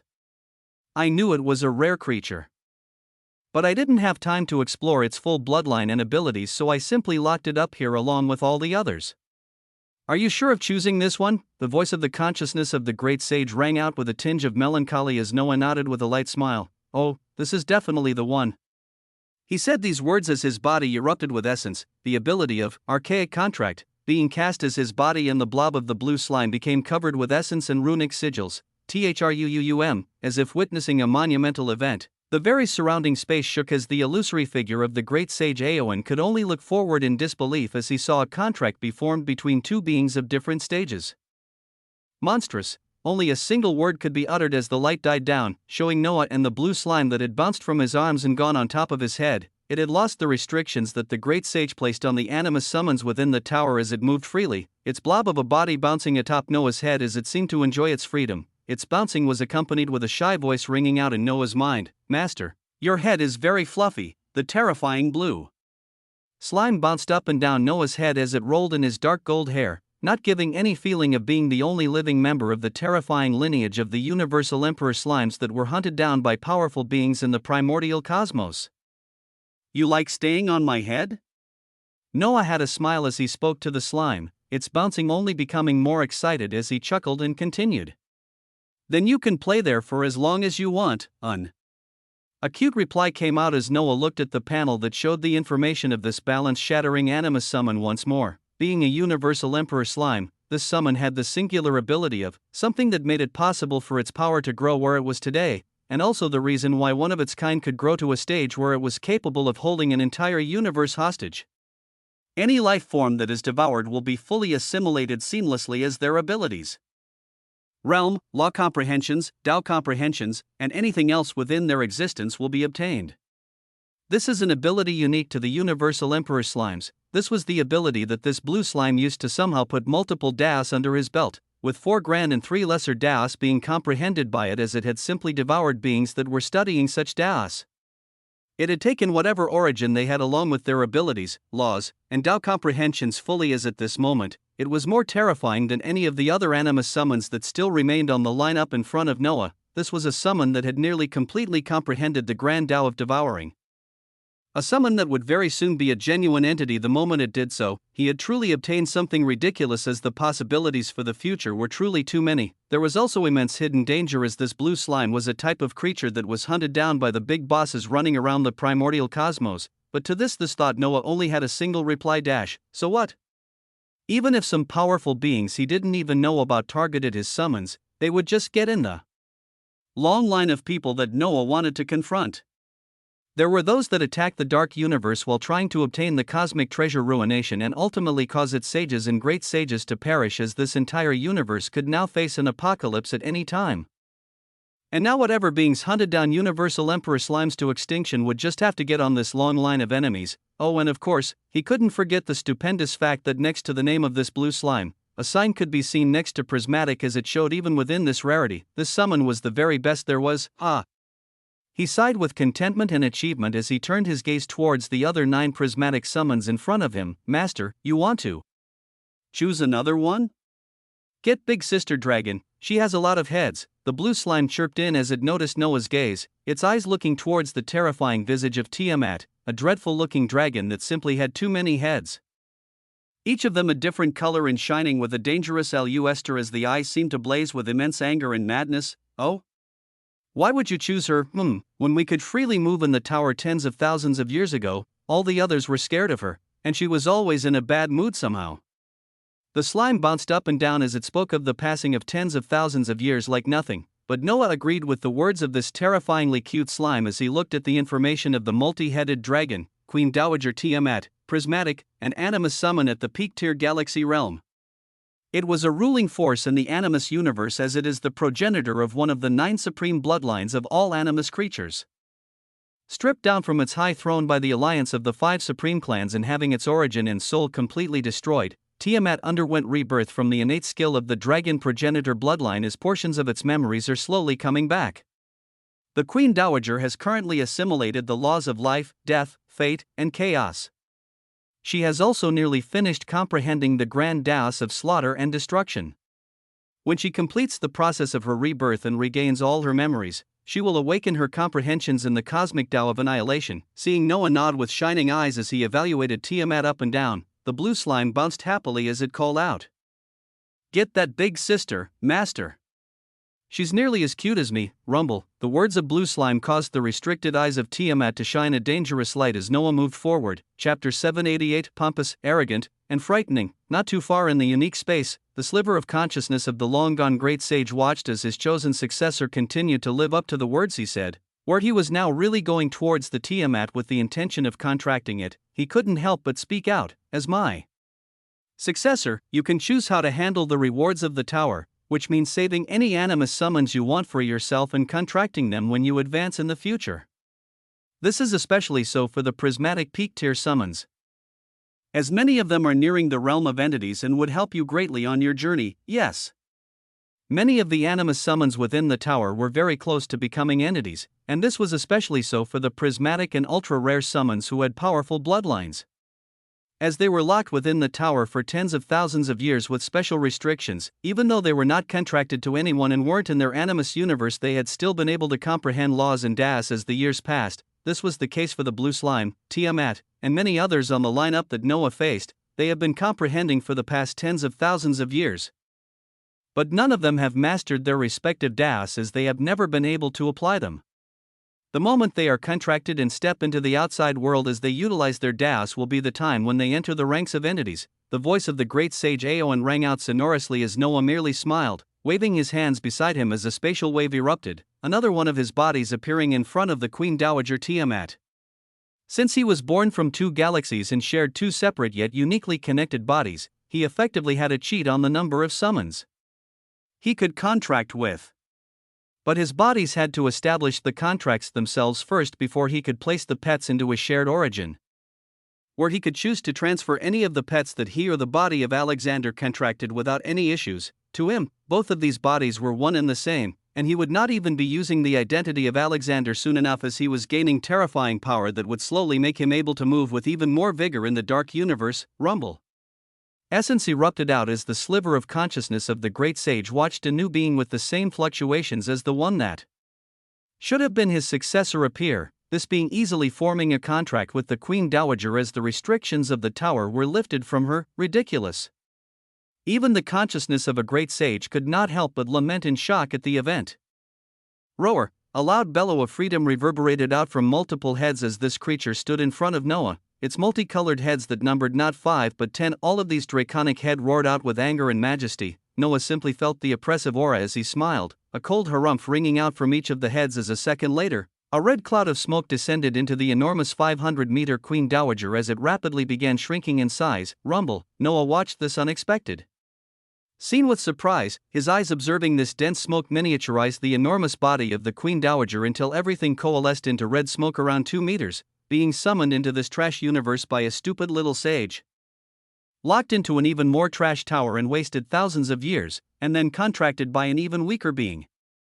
I've truly fallen. With a shockingly melodious voice that would cause the souls of weak men to tremble, the figure of a drop-dead gorgeous woman walked out of the red smoke in a shocking fashion as she walked with light steps towards Noah. It didn't take her long before her shocking figure came just inches away from him. Noah only watched in a stupor as this figure came in front of him and used her slender arms to grasp his head, turning him side to side as she seemed to be looking for something. A thoughtful look appeared the more she examined Noah's face, even placing her head that was full of luscious dark hair on his chest as she seemingly listened for his heartbeat. Well, not bad at least. A grand completion realm as a human, and I can even sense a whiff of something greater than a Tao treasure from you. Rumble, the arrogant and pompous voice of this curvaceous woman that was the transformed Tiamat finally shook Noah out of his stupor as his face turned grave. His eyes carefully glanced at her as he thought that she truly had no need to give herself such a blessed chst and curves in her human form. Even what she wore was too revealing as it barely covered the things that should be covered. This was one of the first summons of his that was able to change into a human form. And he thought it was rightfully so because her identity was simply too great. She used to be the progenitor of one of the 9 supreme bloodlines of the Animus universe, a reality-bending expert that was ganged up on and killed, and even then she still had ways to return as she now stood in front of Noah. Listen up, THRUM. Her words were mesmerizing as she spoke while raising her head pompously as every single one of her moves demanded attention. I have many plans and goals as I enact revenge against some cowards. Since we are now bound to each other and you freed me from this stupid prison, I'll help you for a bit. If you can keep up with me, maybe I'll keep you around as my pet. But if you disappoint me and don't become a great sage in a few hundred years, I will break off this contract. Rumble, even though her curves and everything about her was gorgeous, her words were cold and merciless as this Queen Dowager that used to rule an entire region of the Animus universe before stood in front of Noah. Faced with this pompous dragon queen, Noah's gaze turned cold as his eyes shone with a dangerous luster. The blue slime atop his head bounced up and down as it seemed to be having fun. But the air turned even colder as even more domineering words erupted from Noah. Just who do you think is the master and pet in this contract? BZZT. It seemed like 2 domineering auras erupted against each other as a summoner and an animus summon looked towards each other coldly. The very space in the surroundings beginning to crack as a dangerous force threatened to erupt out from the pompous Queen Dowager. Chapter 789 Glorious Rewards and a Shocking Return. I guess I'll have to give out a beating against my so-called master for him to understand. The Queen Dowager raised her slender fists dangerously as a nearly completed Tao erupted from it, a Tao that very infinitely neared the power of a genuine entity as it was a grand Tao. Yet against this scene, Noah's eyes remained cold. In this state of tension, the chirpy voice of the blue slime also rang out as it seemed excited. Master, didn't I tell you Big Sister would be powerful and fun? Noah ignored the words as he raised his hand and utilized something he never had before, the contract that was inscribed deep in his soul and the soul of the Animus in front of him. Rumble, humph, you think a mere contract ability that at most a great sage created would be enough to bind me? I've ruled countless lands and even destroyed CLU.S. of galaxies. What makes you thin? A painful MON escaped the Queen Dowager as she clasped her head in shock and fell to the ground. Noah walked up towards her as his gaze arrogantly looked down. Yes, maybe a being of her caliber would have been able to cause problems with an Animus contract and even possibly break it if she grew to be more powerful. But the contract he used was one backed by skill points as its effectiveness was elevated multiple times. Even this terrifying being felt intense pain from her soul if she ever wished to rebel. You little. Yet Noah also watched with surprise as even with a pained expression, the Queen Dowager still rose up slightly before she remained in place while bearing the pain, the aura of a grand Tao around her palpating as it threatened to erupt. His eyes shone with intense light at this scene as he waved his hands, causing the pressure of the soul contract to subside as Tiamat looked towards him dangerously. I do not wish to have a conflicting relationship with my own contracted Animus, so let's do this. His words came out calmly as he walked towards the Queen Dowager and looked her in the eyes. If I really get left behind in terms of realm and I don't even become a great sage in just 10 years, not even hundreds of years, I'll break off the contract I've created with you myself and let you off. Rumble, domineering, shocking. His words were simply too shocking. great sage in less than 10 years. So be it. The Queen Dowager was reined in as she thought of the pain she just had to endure, as well as this incredulous promise of this human she knew he could no way accomplish, great sage in just 10 years? What, did he think he could advance through realms and master Taoist that easy? You'll need to fully assimilate a grand Tao and have advanced above the galaxy realm. Even I would need at least 100 years. Yet you're just a human. Prideful thoughts crossed the Queen Dowager and she straightened her curvaceous figure and spoke grandly. Let's get out of this musky tower. I've been in here for too long. Noah felt a headache coming as he looked at this peak-tier galaxy summon, another one still bouncing above his head as the terrifying blue slime that seemed innocent was actually much more monstrous than even Tiamat herself. In this trip, he had truly obtained a great deal as his source of strength was expanded greatly, and he hadn't even gone through all of the rewards yet as of right now. He still had the ruination page. From the dumb prince to go through, remaining low-tier galaxy cores he had in abysmal amounts after absorbing nearly all of them just now to pass to his subordinates, and all the rewards of the tower that included a great deal of things along with the legacy of the great sage Aowen that included skills relating to the Tao of void space. When it came to skills relating to the Tao, Noah was filled with curiosity as most were skills designed by beings over the years. The Animus Summoner Trainer, from the expansive dragon CLU.S.Tur being an example. This meant he could create his own skill trees that related to any Tao he was focusing on, and he wanted to fully do this when the time came for Grand Taos.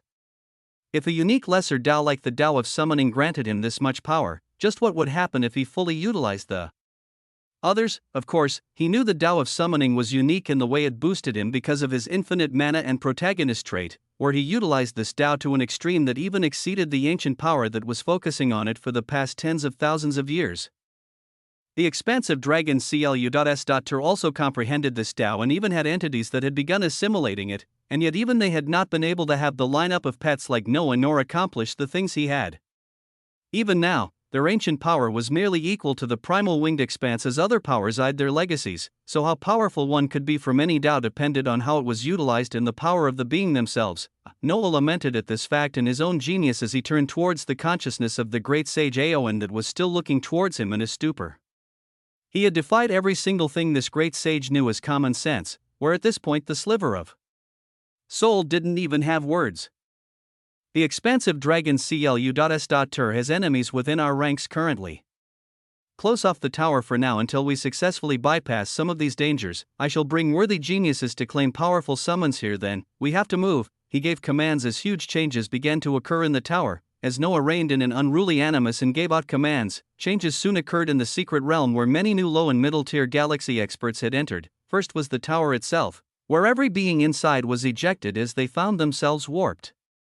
Outside of it, what happened? We can't get back in. The holy descendants tried to enter the same way they did before, but they were bounced back as if rejected and not allowed to enter. Anna didn't panic as she looked around, her eyes soon noticing spatial fluctuations as two figures appeared in front of her. It was the genius she knew all too well, but he was accompanied by a curvaceous woman whose expression dripped of elegance and power. In addition to this woman, Anna squinted her eyes as she also saw a cute blue blob situated happily atop Noah's head. Chapter 790 Glorious Rewards and a Shocking Return. 2. This is, Anna's eyes carefully looked at the human form of the Queen Dowager as she seemed to sense immense danger from her. Noah had a light smile as he looked around and replied, "Just a summon. Come, we have to head out." Anna seemed unconvinced as she stared at Tiamat, but the latter ignored her as the bountiful CHST attached to the Queen Dowager's CHST shook while she spread her arms out wide and took a deep breath. Never thought such a dry environment would ever smell so good. She spoke domineeringly about the atmosphere of a secret realm that was filled with dense essence, leaving hints that where she came from was multiple times grander than this. Noah didn't pay attention to her as he raised his above them, seeing the figures of multiple holy descendants and aileron royals coming towards them and the tower. The second party was just arriving as Noah didn't even want to bother with them.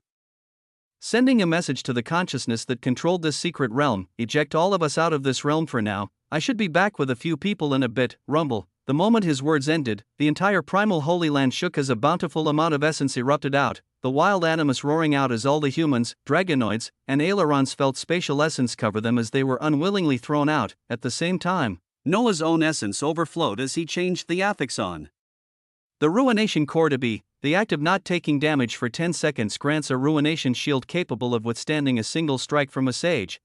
He was merely getting ready because as of this moment, things were about to get wild. SHAA. SHIA. SHIA, the gazes of the Primal Emperor, Holy Emperor, and many others rose up as they sensed changes near the golden door of the Primal Holy Land, seeing multiple figures teleported back, those that entered first and even those that had just entered a few minutes ago. Every single being was teleported out, of course, every single being but the 20 Aileron Royals from the first party to enter. The expressions of many beings shifted at this scene as the air was very oppressive and filled with power. This was because currently, there were 4 entities present in this very tense situation. The Holy Emperor was overseeing things as Old Man Khan wasn't too far away with the Holy Prince Rudolph and other important royals, while the remaining delegation of Aileron Royals were the Primal Emperor bound by an Aileron entity behind him, as well as the remainder of their royals that were led by Prince Kirigan's father, OOM. The pressure was mildly reduced as the Holy Emperor went towards the teleported figures, his eyes landing on Noah and his granddaughter as they shone with brilliance.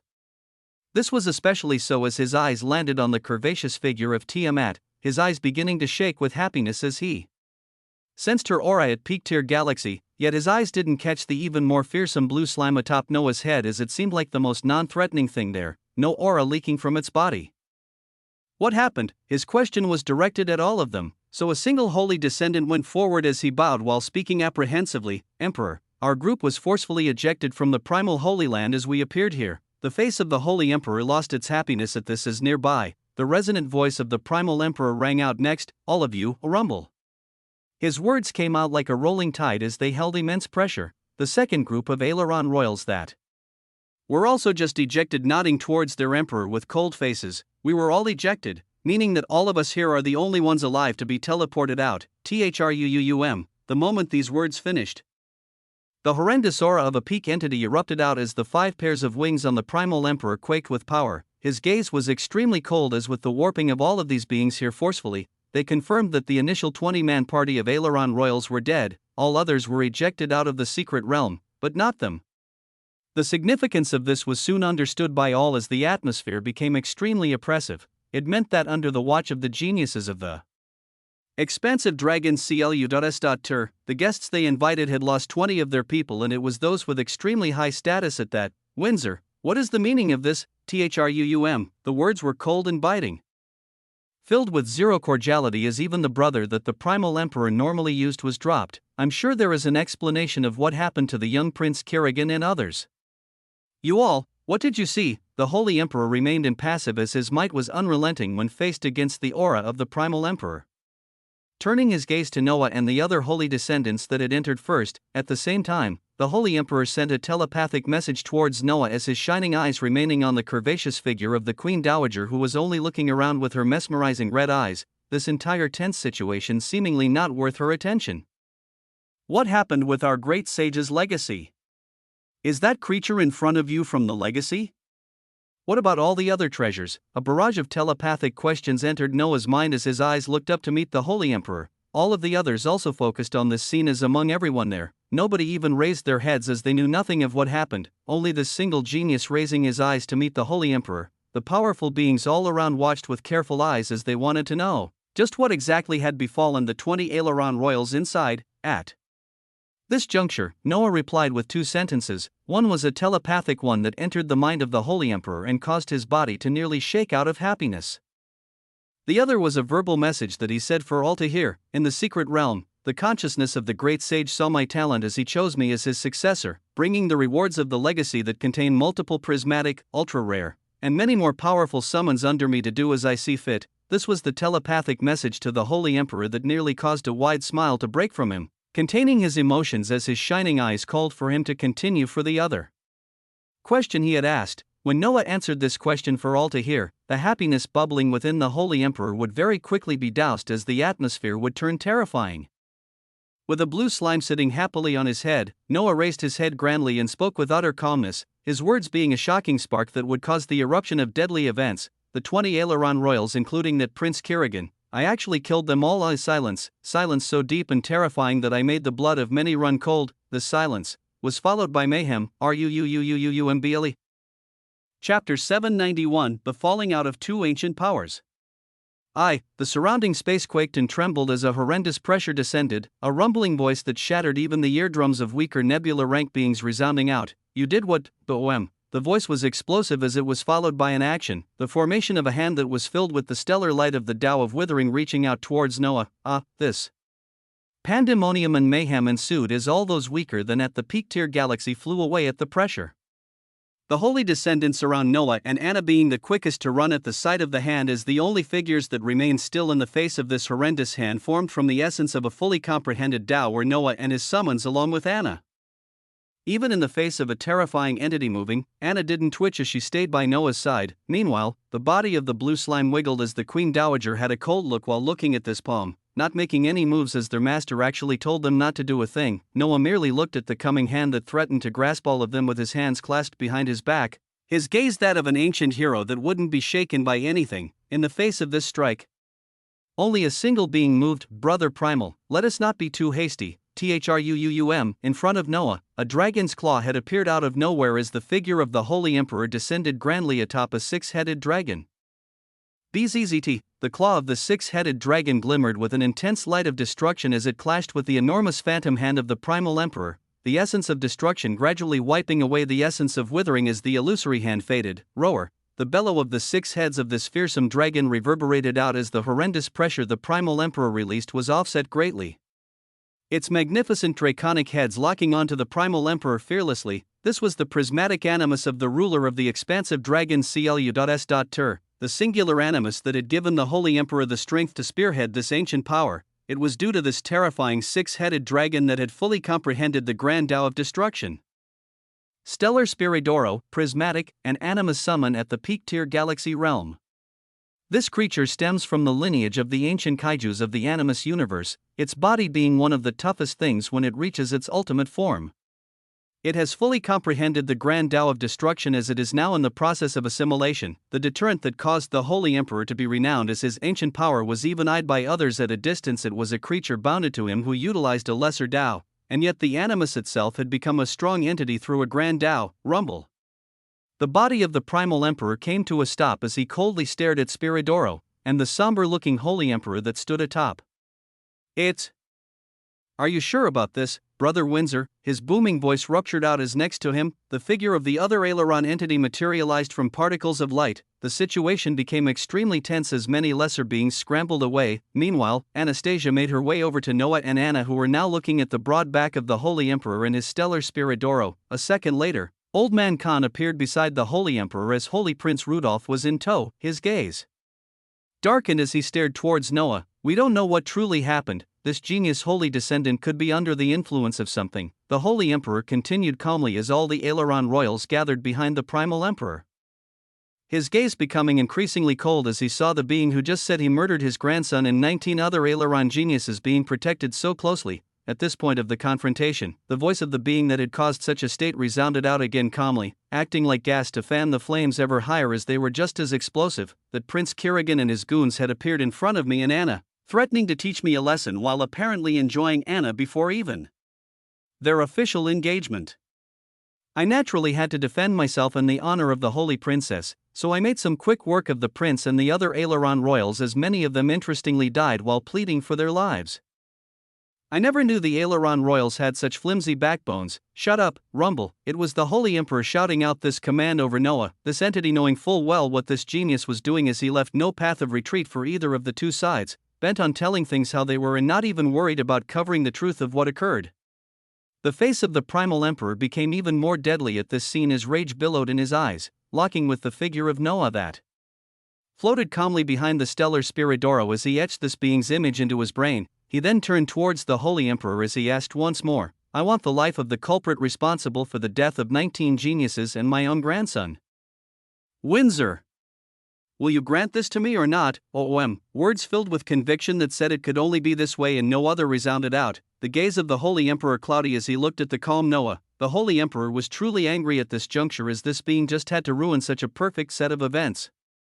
They had just reclaimed their great sage's legacy, with the same genius being the one who obtained it all and became the true successor, along with the alliance they were forming with the primal winged expanse. It would have truly been the greatest set of events primed to allow the expansive dragon CLU.S.Ter to rise stably while having well-defended borders in the hundreds of years.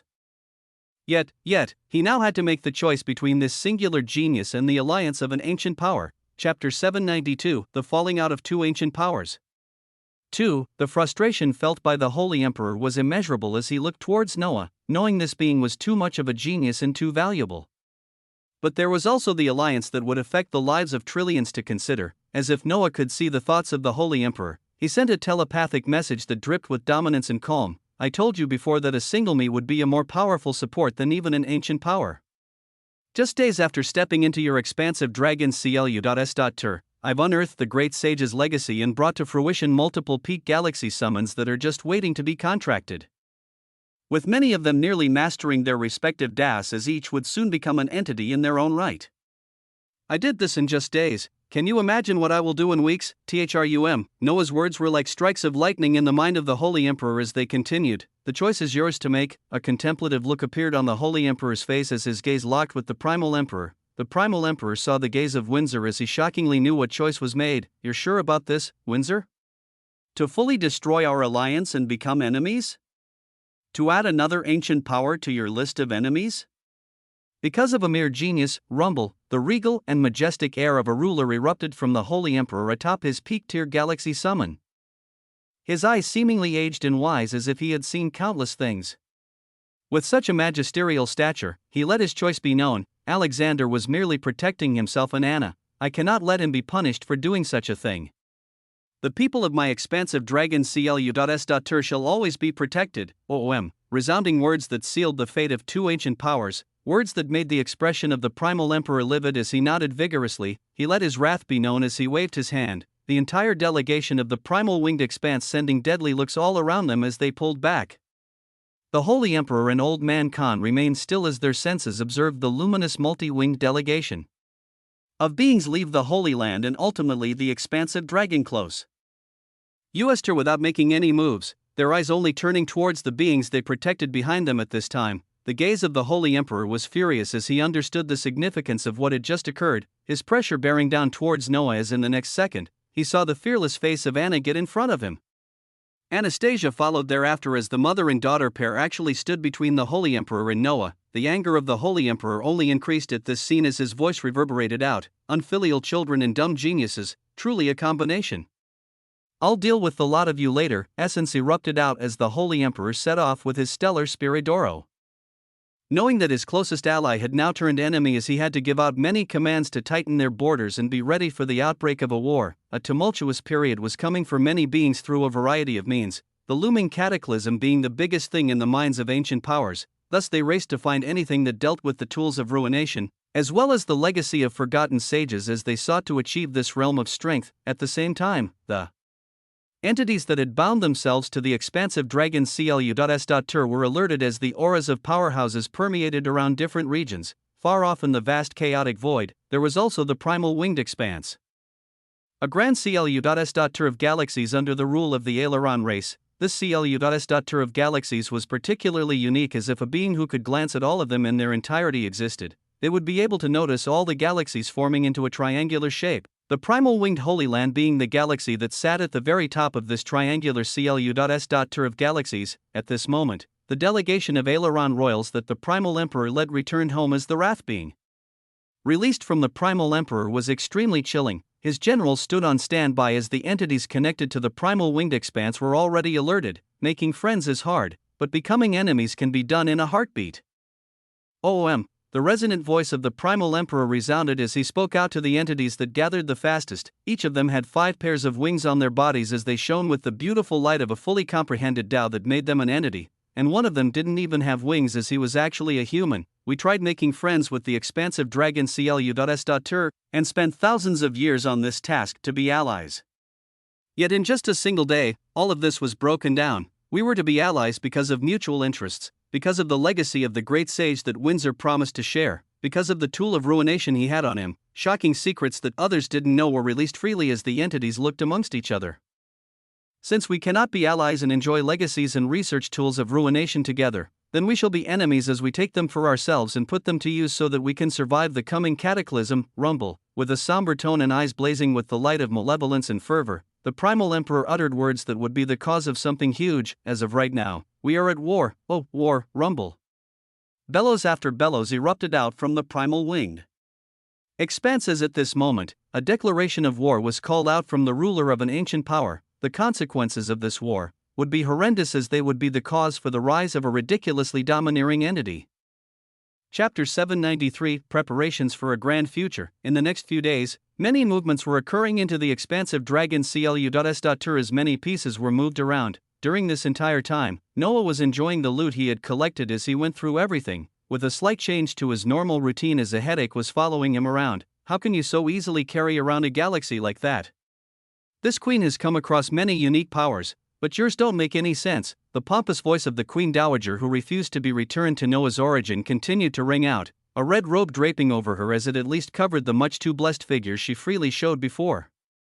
I've just got a decent amount of mana, that's all. Noah waved his hands annoyingly towards her as he lounged on a luxurious chair while popping immemorial dragon fruits into his mouth.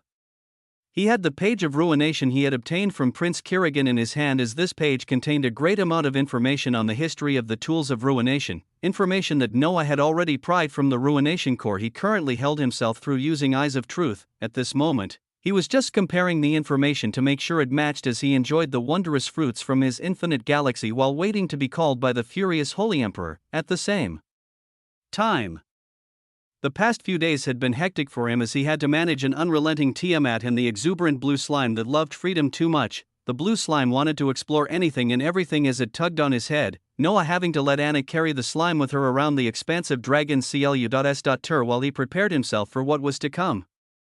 He found the curious sight of the slime not staying atop Anna's head, but being more than comfortable as he was carried in her hands, while being blanketed by her bountiful chest, choosing to treat this queen like this.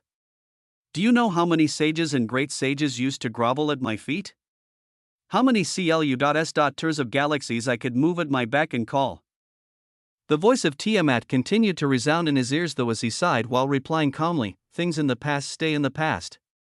Come to me when you can have great sages grovel at your feet now. Tiamat was speechless at this nonchalant creature as her eyes squinted while mentioning something else. Oh, this war. Noah adopted a wide smile as he put away the page of ruination. This war is a stepping off point. There will be a great deal of powerful loot making their way towards us, as all that will matter is whether we can take it in our hands. His gaze was that of someone with a righteous dream as he talked of the powerful experts from the primal winged expanse as nothing but loot. How does lounging off for the past days here help you with that? Tiamat was relentless as her curvaceous figure came to stand above the seated Noah, her gaze filled with disdain at this being who promised he would somehow enter the realm of great sage in less than 10 years. The moment her words finished, though, spatial fluctuations erupted out as a figure resembling Noah appeared, who said, I've just been slacking off. With a light smile, Noah grandly caused the infinite galaxy he had on him the past few days to float towards the clone that had just appeared. This clone, having found another suitable galaxy to continue the goal of fusion, he shot back against the pompous Tiamat as he thought of everything occurring behind the scenes these past few days. The biggest thing was the secret realm that held wild animus and the great sage Aoan Tower that held contractable animus summons of all types, along with powerful weapons, names, half-doubt treasures and materials to help with the advancement and bloodline refinement of pets. Just a few hours after everybody had been ejected from the secret realm and the alliance between two ancient powers broke down, Noah's main body had returned into the secret realm to examine and utilize everything within it. Aside from the treasures of the tower, this also included the wild animus that was a great source of strength for those who could defeat them and absorb their cores. Only the ranks of Quasar to middle-tier galaxy existed as wild animus in the secret realm, so they didn't have too many big uses to Noah himself. But they would be shining treasures to his subordinates. So in the past days, the harbingers of sin and all the powerful beings from the infinite galaxy that had reached the Quasar realm were teleported into the primal Holy Land for the purpose of farming loot from the powerful wild animus. The Imperial Adjudicator descended down as he wanted to finally achieve the level of galaxy and better protect those he loved, while all the others simply sought greater strength to be able to defend their homes and be close to the person they looked up to. RAA, the wild bellow of an emperor penguin riding a mythical frostborn mammoth could be seen traversing the primal Holy Land as not too far away in another region. An undead legion filled with abyssal undead that were filled with the holy light of a holy millennium phoenix ravaged any wild animus they came across. Aside from them, there was the valiant Athena, Kazuhiko, Elena, Prince Cassius, Steel Mikhail, Kraken, Imperial Phoenix, and many, many other beings that deserved a multitude of chapters in their own right. All of them moved with fervor as they took down the limited wild animus within the primal Holy Land in order to increase their strength. Their ultimate aim was the great sage Aeon Tower Noah had told them about, a legacy that held animus of all rarity just waiting for them. Oh, frightening bellows could be heard as the farming continued unhindered in this secret realm. Chapter 794, The Least You Could Do. When it came to Noah himself, his power had already experienced an exponential boost greater than anyone else's. He had to now absorb it and see how he could best utilize it. He had achieved middle-tier galaxies just days after entering the galaxy realm, and he already had 2 peak-tier pets that were nearly in the realm of entities the moment that they fully comprehended their respective DAS. Each of the pets had their own frightening identities as. Noah was thinking about the blue slime more than anything else. Its ability made it so that this summon could be the most terrifying tool in Noah's hands if he used it correctly. This was because due to this skill, the blue slime could be raised to a horrendously powerful level very quickly. To be able to assimilate the entire strength of a being including their skills and Tao comprehensions meant if Noah could somehow defeat an entity and then have the blue slime devour such a being, the blue slime would gain the power of an entity right away and become one itself. If it somehow swallowed a sage, the same thing would happen. Such was the terrifying existence that held an entire universe hostage for 1,000 years. And the even more terrifying thing Noah didn't want to think about was how the beings from the primordial cosmos had taken care of such a creature in the past. It made him look forward into the future if he was able to survive the apocalypse of the dark universe and step into the primordial cosmos. What an adventure that would be, but at the moment, he was still just a rising minor character that had not even become an entity yet. In the past days, he worked hard as he raised the realms of all of his summons to middle-tier galaxy grand completion, many of them vibrating with power as their bloodlines would awaken the moment they entered into the peak tier. The Void Serpent would fully be the genuine Jormungand, whereas the 3-legged Fate Crow would graduate to become the resplendent Golden Crow, the Oculothorax and Calamity Bear stepping into their own terrifying bloodlines as the Obsidian Panther and Colossal Helios Leviathan became even more monstrous. His lineup was truly grand as at this moment. It included 6 middle-tier galaxy animus summons at grand completion and 2 at the peak tier. Among them, the majority were of the prismatic rarity as only 3 were ultra-rare. It was such a ridiculous lineup that it nearly made Noah salivate when imagining all of them in peak tiers and having fully comprehended their respective laws and become entities. To accomplish this, one of the biggest cards in Noah's hands was the affix of, slain enemies have a 10% chance to drop Tao crystals based on the Tao they cultivate, that he could select from the Ruination Core. This affix had already given him Tao of withering crystals that would grant 30% comprehension to anyone that absorbed them. In the coming war that was filled with experts comprehending the Tao, if he took down just 3 times as many beings as he did in the primal Holy Land, it meant he could choose to create an entity, well, that is if the one absorbing them was at peak tier galaxy, but this tool would be the greatest one he would have in any future conflicts, his shining eyes seeing the creation of multiple entities in this direction. The only problem he would have to tackle after that was the issue of assimilation that stopped many beings from ever touching the stage of a sage or great sage. As he was lost in his thoughts this entire time, he finally received word from the Holy Emperor as he made his way into the same grand castle that had a gorgeous garden where he first talked with this ruler. Tiamat was in tow as if it was the most natural thing, her curvaceous figure shining in the light when they entered the fairly simple abode of the Holy Emperor. When Noah's eyes landed on this man again, he seemed extremely aged as the straight back he always had seemed to be curved as if he was bearing a heavy weight. His eyes were cold and heavy as he gazed upon Noah and the nonchalant Tiamat as his somber voice rang out, "Others cannot enter the primal Holy Land no matter what they do for the past days. What have you done to our great sage's legacy?" He didn't angrily berate Noah or explode out, simply asking in a somber tone as Noah replied calmly, "A sliver of the great sage Aeon's soul still remains in the primal Holy Land as he can control everything about it. Since I've been chosen as the true successor, I had the great sage lock down the secret realm for the time being as we have entered into a tumultuous period of time." The Holy Emperor looked at him for an entire minute with cold eyes before he spoke once more. "I've heard of the treasures, weapons, and animus summons within. I want those things from our great sage's legacy." Noah's eyes shone at these words, having expected the Holy Emperor to want a bite out of the wondrous meat that was the legacy. And rightfully so, as this was the legacy of the expansive dragon Clu.S.Tur to begin with. He put on a thoughtful expression as the seconds passed, hearing the voice of the Holy Emperor again soon enough. This time the voice carried a hint of anger. "Your actions have single-handedly started a war with an allied power, where now billions will perish from this war if we win, and trillions of lives will be in jeopardy if we lose. Why hesitate when it comes to giving the legacy of this land you've jeopardized back to it, even if only a small fraction of it? It is the least you could do, rumble. With this in mind, spatial fluctuations erupted a second later as a single being materialized, this figure being Noah's main body that had come from the primal Holy Land. As he appeared near the body of Alexander, the Holy Emperor didn't make a move as he merely watched, his eyes constricting as in the next second, he saw the face and body of Alexander mold to match the newly appearing Noah, two beings with the same look appearing in front of him. As of this moment, Noah threw away the identity of Alexander as he fully returned to a single name. He nonchalantly spoke as the newly appearing Noah waved his hands towards the Holy Emperor and caused the appearance of numerous luminous star pendants coming to be, and here are 2,000 half-Tao weapons, 2,000 treasured materials, 1,000 animus summons ranging from low to middle tier galaxy with rarities of rare and ultra-rare, and a single prismatic summon at the peak tier galaxy, rumble. The gaze of the Holy Emperor shook as he took the spatial pendants containing immense treasures in his hand, Noah being magnanimous enough as he gave back just some of the treasures that normally belonged to the beings of this expansive dragon close.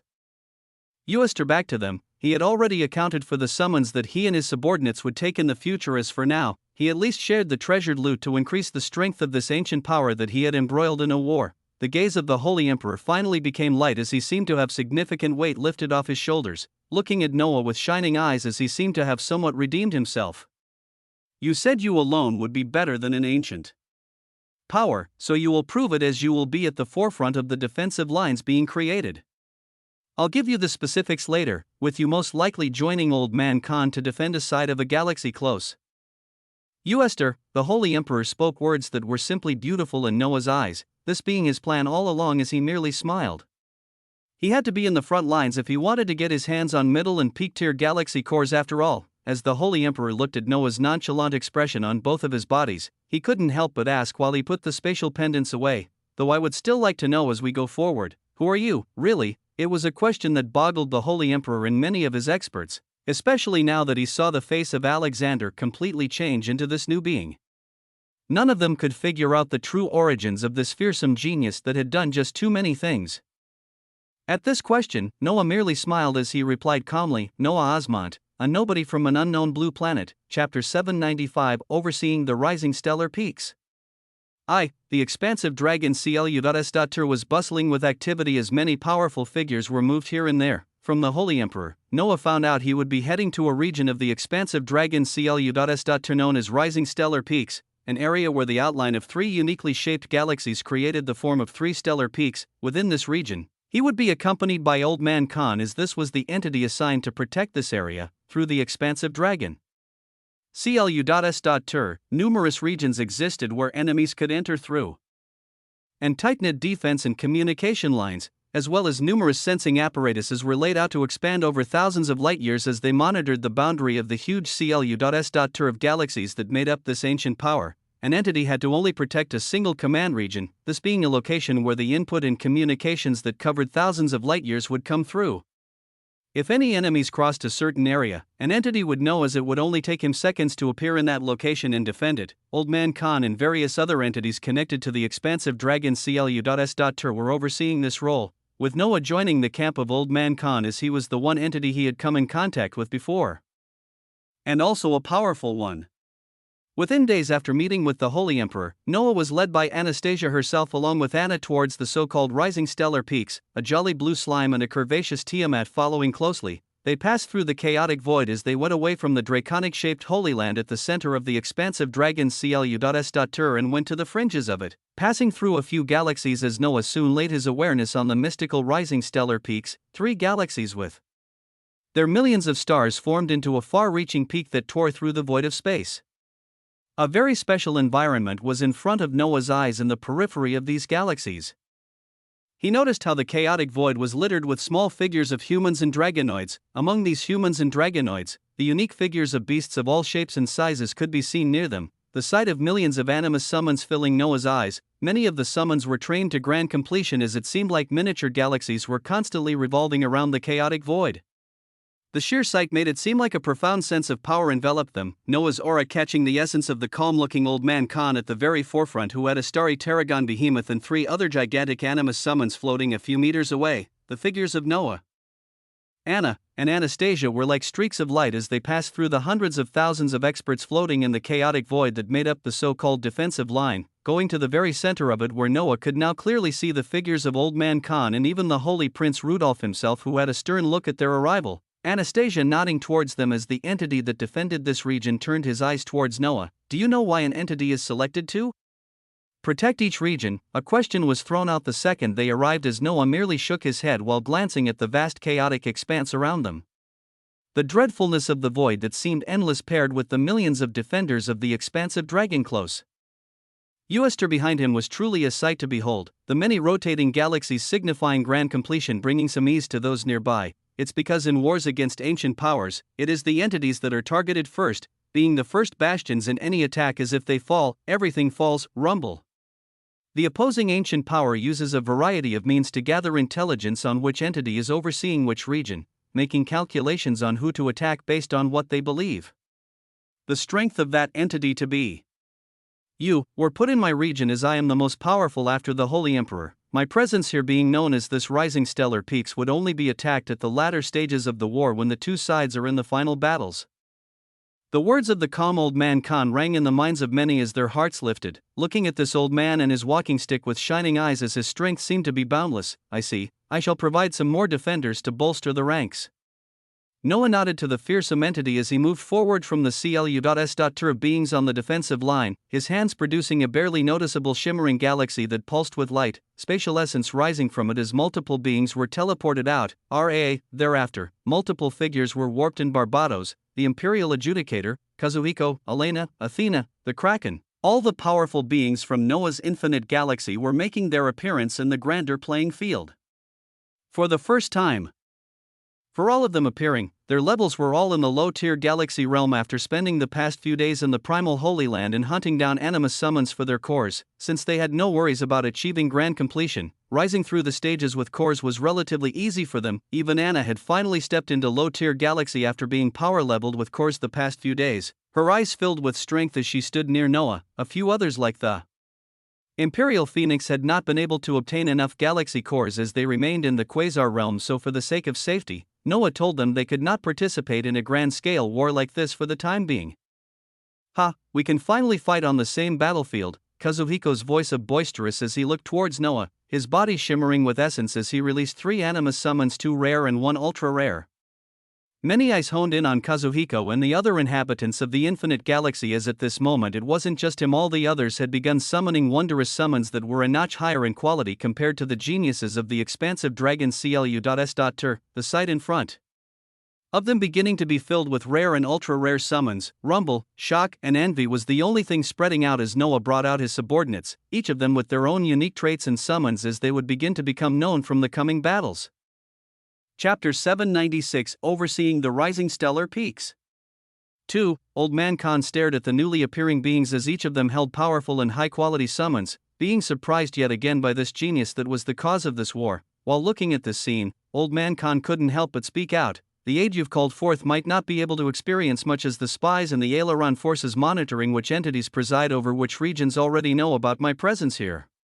The most we will be doing is hearing about the progress of the first clash in a faraway region. The gaze of Old Man Khan was deep as his eyes seemed to contain countless wisdom, Noah looking towards him with shining eyes as he thought about the words. Off to the side, the Emperor Penguin that had just entered the stage glanced at the blue slime claiming its position atop Noah's head as its beak rose forward, speaking sharply as his arrogant voice rang out, Why should we wait for them to attack, Master? Let's just go and destroy their measly ancient power right now. Rumble. The arrogant penguin's words we met with odd glances as Noah only gave a light laugh while replying to Old Man Khan. So they won't attack this location because of you. But what if they were provoked to do so? Dangerous words left Noah's mouth as the eyelids of Old Man Khan fluttered, this aged entity coming to attention as he asked in a slightly disbelieving tone. You wouldn't be thinking of, rumble. Before Old Man Khan even finished his words, Noah's figure warped away as he appeared a mile in front of the defensive line where only the blank void could be seen, where seemingly no other soul was present. But Noah knew that out there somewhere, the spies and experts from the primal winged expanse were monitoring this region where the entity known as Old Man Khan resided.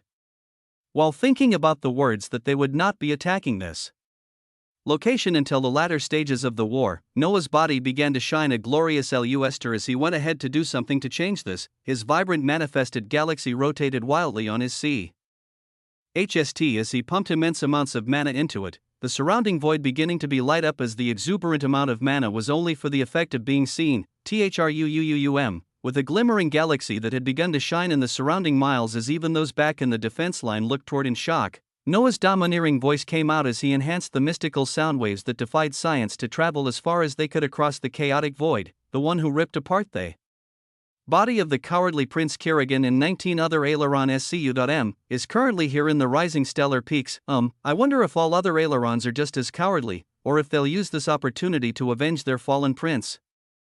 His words were extremely mocking at the end as even the defense line behind him felt anger rising in their hearts, but his words would be most effective in raising the anger of the Ailerons from the primal winged expanses just 100 miles away from Noah. A peak-tier galaxy aileron surrounded by a dark smoke that molded with the surrounding chaotic void heard the words and saw this scene as he looked forward in shock.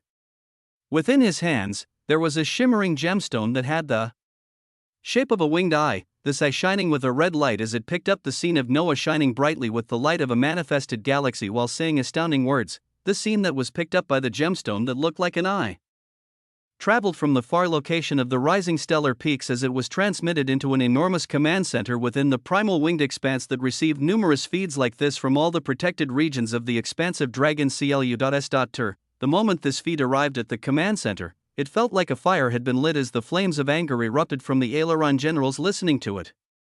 The scene was very quickly ascending through the ranks as it arrived in the abode of the primal emperor, who was surrounded by powerful entities. Wrath filled his eyes as he looked at the obvious provocation. The oppressive aura around the room he was in became even denser as one of the entities around him spoke up.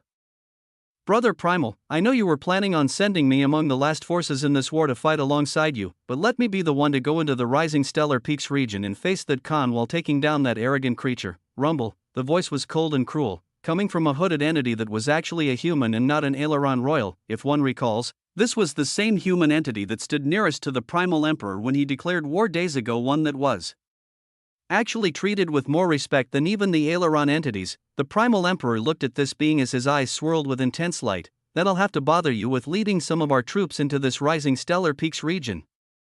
Brother Vast. Rumble. A devilish smile spread out from the hooded human at these words as he nodded. I'll let them know the feeling of despair before ripping apart that so-called genius. Noah had released a provocation to bring the enemies right to them, and the provocation worked too well as the primal emperor sent out a human entity he had on retainer, an entity that titled himself Vast for the sole reason of the Tao he studied, the grand Tao of vastness, being on the most powerful entities under the wings of the primal winged expanse, this being studying a unique grand Tao that made many other entities not want to battle him. This being was going to lead millions of Aileron experts in the first clash of this war.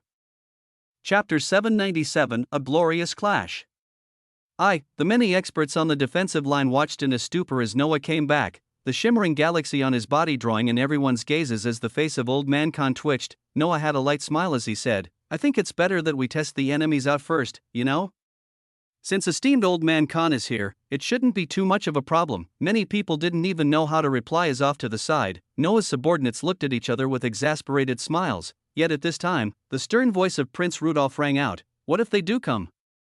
You and these low-tier galaxy beings you've summoned, how will you be able to help in the larger war against peak-tier experts and entities? Rumble. His voice seemed to be berating a junior as Noah only turned towards him coldly. The situation turned pensive as Anastasia quickly came in to calm things down. All right. We'll all naturally see soon enough the strength we can all display. We must work together for the coming war. We cannot be bickering amongst each other. The veiled Anastasia drew in all the eyes as the experts of the expansive dragon CLU.S.Ter became serious, waiting pensively as they spread their senses out for the possibility that Noah's provocation really did call for the first battle of this war to come to them. To their anguish, it really was so, as in just an hour, numerous communications reached the generals and Old Man Khan stationed at Rising Stellar Peak that told them of a large army moving across the chaotic void towards their location. An aged sigh escaped from Old Man Khan as he stared at the distant sight of Noah, who was surrounded by his subordinates with their shimmering animus summons. Even as the war was approaching, Noah seemed to be talking to his people without worries, as if no grave danger was coming. Your wish came true. Rumble. Summons of all shapes and sizes rumbled with energy as they became ready, Noah also turning his head a few hundred miles past the rising stellar peaks region as his senses saw millions of winged beings litter the chaotic void. They were moving extremely fast, as within just a few minutes, they covered the miles of distance as their figures appeared grandly to float opposite to them in the chaotic void. At the very forefront of these winged ailerons was actually a human, his hood being lifted up as a devilishly handsome face with a cruel smile came to be. It would be my honor to face the unbreaking old man of the expansive dragon CLU.S.Tur, THRUUUM. His voice resounded out as the face of old man Khan changed, his hunched back becoming straighter as while he looked at this devilishly handsome human, he uttered but a single word, Vast, yes. It is I, Vast. With boisterous introduction, two entities conversed in the middle of two armies, Noah looking at this enemy entity curiously with eyes of truth. I never thought the primal winged expanse would pull in vile murderers to fight on their behalf. It seems they have truly fallen and weren't worthy to be our allies. Rumble. Shocking words were released as there seemed to be some hidden truth, Noah finding all of these out as he read the information of this entity through eyes of truth. This being called Vast was an extremely eccentric entity that was widely known 6,000 years ago. His eccentricities earning him the title of a criminal from all the surrounding ancient powers, as he was known to appear randomly to challenge renowned peak-tier experts and entities from the various powers, this challenge almost always ending in the death of his opponents. The reason for this was because this entity had stumbled onto a shattered legacy of a great sage that earned him the techniques and talent to cultivate the grand Tao of vastness. A unique Tao that granted him powerful abilities. Vastness is related to a great deal of things. It is related to size, soul strength, essence, and even knowledge. The entity Vast became renowned as one of the biggest things that other entities feared when facing him was his vast knowledge and abilities that directly counteracted theirs, as well as his immense strength and mana reserves. Such was the being that had entered the stage in the rising stellar peaks, a being that many feared in prolonged battles, as he was an entity who seemed to have vast strength, could grow to ridiculous sizes, and had a vast pool of mana to pull from the fight for hours. They really brought an entity that was considered astoundingly powerful because of a grand Tao that gave him immense mana reserves amongst other things. Let's go, Noah laughed grandly in the face of this entity as he bellowed out, his subordinates joining him as their animus summons rumbled with power. The entity Vast glanced towards Noah with shining eyes as well, his vibrant voice spreading out, you as well, little thing. The primal emperor wants me to bring back your head, Rumble. Vast made his purpose abundantly clear as old man Khan and his summons moved in front of Noah. His aged eyes were letting out resplendent light as he seemed like a sturdy mountain, while standing on his starry behemoth Tarragon. This old man's voice resounded out strongly as it also riled up the defenders of the expansive dragon CLU. S.Tur, a vile criminal like you will not be laying a hand on him. Holy descendants, stand firm against this enemy and let your Tao lead the way, let the Tao lead the way, do not give the enemy even an inch to advance.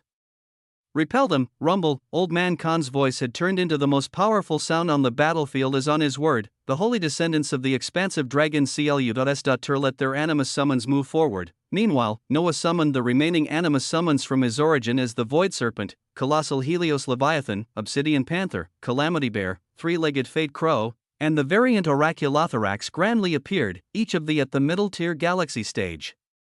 Each of them with bodies thrumming with power from their ancient bloodlines. It was a magisterial sight to see as each of Noah's pets bellowed towards the millions of ailerons opposing them. Chapter 798, A Glorious Clash.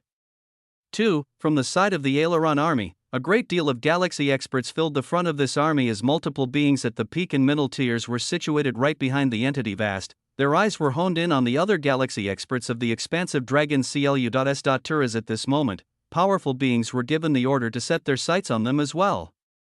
The beings were naturally Noah's 6 animus that were just summoned out, him giving them the commands to focus on taking down the galaxy-ranked aileron experts who had understanding in the Tao of withering so that he could collect Tao crystals from them. He had changed the affix of the ruination core to be, slain enemies have a 10% chance to drop Tao crystals based on the Tao they cultivate, and of course, this was applied to his pets as they were a source of his strength.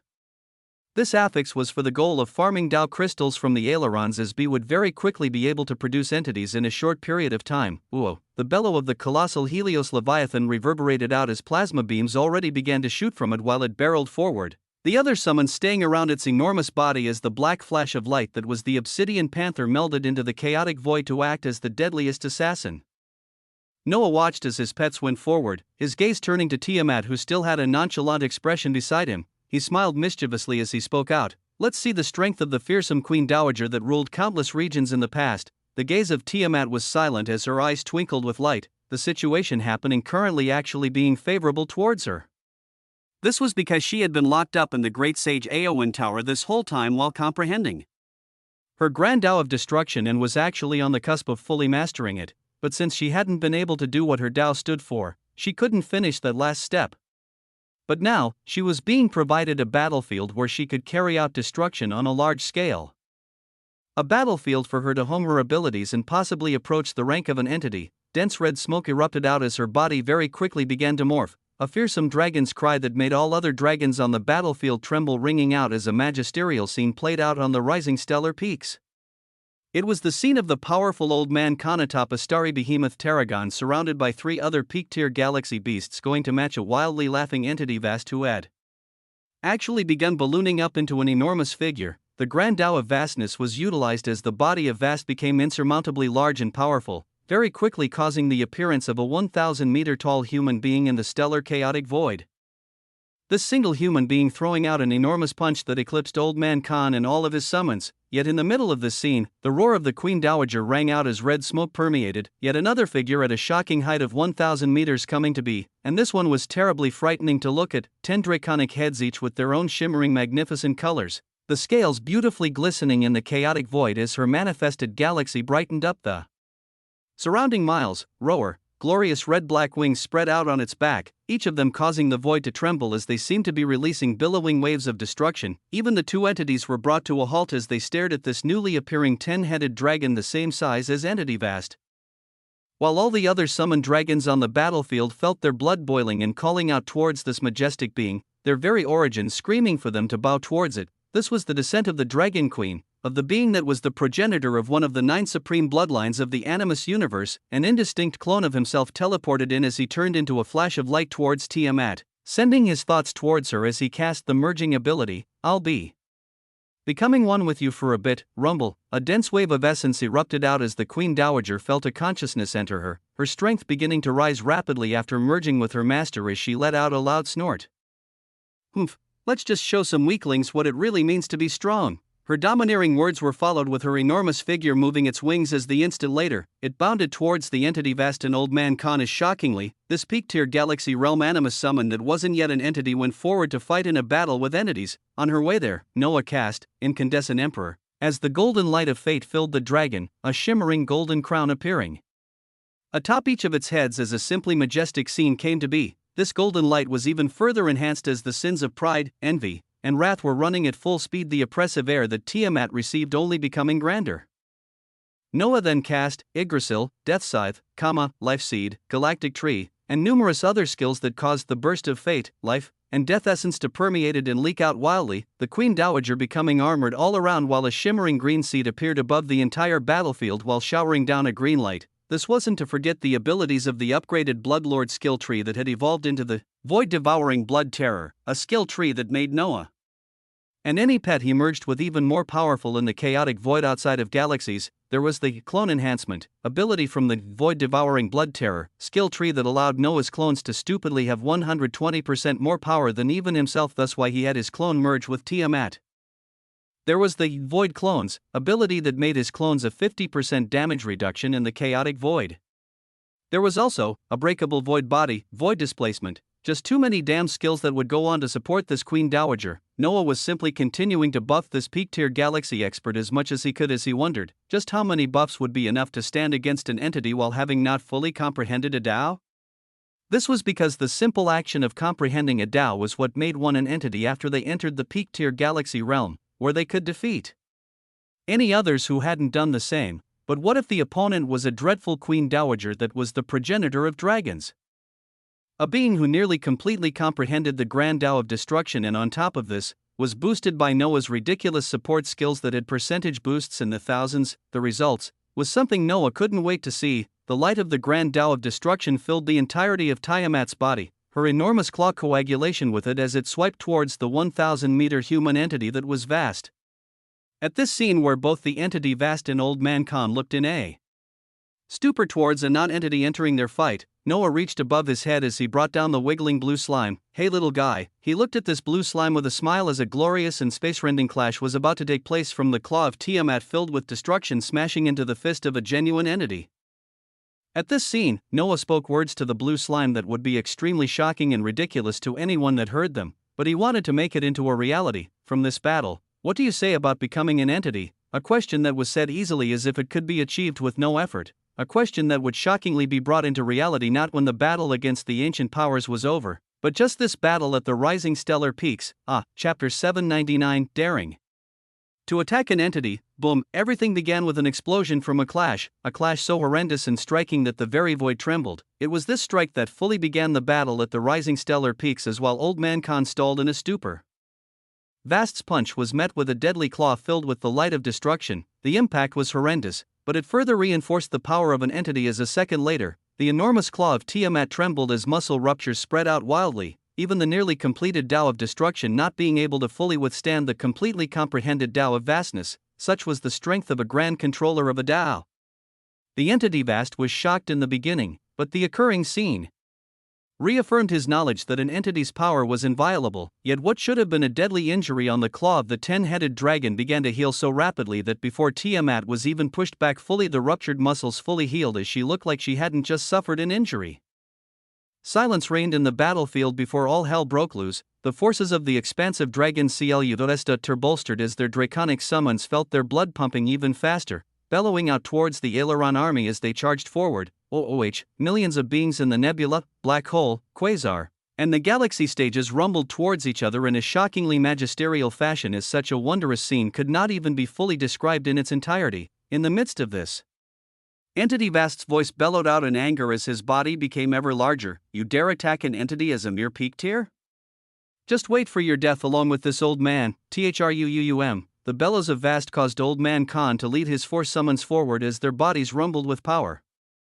Yet Vast cast an ability to teach the Queen Dowager looking towards him arrogantly while ignoring Old Man Khan's summons, as vast as the stellar seas, as numerous as the stars. The singular skill of an entity was cast as the dark chaotic void brightened. Old Man Khan had a grave face as his body lit up, the tarragon below him shining as its jaws opened, a horrendous dragon's breath shooting out as it spread out to cover hundreds of meters, the other three draconic animus summons under Old Man Khan also lit up with essence as multicolored destructive essence coagulated together to rush towards the entity Vast. Such destructive stellar CLU.S.ter swirled over his skin as his thrust-out fist pierced the dragon's breath from Old Man Khan's tarragon, slowing down as they were nearly brought to a halt by the attacks of the other three animus summons, yet it wasn't stopped fully as some strength still remained while heading towards the ferocious Queen Dowager. At this scene, the 10 pairs of eyes on each of the dragon heads shone with a resplendent luster as the Queen Dowager domineeringly called out, "Wrath of the Dragon Queen." The voice was melodious and light as it rang in the ears of all those in the surroundings, feeling their very origins tremble as the manifested galaxy on the CHEST of Tiamat shone with immense luster. An instant later, a unique oppressive pressure that was new to all those who felt it descended down spectacularly as above the enormous figure of the two entities. The starlight coalesced as it formed the phantom figures of four majestic 10-headed dragons gathered in a circular location, each of them looking down coldly towards the fist of Vast heading towards the realm Tiamat. Its strength had been reduced by the attacks of Old Man Khan's summons as the stars, black holes, and quasars rotating on it were much fewer, but it was still powerful as it would obliterate any non-entity it was directed to. Towards such a strike, the four illusory forms of Tiamat and the real Tiamat herself all opened their terrifying jaws from the numerous heads, pillars of scorching multicolored flames of plasma coming out from 50 draconic heads as they rumbled towards not just Vast's terrifying fist, but also going on to blanket his entire body. The dreadful pillars of multicolored flames of plasma tore apart the chaotic void as the darkness was pushed away to light up the surroundings. Such a majestic sight was the wrath of the Dragon Queen. Boom, crack, a horrendous impact erupted as space quaked and shattered, the entire body of Vast being covered by the pillars of flames filled with destruction. His fist was brought to a stop as the innumerable stars, black holes,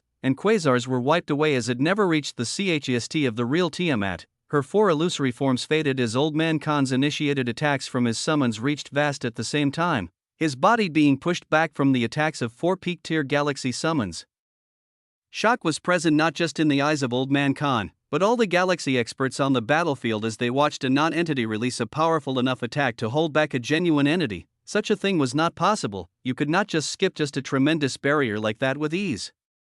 So the question that entered their minds was, what exactly was this terrifying 10-headed dragon? Chapter 800. An innocent assassin, THRUUUM. Near the rising stellar peaks, the essence of vastness rumbled out as the conflagration of scorching flames on the body of the entity vast were wiped away, the eyes of many beings trembling as they saw signs of burn marks on the body that were trying to heal rapidly. The expression of Vast was wild as he looked with murderous eyes towards the Queen Dowager, and then to the figure of Noah far in the distance who was simply floating while holding on to a wiggling innocent slime. Vast bellowed out at this scene as his body became ever larger, the essence of vastness continuing to permeate out. If I do not rip apart a vile creature like you today, then Vast is not my name, rumble. His words came with an explosion of essence as he moved towards Old Man Khan and Tiamat, condensed stars, suns, black holes, and quasars continuing to revolve around him as they flew out with every single strike. This was the entity Vast on the move. Meanwhile, Noah's eyes were shining vibrantly as within his hands. The wiggling figure of the blue slime had inadvertently disappeared and was nowhere to be seen. Not many people noticed this nor paid attention to it. Even all the beings on the battlefield and even those watching the real-time feed of this battle at faraway locations taken and recorded by experts simply there to gather information by watching, neither of them paid any heed to the disappeared slime as they only kept in check Noah, who floated in the skies with his hands clasped behind his back. He seemed to be like a grand general overseeing the battlefield as his pets rushed in based on his orders, doing everything on his behalf, and his pets were truly doing their job to perfection as the Aileron army found themselves as the targets of the horrendous attacks from his terrific summons. The Void Serpent had its jaws wide open as low-tier galaxy experts would be swallowed in a single gulp, the Calamity Bear looking down domineering as he released hugs of death all around. A deadly beam of soul-damaging light continued to shoot out of the variant oculothorax as all those it hit had their souls shattered, the arrogant three-legged fate crow burning everything around her with scorching golden flames. Anywhere that Noah's summons went, the Aileron army would collapse as the even more fearsome colossal Helios Leviathan was acting as a battering ram that tore apart the support lines of the Aileron army. Its huge body simply burst through with pure force before deadly beams of plasma shot from its mouth. The many defenders from the expansive Dragon CLU.S.Ter watched this scene with rising fervor, seeing the battle being tidal to their side just from these forces alone as they rushed forth with even more vigor. Bellows and yells could be heard throughout as in another location. Noah's subordinates were running wild atop their pets. RAA. The cry of the Emperor Penguin could be heard with clarity as the resplendent tusks of his mythical frostborn mammoth pierced into the enemy lines, his body shining gold with the sin of pride as his flippers released spatial waves every second. Kazuhiko could be seen not too far away riding a flaming golden lion as his sword released dense sword lights. Athena standing behind all him and many of the other fighters from the infinite galaxy as her summon, the six-winged ancient released a beautiful green light that healed anyone injured. It was a grand sight as something that made the hearts of many grow cold was also spreading out. It was the eerie sight of an undead legion made of abyssal undead crossing through the chaotic void and ripping apart anything they came across as a white light from a holy millennium phoenix washed over them, these undead relentlessly chasing their enemies until they also turned them into nothing but bones. Barbados could be seen atop the holy millennium phoenix as her face held a devilish look, obviously enjoying the scene of carnage in front of her as she laughed out wildly. Uo, the generals of the Aileron army bellowed out commands as they moved themselves, the resplendent pairs of wings on their bodies paired up with the red-black essence of the Tao of Withering giving them a mystical look in the darkness of the chaotic void. In another area, an exasperated middle-tier galaxy Aileron Royal was dodging attacks left and right as a curvaceous-looking Elena was accompanied by an animus summon dripping with blood at every step. The summon was known as the Blood-Spiked Behemoth as it only granted a being with a pure vampiric bloodline more power. Prince Cassius was accompanying his aunt for safety nearby as his devilish silver hair danced in the chaotic void. A sword as thin as a thread weaving in his hands as it severed the head of a low-tier galaxy Aileron. The fights were truly hectic and numerous as one could take multiple chapters to go through each of them, but the overall theme was the same. The beings from the infinite galaxy could finally fight on the same stage as Noah, and each of them were using their traits, abilities, and summons to extreme efficiency as they seemed like battle-hardened killing machines while moving through the chaotic void. The audience of this fight from both sides were watching in a stupor as they saw this didn't seem like the normal fights. On the side of the expansive Dragon CLU.S.Ter, the Holy Emperor was ready to send another entity as support to make sure Noah's life would not be in danger.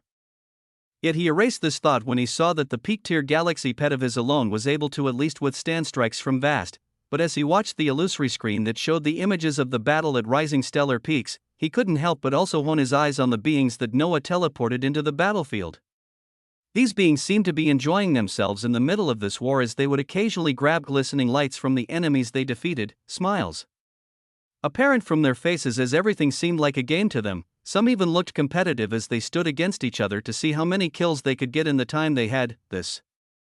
Such a sight left the Holy Emperor without words as he remembered Noah's words, "I alone, with more than an ancient power." The words of the arrogant genius appeared in his mind as the Holy Emperor pensively thought, is it actually true? But his question would not be answered now, as on the battlefield, something astounding was about to happen.